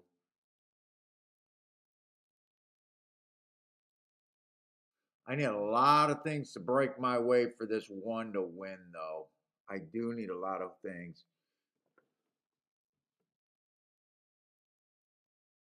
I kind of want to do a 1, 2, 3 or a 1, 2, 4, and I don't want to do them both. I'm not sure which way to go there. Oh, shit.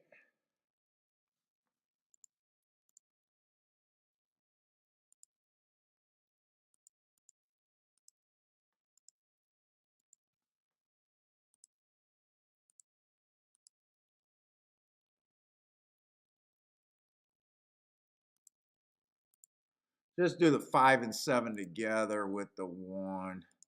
Don't do those separates. It's going to take. Check the box. You know, fuck it. Do a 1, 2, 3. And a 1, 2, 4. If it comes in 1, 2, I actually get it twice. I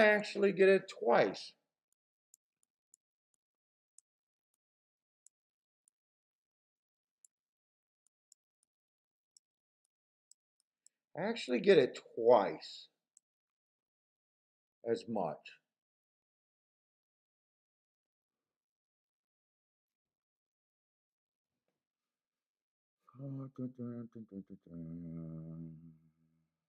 By the way, these were key boxed.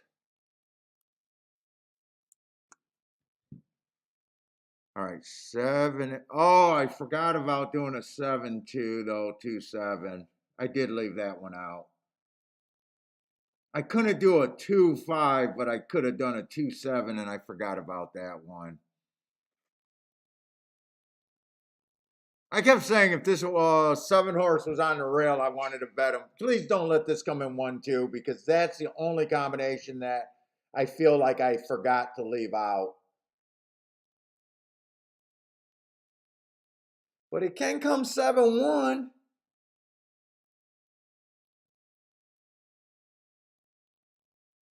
Ah, one's struggling. One's already to the damn whip. Come on, 1. Please just beat the 2 because this is going to piss me off to no end. This is going to piss me off. I should have that. Come on, 2. Or come on, 1. Come on, 1. Come on, 1. You got this. God damn, that's the one that pisses me off. And I got a win ticket. I got a nice win ticket, and I'm still pissed.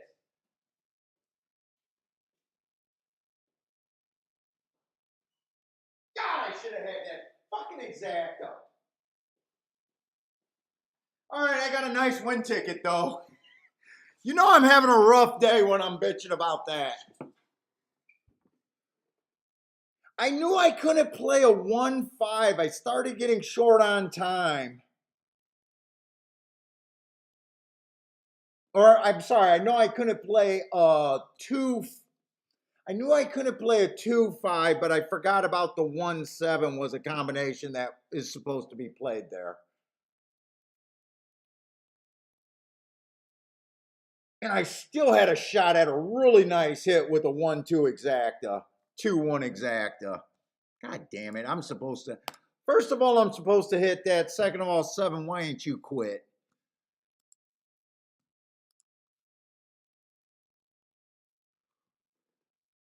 Two, 1 was paying 39 to 1. All right, at least I hit a race, but it's not like super great. MKT fade at 2, 7. I'm supposed to have that 2, 7.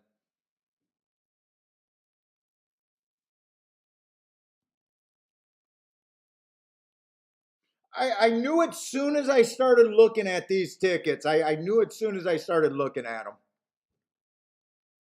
I was like, oh fuck, that's where I messed up. I kept saying if the 7 was on the inside, I would absolutely love the 7. I said I don't think I think if he outbreaks the 5 that he will be not being able to win the race, and I was right about that. Dude, this is another race. I gotta start thinking about these damn tries. I really gotta start thinking about these damn tries. I'm king off the 2 and the 1. Dude, that's a try that's probably going to be really good. That was super hittable.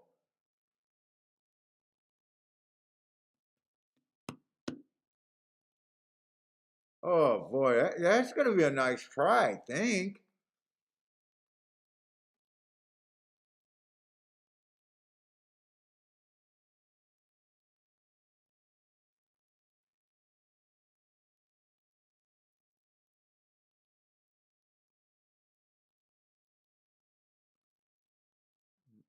Mm.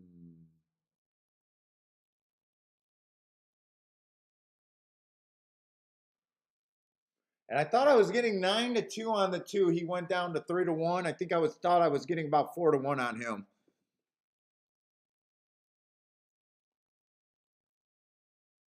Dude, I knew I did not trust that 4, and man. My first thought was to throw out the 4. I guess I still don't mind this because this would have been a really nice hit.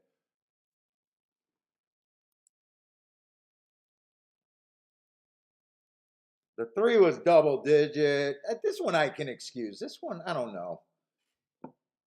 Maybe I should have threw the 7 in there just because I kept saying I love the 7 if he was on the inside. It is what it is.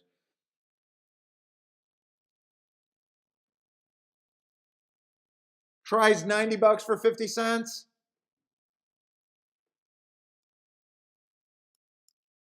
And doing the exact same opinion. 1-2 with the 5 if I wanted to do that. 1-2 with the 7. 1-2. So that's 4 combinations. So I think each of those combinations is $3. So for a $12 bet. So for $5, it would have cost me what, $60? 5 times 12 is 60, right? Or am I a dumbass? No, 5 times 12 is 60. Yeah, 60. It would have cost me $60 for and you would have got $180 5 times. Am I doing that math right? 180 times 5.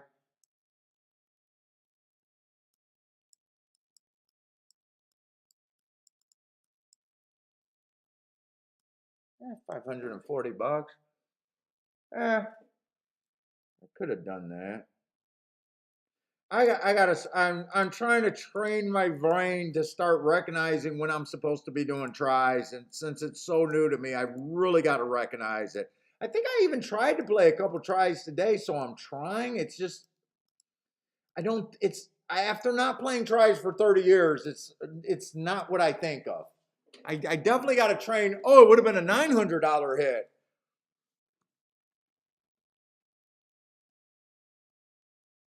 Oh yeah, because I got it. You would have it 10. Oh fuck yeah, $900 hit,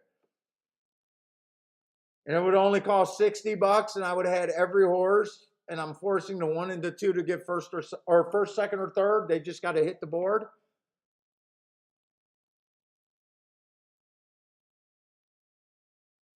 God, I really got to train my mind to think of that.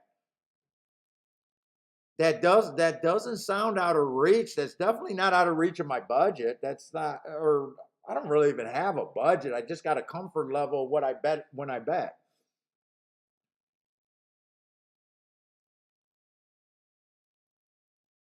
Actually, $60 to have a try 5 times doesn't sound expensive to me at all. I just got to think about it. But I did like my bet there. Maybe I didn't like the 2 horse to win bet. I thought I was getting 4-1 on him, but I thought those were the 2 horses that I definitely wanted to do something with.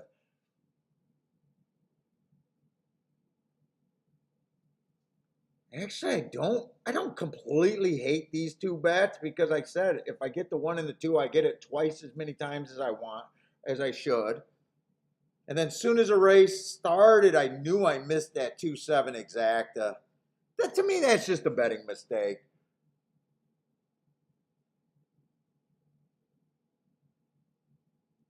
It just seems like they're all coming on the same day right now. That's all.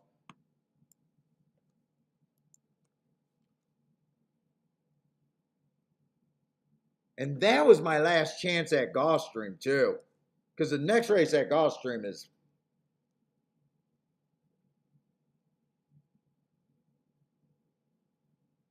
crap. Let's see. And if I would have went, if I would have had a race that I could have played the doubles, my whole opinion was that race was 1 or 2 was going to win that race. That was my whole fucking opinion. Maybe I paid for too many boxes too. Maybe I paid for too many boxes. I didn't have to play for the 3 on top of the 1, 2. Although that's a big hit.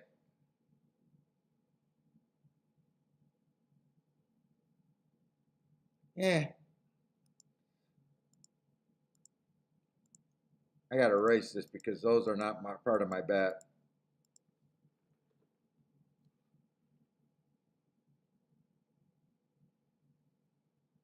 Frankie says more win places show bets is what I need to do. Is that what that is?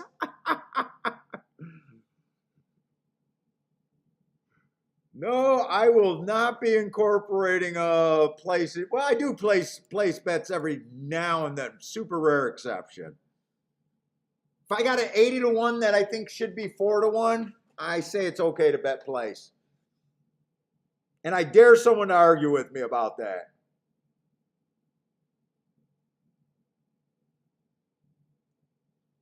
Although it is smarter to play them first and second in the exacta and just make sure you go everybody if you wanted to. Rare exceptions you can go place. I can't ever go show.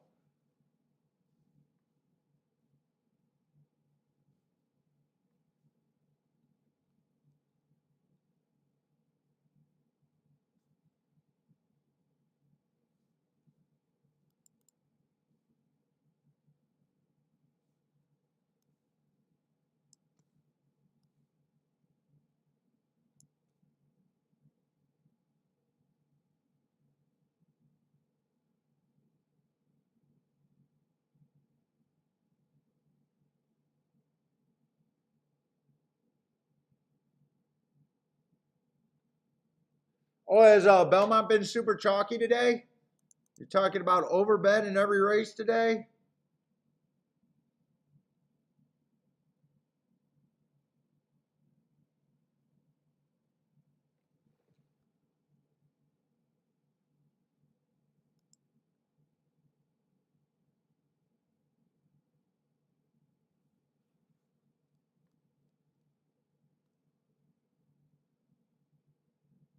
What's up, Blair? Blair thinks the 3 got up over there. I want another dirt route over there at Churchill. That's what I want. All day long I've been waiting for some. How many dirt routes did they give us today? I don't think they gave us many, right?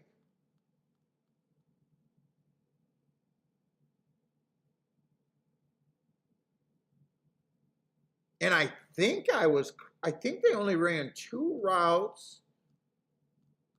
And I had 2 losing tickets, but I think both of them, my opinion, was pretty good.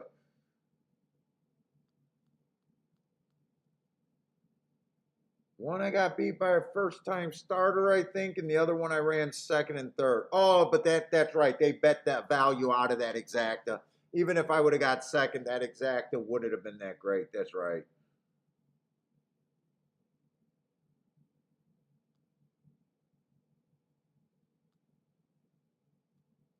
Wait a minute. No, we only had 1 dirt route so far today. Oh no, we had 2. No, I'm thinking right. That was a race with a 4-horse one, and I had the 4-6. Came in 4-3-6. And 6 was like a long head beat him. That's right. And then the other race was that 7 horse where the first time starter beat that $254 exacta. That was another tough beat.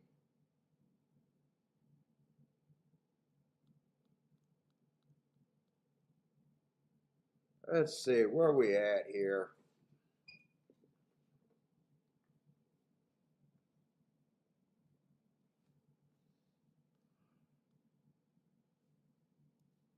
Five horses out. I should have plenty of time because I don't think there's any reason for me to rush over there to Gulfstream.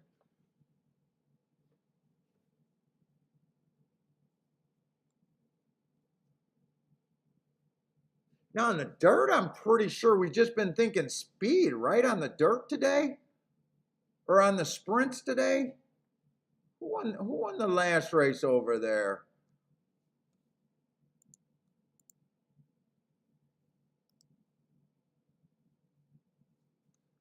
Pretty mischievous from the outside. I think he did come off the pace a little bit. Then a first time starter. Oh, that was a mile race too, but I did not play that. Oh no, that was a race that I played. That was a race. Oh,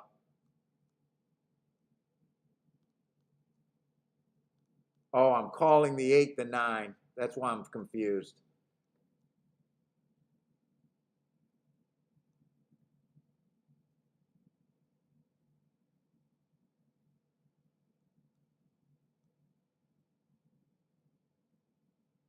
That was a race that I handicapped and I did not play. He went wire to wire. I do think the sprints and the turf kind of been running two different ways in my head. I think the sprints have been a little bit more kind to the inside.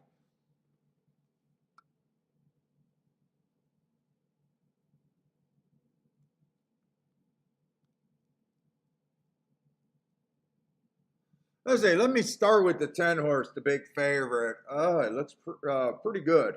Let's see. 4 races ago, inside of track had the inside, went too fast to win. I like that race. Comes back, inside of the track was good. I don't like that race as much, but then he started going off on the higher speed figures. Two races ago, speed favoring track, kind of stalked. I mean, yes, he looks fine. You know, he did earn those hearts at a route, though.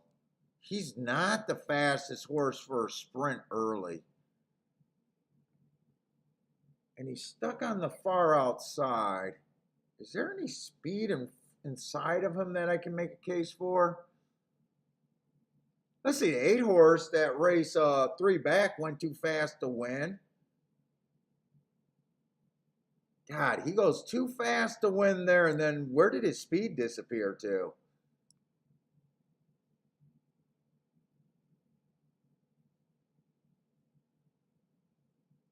Can't really trust him, and he doesn't go to the lead all the time. Ah, man, I don't know. But I do like that race 3 races ago.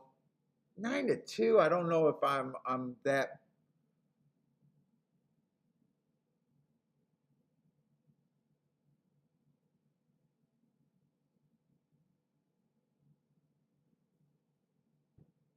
Six might be able to show some speed, but I don't. Let's see what else. Let's see.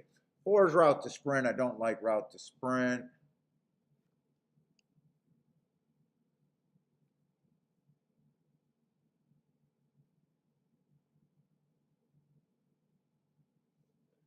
Three horse, 2 races ago went too fast to win. That's probably a nice race right there at allowance 1x.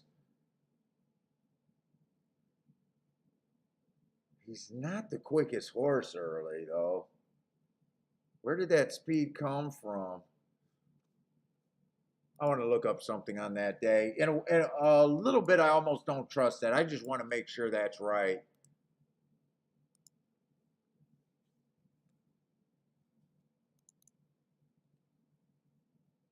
What was that? Ellis Park on July 10th. I don't quite trust that race.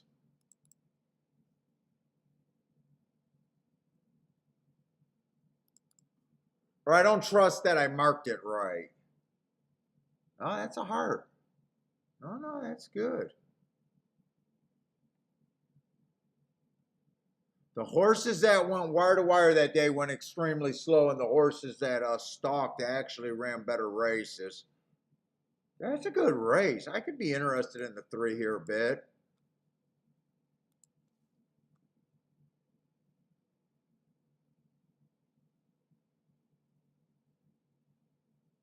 I don't think he'll be on the lead, but I think that's a good race. Let's see, I can't get to the Thistledowns horse. Dude, there's not much in here.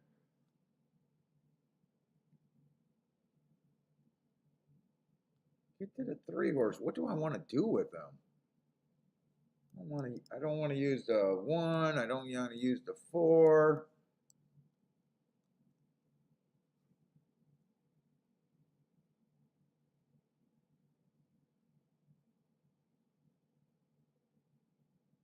I don't know what to do with the 6. This horse got no speed.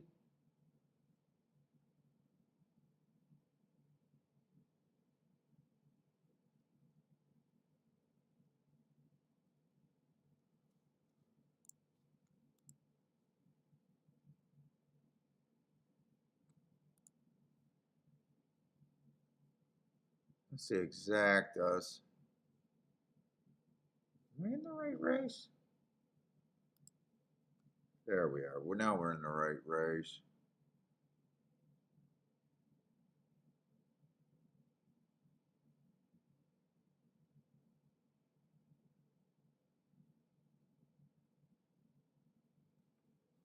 Well, I think I want to use the. Oh, I'm looking at the wrong horse. Wait a minute. Did this go? That went there. Yeah, I want to use the 10 and the 8. All right, I'm sorry. I want to use the 3-8.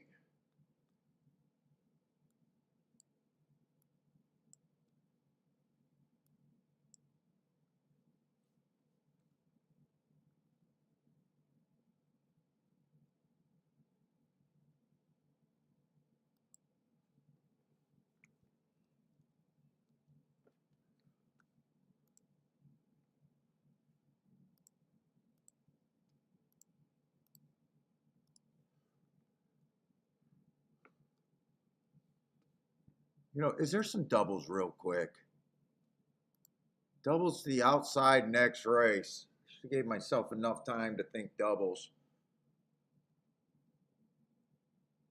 We got some Oaklawn Park horses that I don't have marks on. Fuck, lots of speed.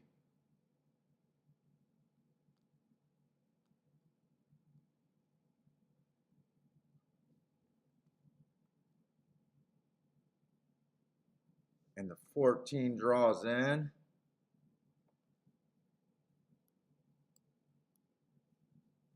He's just more. Wow, there's a lot of speed on the outside next race.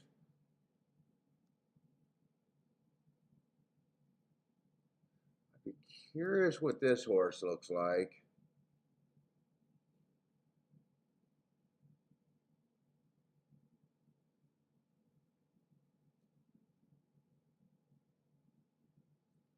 I don't think I got enough time to really look at a double there. They're already 6, 7.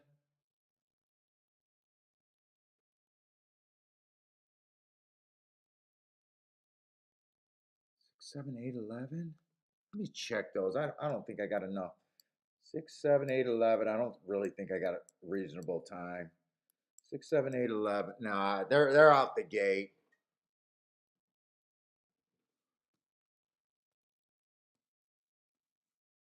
They are out the gate.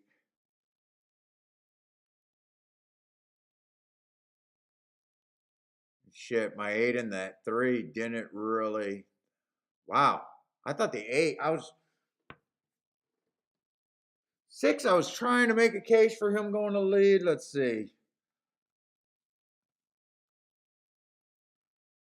See, I couldn't have went 10.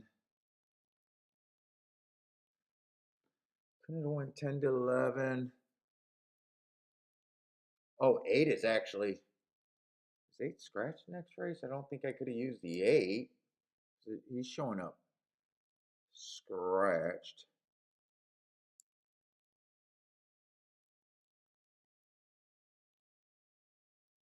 Come on, 3. 3's not coming fast enough. 10, 2, 2, 10.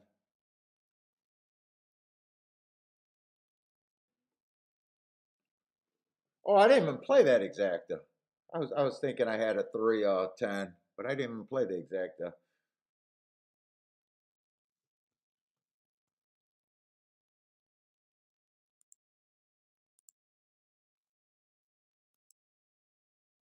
Oh, the 8 and the 9 were scratched, so 8 and the 9, so you couldn't have played a 10, 11. Well, actually, it doesn't matter. I would have got beat at the wire even if I used a 10. The 8 and the 9 are going to be scratched next race.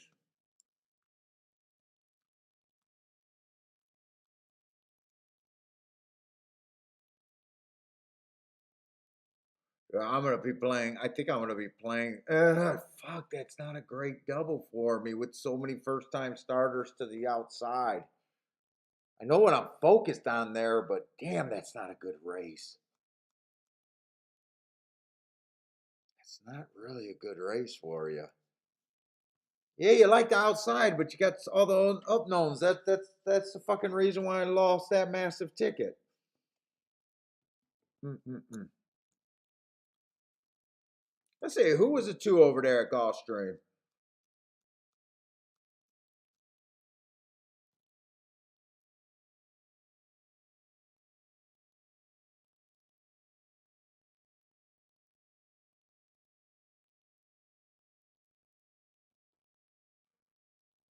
Whose last race looked bad. Boy, that didn't look too bad. He had the rail. I did say I thought the dirt was playing a little bit better to the inside. Oh, 3 did get third.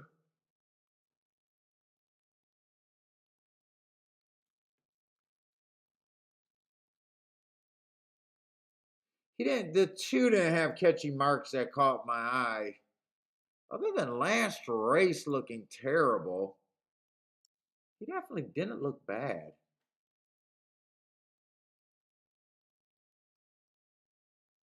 He just didn't catch it. He just wasn't eye catching.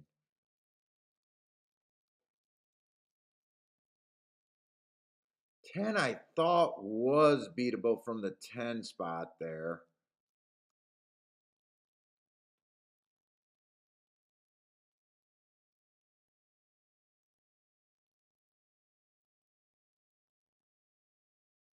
Mm.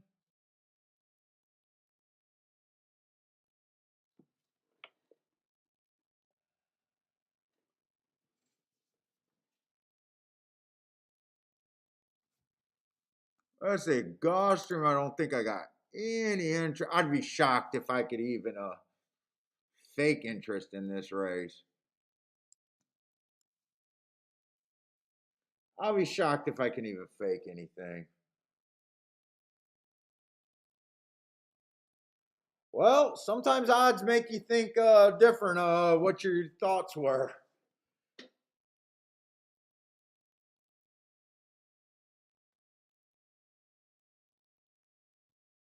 Wow.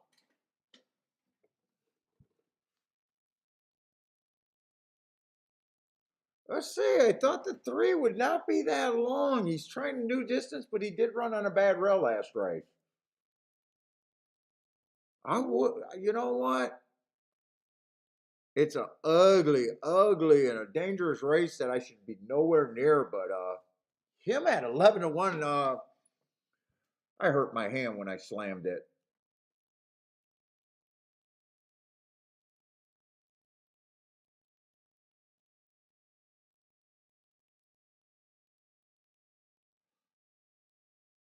Him at 11-1. This is a Tapeta race. Everyone's stretching out. I don't think he'll be on the lead. He ran on a bad rail last race. I could see him having an upside. I thought the 4 could have a little bit of upside too, just because he ran a route race before. 2 races ago, ran against the Inside Day. And the first race ran against the Early Pressing Day. I am a little surprised about how they're betting this race. The 5, 6, 7, 5, 6, and 7, I got to ignore all of them.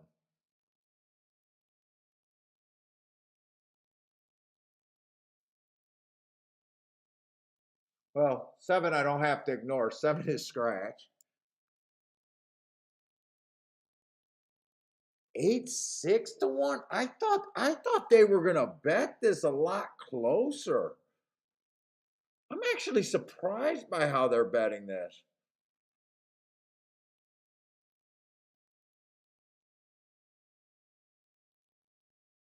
Do I want to get silly here?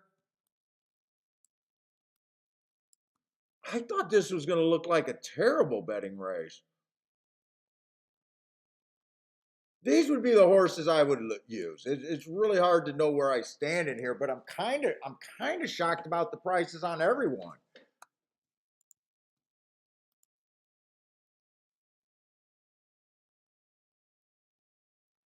Let's see.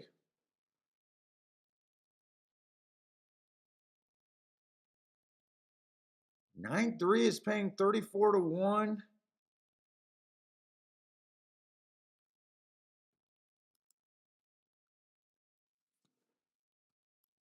9-3 would be the only one of that I would want. 9-3. I want to play this.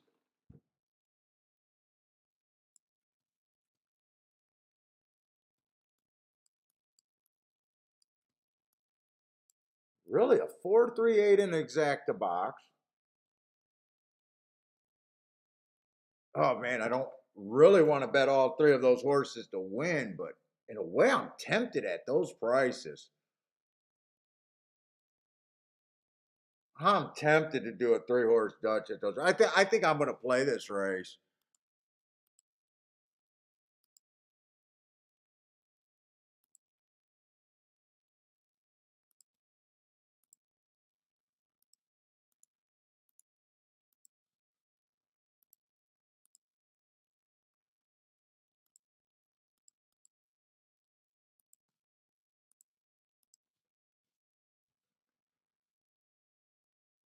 Yeah.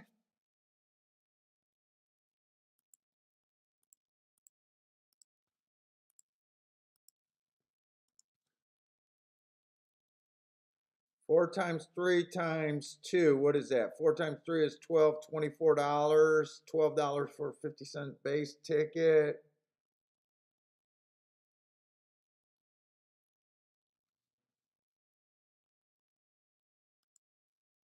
I don't think I'm going to do that for.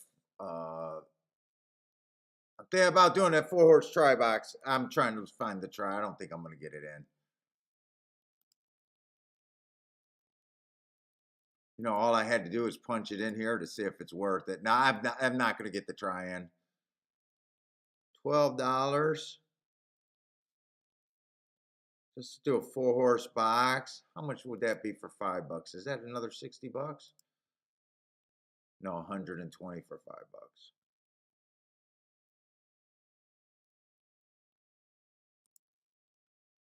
All right, but didn't do a try.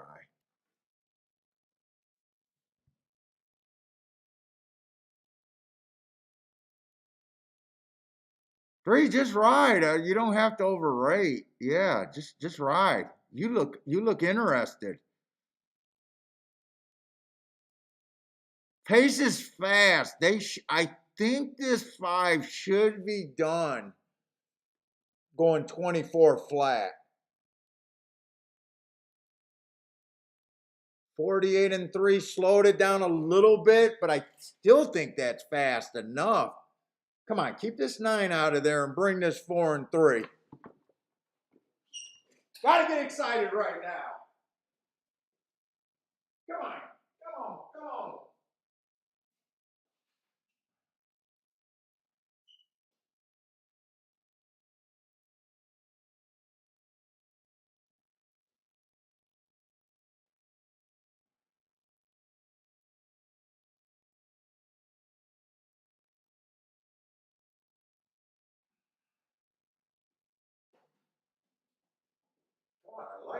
3 and 4 was sitting. Yeah! That's a boom! That's a boom! That's a boom! Duh!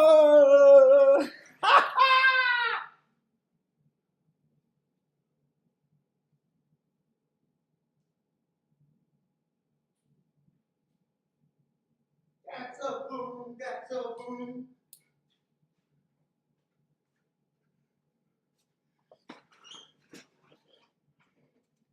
That's a boom in a race that I fucking hated.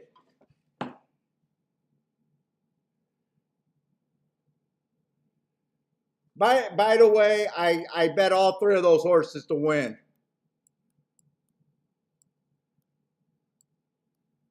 I said I bet them all to win. I did not bet the try. And I get the best possible outcome on the planet.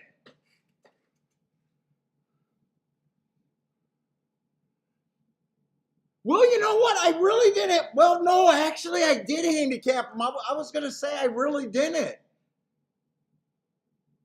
I really didn't. But I did have a note. Bad, real early pressing day. Hey, but yeah, right away, Mike, what is that? Is that about 5 in less than 2 weeks? I don't know. There's some questionable calls. I did say 20 to 1 or higher. I think a couple of them ended up being like 19 and some change. Oh my God. For the first time, I'm thinking try on the right time. I was even trying to, I wouldn't have had enough time to price it, but I was really thinking about doing the 4-horse try box.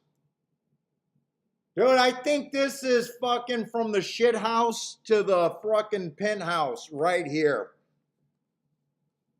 This got to pay 250 to 1. This has to pay 250 to 1, right?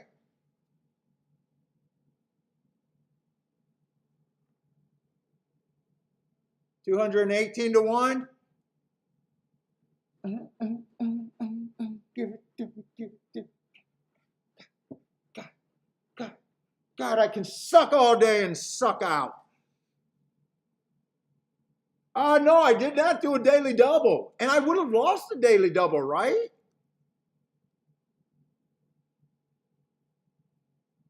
Oh, no, shit, I would have won the daily double. I would have won the daily double. I wanted to use the 1 and the 2 and the 2. I was having such a bad day. Well, not a bad day betting, a bad day emotionally.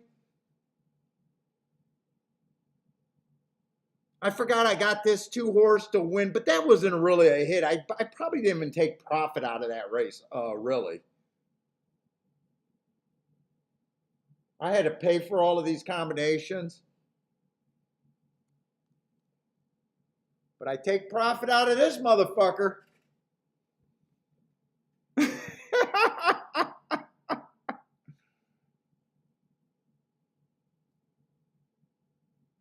Oh my God. I kept saying there was no way I was going to bet this race. Dude, really what I thought it was going to be, I thought they were going to make the 9 the chalk. But I thought the 8 was going to take quite a bit of action. And I thought the 4 and the 3 would be at about 5 to 1, 4 to 1, something like that. I thought they were going to bet all of the horses that ran. I really did. And you know what's crazy about it?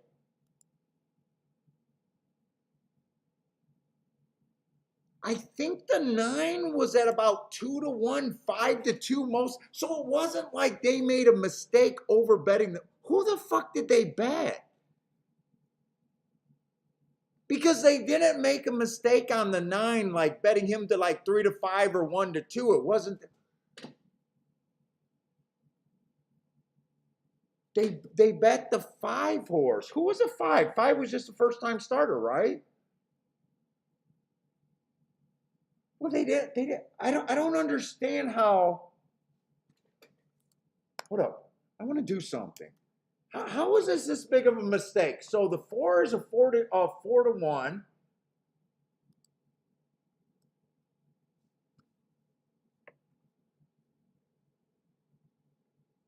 Five would have been a 25%er.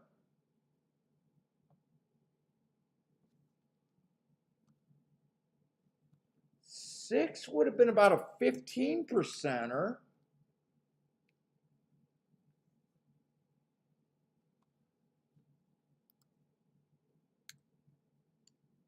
Three would have been about a 4%er. Where did they make the, I don't understand where they made the big mistake at. Let's see, 7 is the scratch.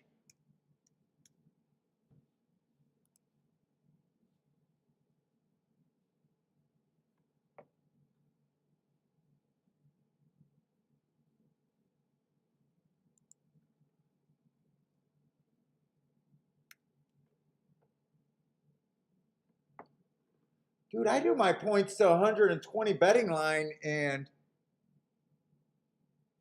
well, I guess that's about right.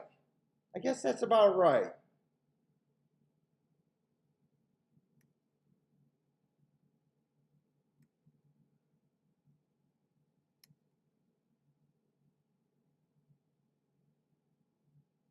Oh, that's about right, because he's like, the one's like an 8% chance. Okay, they equal out pretty good.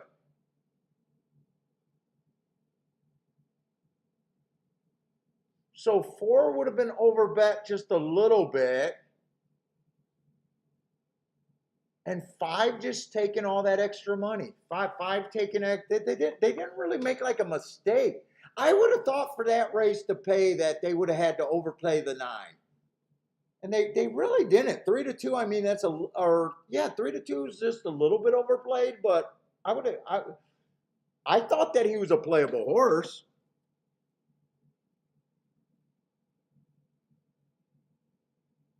By the way, I know Lou's been saying that the bots gotta misses. The bots missed that one too, Lou. I love it when the bots are wrong.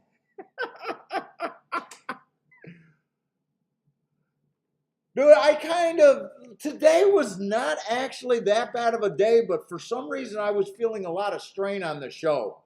I think it's just when I get a few bad beats, and it's like, I don't know. I wasn't overly invested, but that's definitely a really nice hit right there.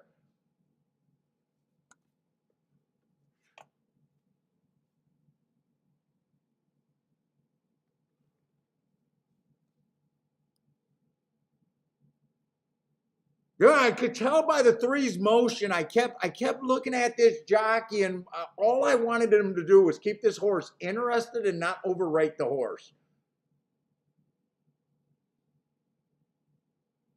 And I just need to get lucky. The 4 and the 3 gets first run over to 9.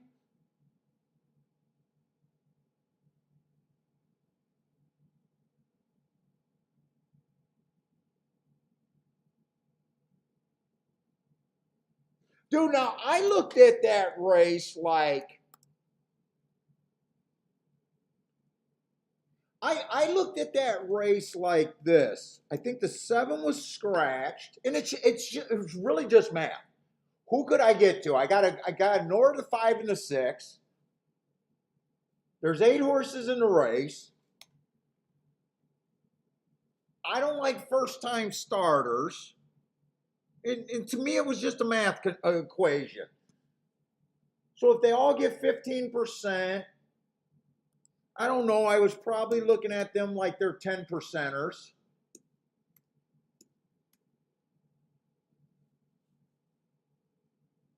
The 2 I did not like at all. And that just leaves the 3, 4, 6, 3, 4, 8, and 9. 3, 4, 8, and 9. And I looked at them like they were all roughly the same. You know, I got no problem with them, so I'm looking at them like they're all 4-to-1 shots. Dude, Dude, it's just math. It's just math. And if you put enough tickets where you think you're ahead of the math, so then I force my bets to, if the threes, if I think the three should be 7-2 and I'm getting 24-1, that's an easy win bet. If I think the four's winning at 7-2 and I'm getting 8-1, that's an easy win bet. It's easy not to bet any money on the 9 because he's over bet. And the 8, I think, was 8-1. So it was easy to, that's why I did the 3-horse Dutch. I looked and said if the 9 wins this race, all the exactas other than the 3 was good.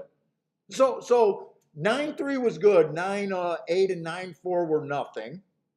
Dude, so all I used is math and I put in some bet. I don't have a good view. Everyone thinks it's about handicapping. It's about handicapping, it's about experience, but after this is just math. And then it's just saying, well, if I got a 3-horse Dutch, obviously this is the best part of my bet. I don't do anything special. I get lucky at the right times. But it's because I try to consistently play tickets that have that upside. That's all it is.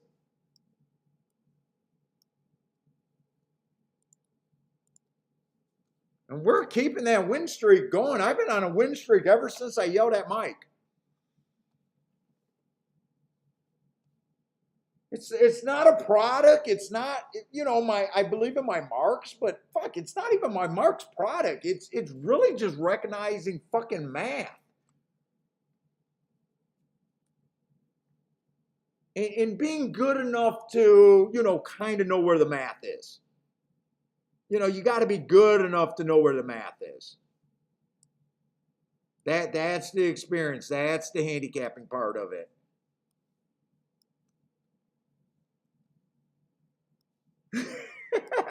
No, I'm done taking cheap shots at Mike.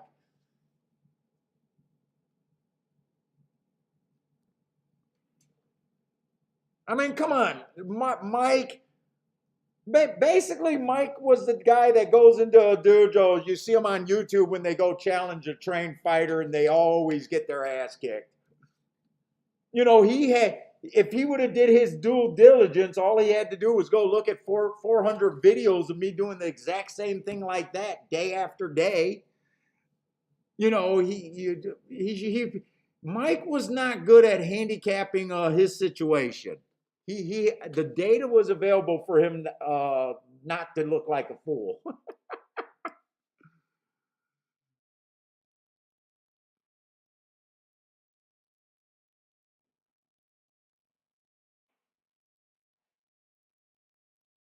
But it was, thank you, Charles, for saying. But it wasn't even that great of a handicap. Yeah, I had a note that made me say, hey, the 3-horse had some upside.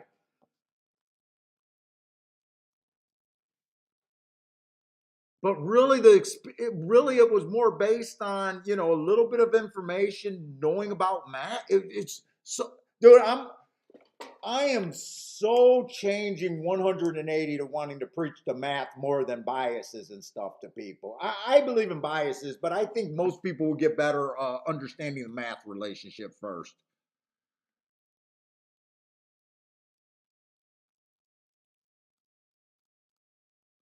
And now I don't think I need to play Churchill. I don't know. I might be done.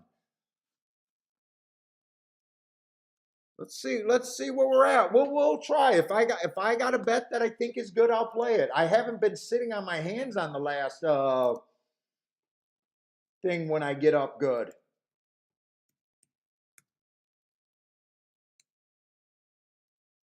Because really, I'm just convincing myself every day that it's more about long-term math. Oh man, they got a 14 horse that I'm not gonna. Really, they're gonna make me. You know what? We'll just call this. There's no 13. We're gonna call this Mr. 14 right here.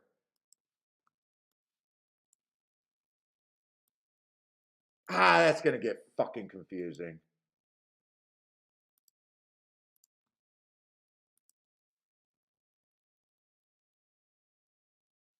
We'll add the 14 saddlecloth. I can't believe I paid $1 million for this, and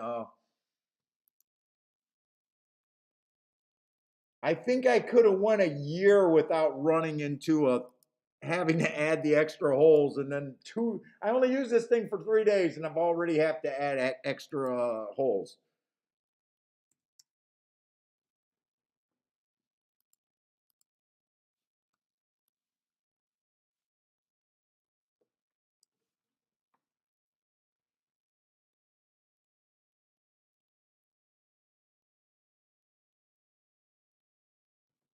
Wait a minute, what's the screenshot with the 11?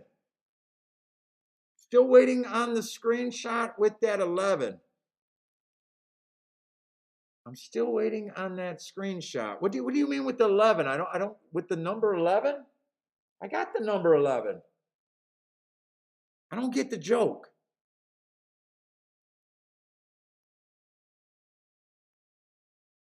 Screenshot with the number 11.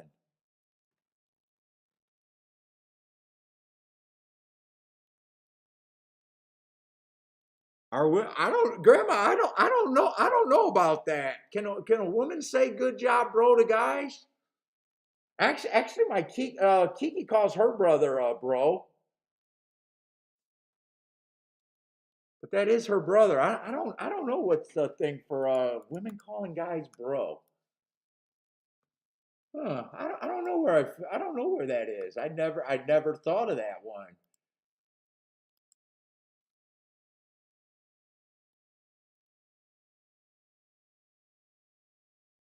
I have no idea what the 14 cloths. Oh, 14 cloth.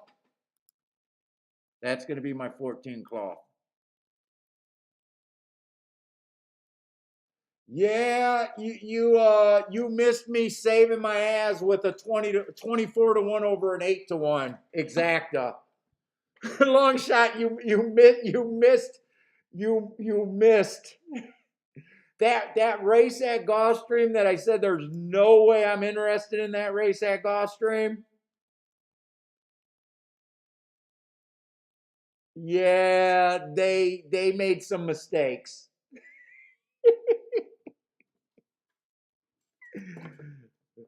They made some mistakes, and I got a bit lucky.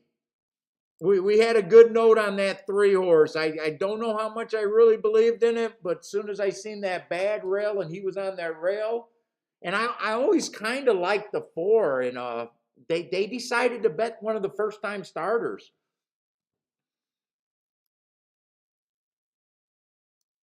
Pull my head out of the shit house. That's what I did.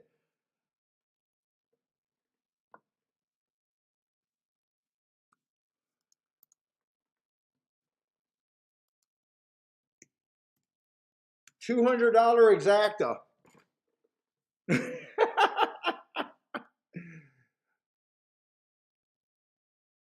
All right, you guys know that I've been thinking that the outside, and I've been waiting for the outside all day over there at Churchill, really. But right now I'm like I'm giddy. I'm full of myself right now.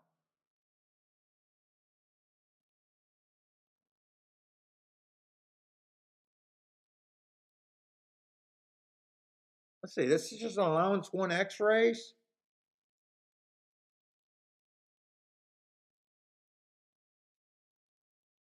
Oh shit. I'm not grabbing a 15 hole. Bentley, I know we're gonna have to go. I did Bentley. I got one more race after this. I'll take you to the bathroom right after this. I'm gonna try to do this.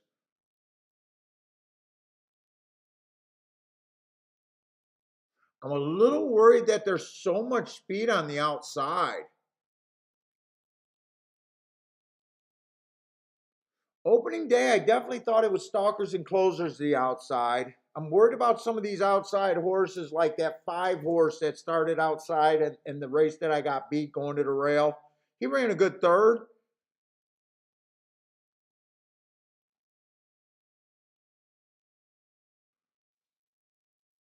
But the 14 got speed. I think the 12 got speed. I almost think I wanted to look up the 11, but right now he's 2 to 1. I don't really think I got time to look him up, but he caught my eye.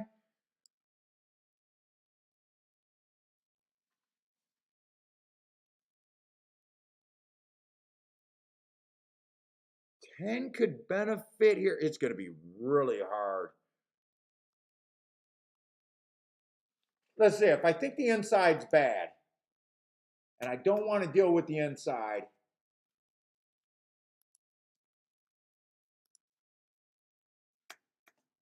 Jesus Christ, Paul, can you just...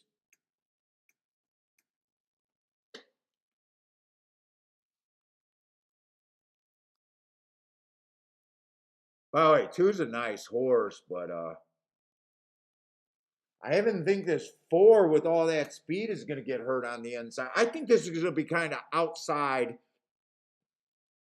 horse coming off the pace is what I really think this race is going to come down to.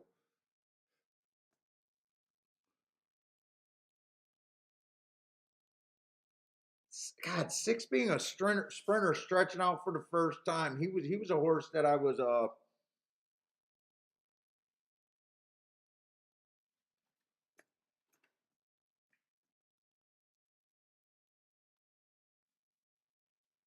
I think 10 benefits here.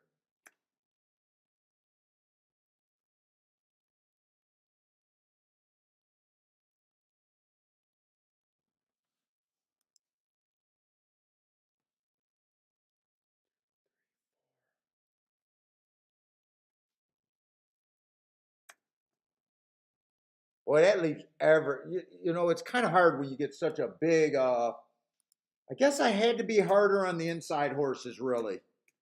I had to be a lot harder on the inside. Right now, I'm seeing everyone on the outside 6 on out with a 15% chance. If I had some more times out of just this line, oh no, I got a few more points. I got...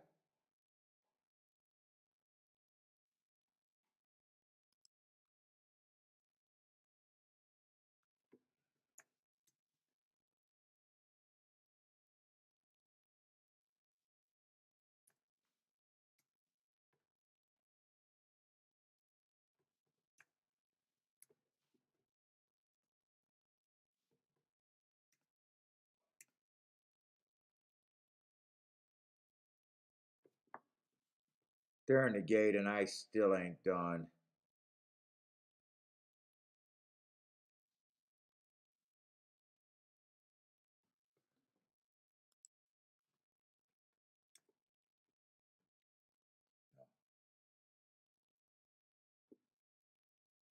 Ten, I want to have 16.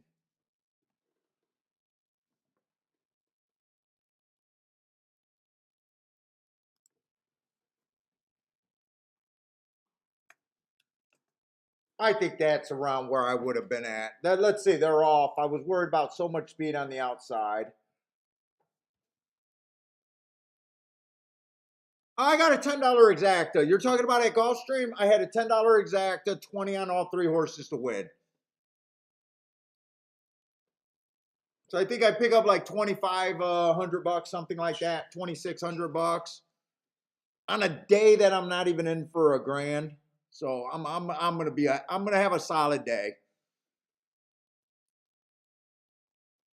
I wish I could say that I had it for 20 bucks, but I didn't.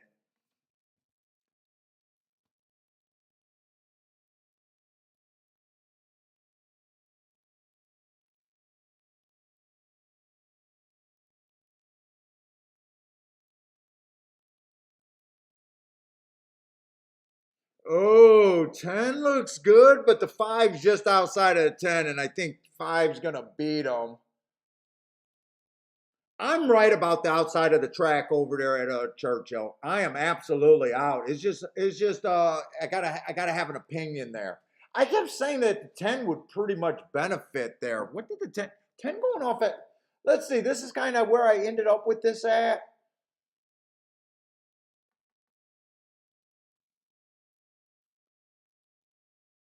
10 was an overlay. 11 was over bet, so I wanted to key off the 11.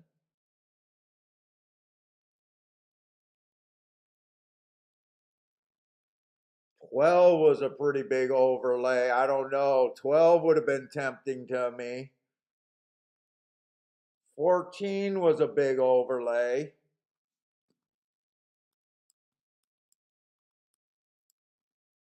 I would have definitely been scared and wanting to use the 11 for first and second, but there's no way I would have considered a king off of an underlay in the exact. I'm pretty safe with saying that and sounding trustworthy. You guys know how I usually structure my ticket. Now, I'm not trying to redboard. I'm always trying to get better. If you guys are new to the show, look, just enjoy that last hit. That's what I do.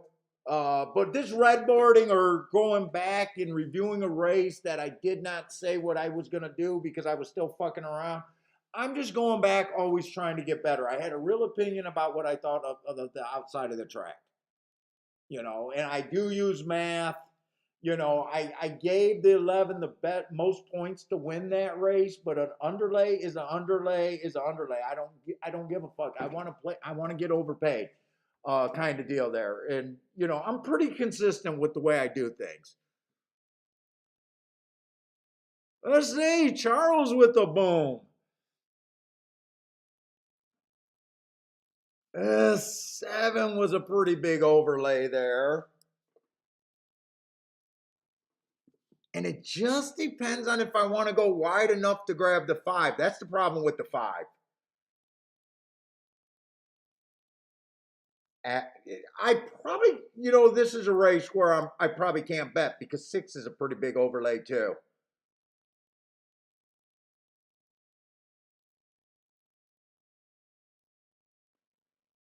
I would say right now, let's just look at the 5.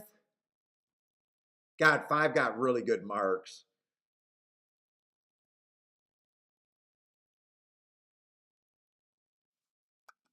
5 would have been an underlay because I thought I kind of put this where I thought there was a lot. He did have speed. He rated today.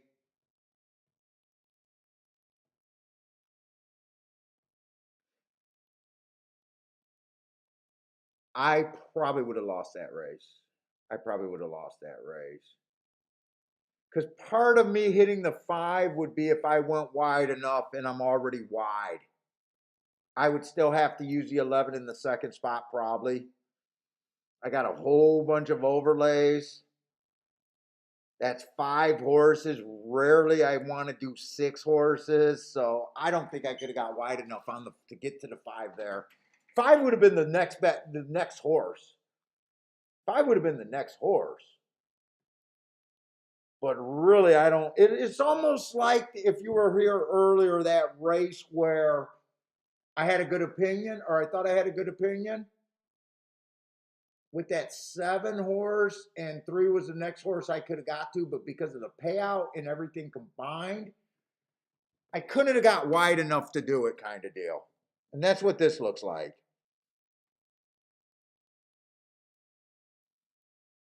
Yeah, I couldn't have got wide enough to do it.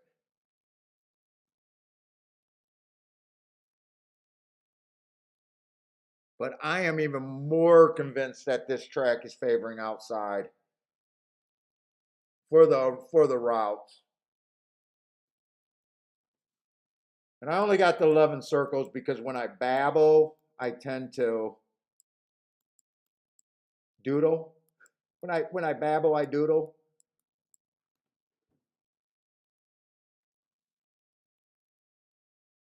And by the way, do I got a problem with that race? No, the 5 horse ended up rating. 10 horse actually went to the lead. I would have, if I would have had to guess which one would have rated and which one would have gone to the lead, I would have said the 5 probably would have had the lead. And the 10 would have probably rated. I do think there's a fair chance that I would have keyed off the 10, but I don't think I could have been wide enough to. I think I probably would have keyed off of multiple horses, and I'm looking and I'm guessing it probably would have been the 10 and the 7, really.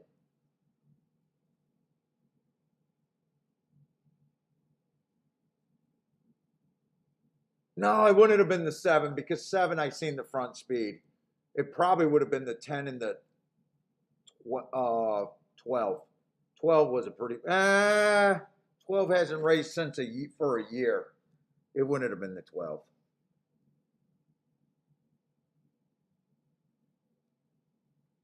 14 and overlay?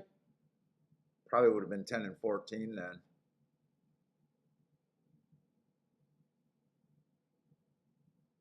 They do have one more race at Gulfstream, or at, wait a minute, that's not the last race. Did my video freeze here?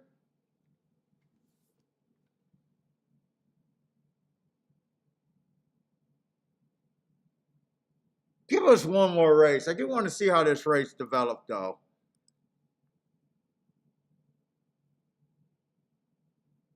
I was worried about so much speed on the outside there. 10 actually ran a great race. I see 4 horses across. 4 horses across. 10 ran a great race right there. 5 got a really nice trip. 5 is right here. They got the chicklet, and okay, now the chicklet's in the right spot.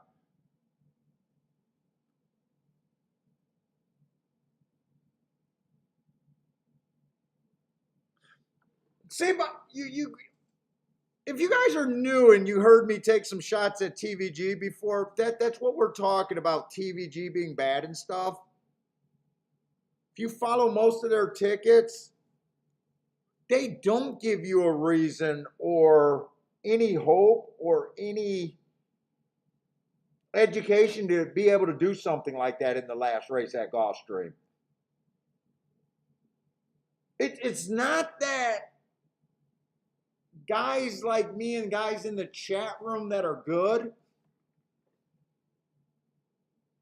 pick on them because they don't hit ticket after ticket. We don't hit ticket after ticket. We trust our opinion and we're able to get to tickets that matter. That's the biggest complaint. You know, if you tune into a lot of shows and you hear, you know, us every once in a while, the chat room does, it takes shots at on-air talent.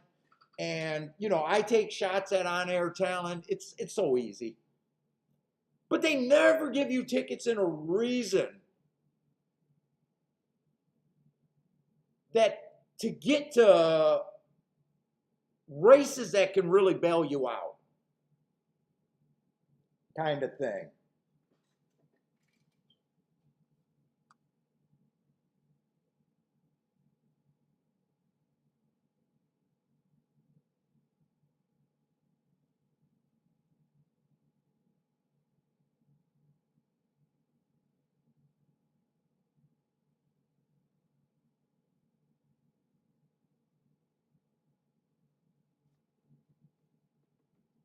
We got one more race, and I am going to focus on this last race over here. I get in myself. Look, when you get a stress relief like that, you want to jump around and celebrate.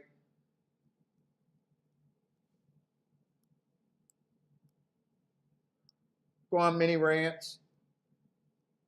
Ah, shit. Too bad this race isn't going to be as good. We got a lot of first time starters on the outside. This is where experience doesn't, unless you know how to handicap first timers, which is my weakness, which I am not going to do anything to ever make that better.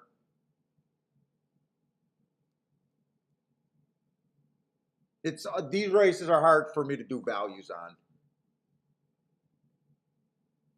Other than I'm upgrading everything on the outside and downgrading everything on the inside. I'm convinced that the outside is the better place to be.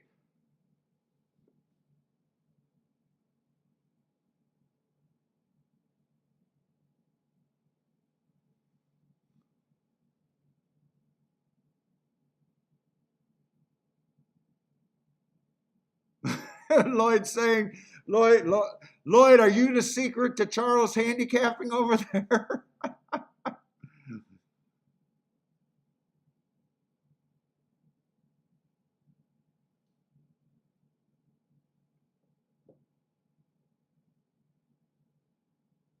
Lloyd with a boom.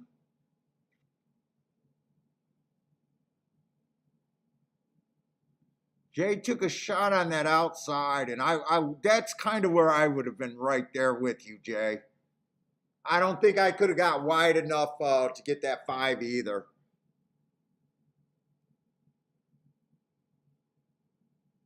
Five draws outside, he's on the ticket. Or if he's a little bit farther outside, we get there. But that looks like you were thinking bias too.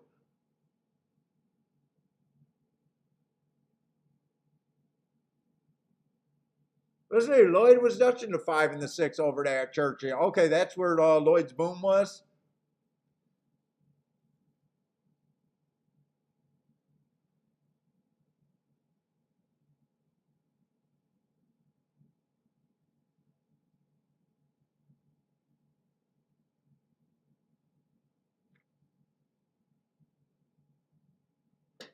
But Frank, you usually I know you asked that and I told you, but usually the lowest exact I ever play is $5.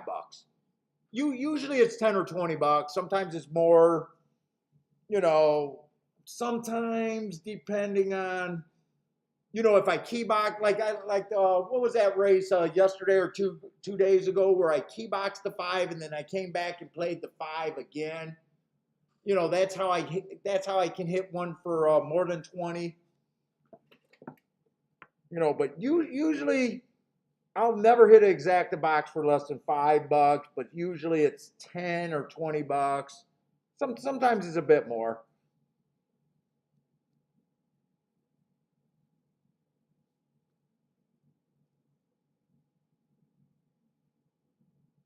That $10,000 day when I got pissed off at what's his name, if I key 2 horses, if I key 2 horses and they run first and second, you get it for twice as much. We had a bet today. What was that bet today? I think it was at Gulfstream. Like a bet like right here, where I do a 1-2-3 box and a 1-2-4 box. I'm kind of king off the 1 and the 2. If I did those for $10, I'm trying to hit it for 20 if that perfect combination, or maybe I play that for 20 and I get a rare like a $40 exact to hit right there. That's how I usually hit for something for over 40 kind of deals when I got more combinations.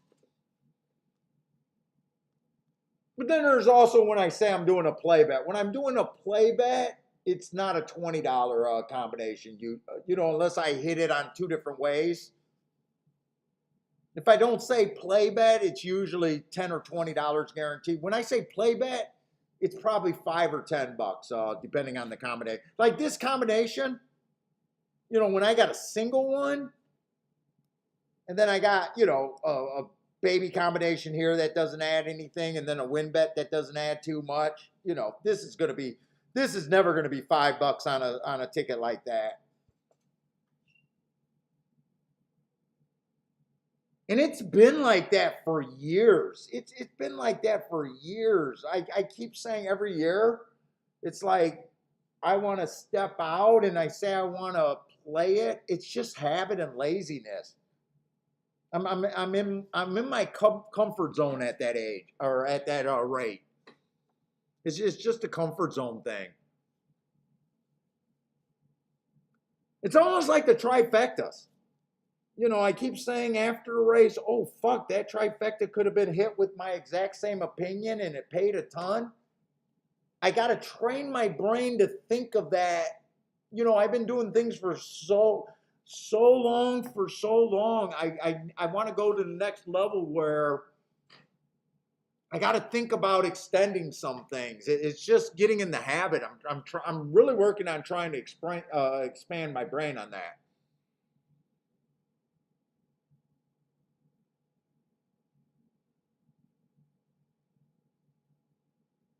And I think I'm more. I think I am more interested in the pick tries than the pick threes actually. If at the start of the year when I was talking to Disco saying that I should expend my doubles to the pick 3,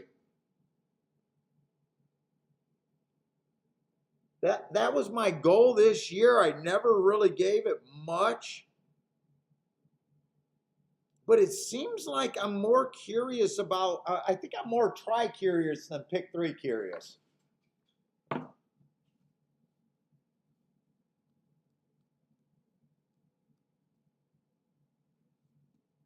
me save this.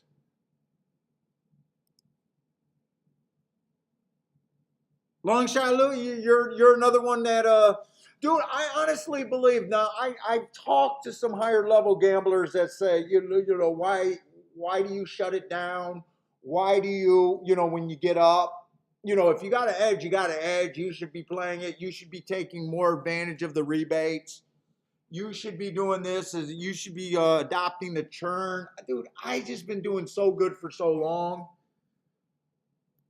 and I started winning before rebates, and I was still going to a track that offered me nothing.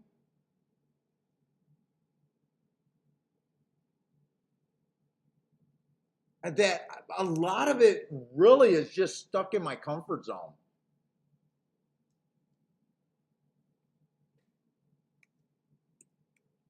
You know why? You know why come? You know why do you protect? But I do believe that there is a choke point for people. You know, I know that from athletics. You know, there's guys that just can handle better risk tolerances. I'd rather protect my head. I might be wrong in the theory. What's up, big? Oh, I promised you to go to the bathroom. Let me take him to the bathroom. Come on, big guy. I know. I'm sorry. I know you're such a good boy.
Oh my God.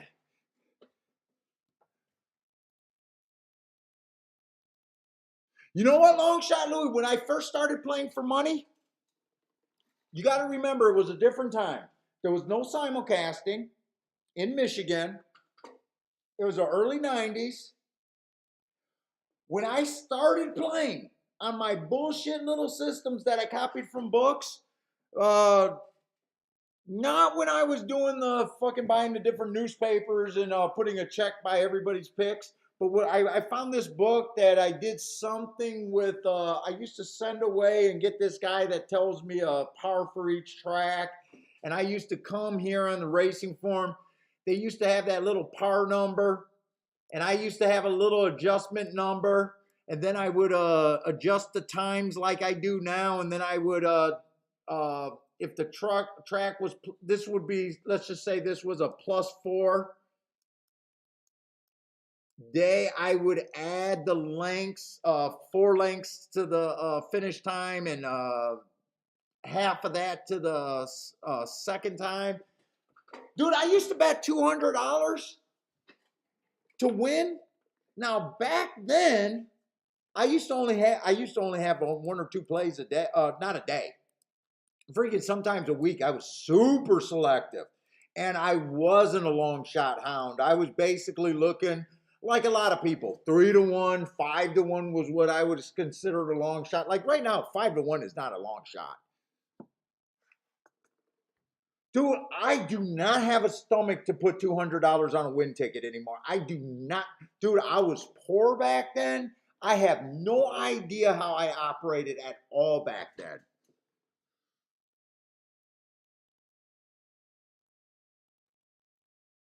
But I could, I now I can't do a $200 win bet, but I can do two, four, even $500 in combinations. You know, when I'm going 3 by 3 and I'm playing the exactas and stuff, that can add up to $400 or $500, depending on which range I'm going at it. I got no problem doing that. But for a straight up win bet, I can't do it. But I used to do it at one time, and I wasn't, dude. I was nowhere in handicapping then.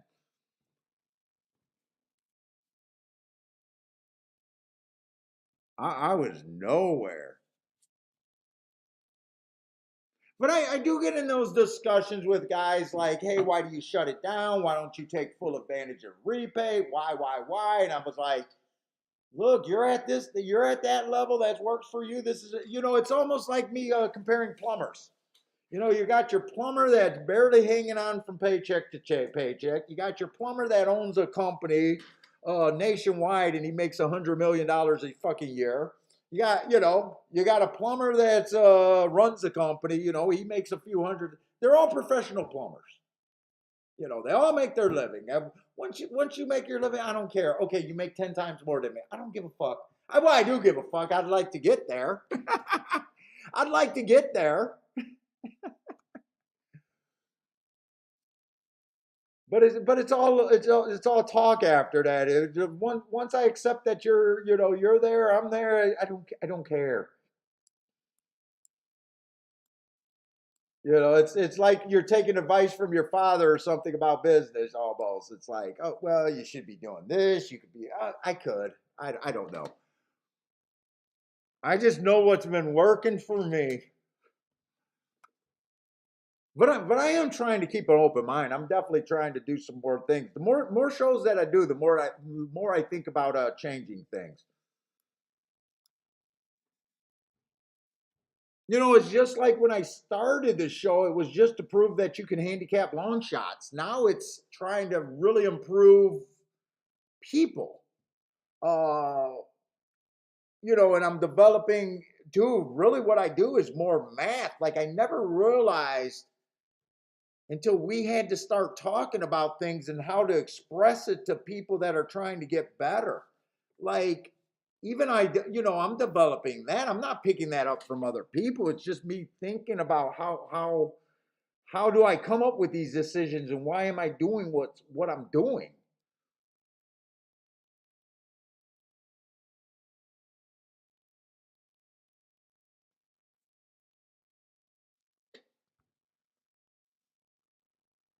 Let's say, but right here, just the way I'm looking at it, it's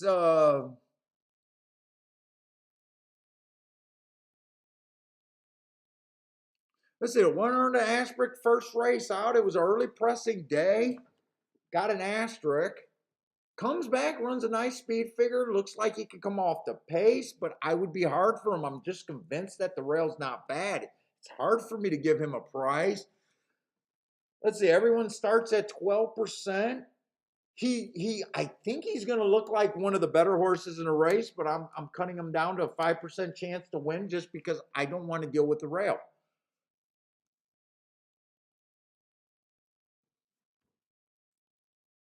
Say two, I'm going to be a little bit harder on him. He's coming off a year off layoff. Let's say I think three looks good, but I don't want to deal with the rail. He's a little bit more off of the rail, so I'm willing to give him a better shot. Listen, I love that race 4 races ago where it was a closing day. He tried to go wire to wire, going too fast to win. To me, that's a sign of talent at the level. Next race, he gets an inside track. He's average. Match strides with the slowest winner, second best. Nothing wrong with that.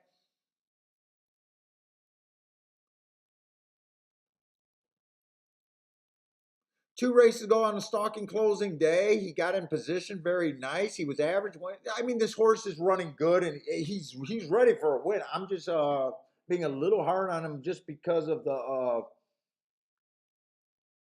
I think he gets an inside trip here. If he gets wide, or I'm wrong about the inside, but I'm using math to do my opinion. You know, kind of what probably I bet the computers are doing at a faster scale than I can. Let's see, if everyone starts with 12%, I can't get the first time starters, but I don't want to say they're impossible. I'm just going to put them at 5%, taking about half the points away that they should get. 6 horse, I don't think looks I think he looks worse than the 1 and the 2 or 1 and the 3 by far, but he's getting a better position of the track.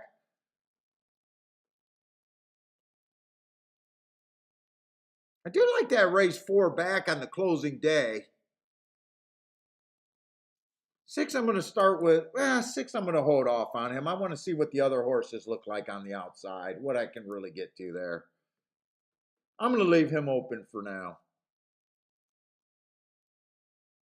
7, the best thing about the 7 is he get where I'm going to say the 8. Okay, I'm going to say the 1 and the 3 looks better than everyone but the 8 on paper from what they say, but I'm giving the 8 a lot more of a chance. In fact, 8, I'm probably thinking looks like he should be probably the favorite in my head.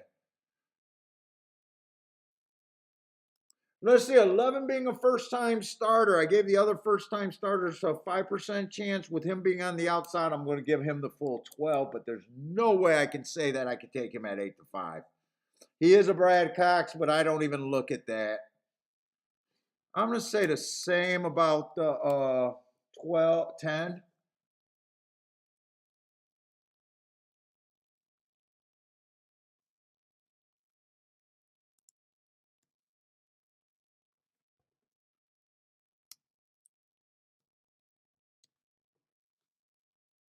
You know what? Everyone on the outside gets 12% other than the 8.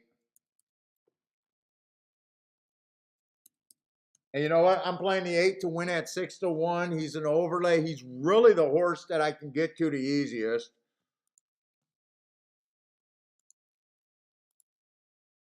Let me put that win bet in. I want to look at some exactas real quick. Let's see. I got the 9 at 37-1. He's a big overlay. Quick exacta box.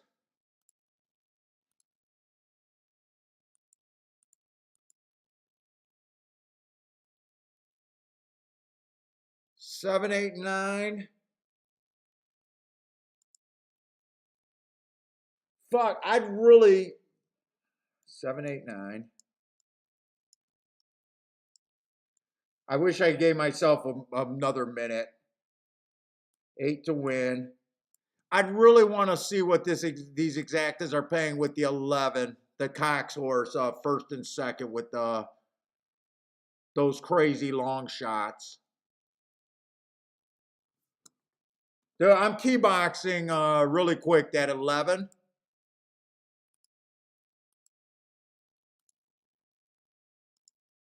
10, 10.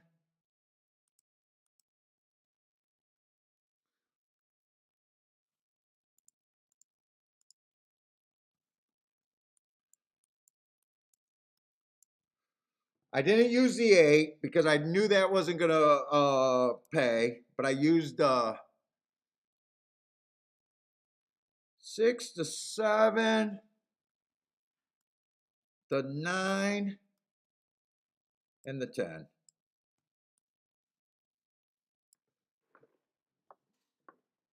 8 did not go to the rail. 7, keep him outside.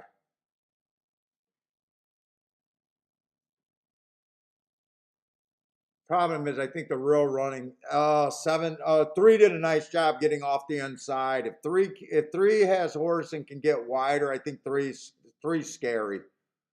1's in good position, but he's still on the inside.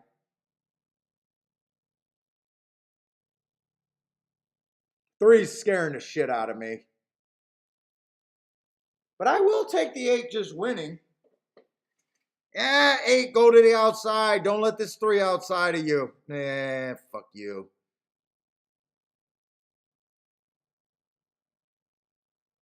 8 goes to the rail. 8 needs to read my book about being a jockey.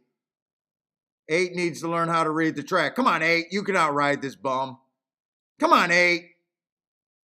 Angle out. Just angle out. Come on, 8. One more time. 11's going to get me. No, you shouldn't have never went to the inside of the track.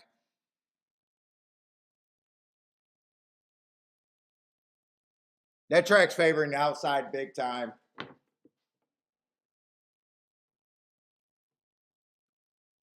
And 8 went fast, 22-4. I think that's a fairly decent time from what I've seen today. 8 got a little bit inside, but you know what? I can live with that ride. This is a 3rd race today. I also got beat by 3 first-time starters today.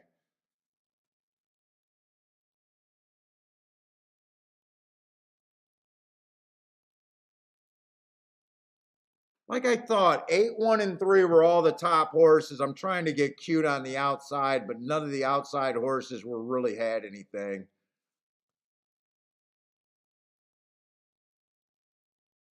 I decided to do this bet hoping to get lucky. I don't mind this bet, and I like this bet. I like the win bet on the 8.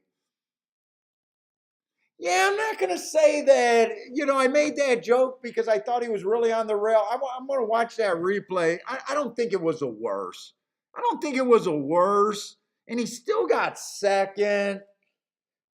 Yeah, I would have preferred him to be outside, but that's me being conceited. Like I said, dude, I can't prove biases. I just know what's been responsible for my major hits. That's all I can say.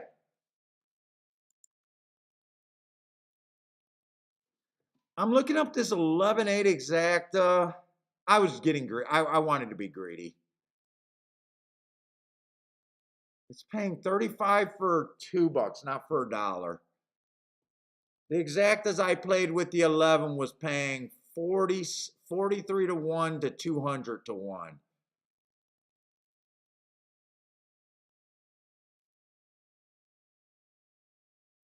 So I was just playing for the bigger hit.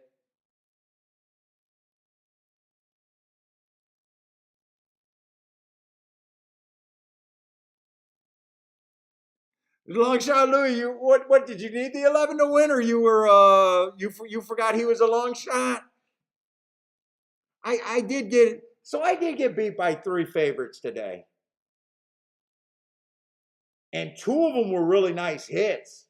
The other one was what, a 90 or something, 100 and some to 1 exacta, where that first time starter when I really lost control today. But only hit 1 race, but I hit a race that mattered. But anyways, guys, thanks a lot for hanging out with me. I was not planning on doing a show today. I got to get out there and get Bentley on his walk.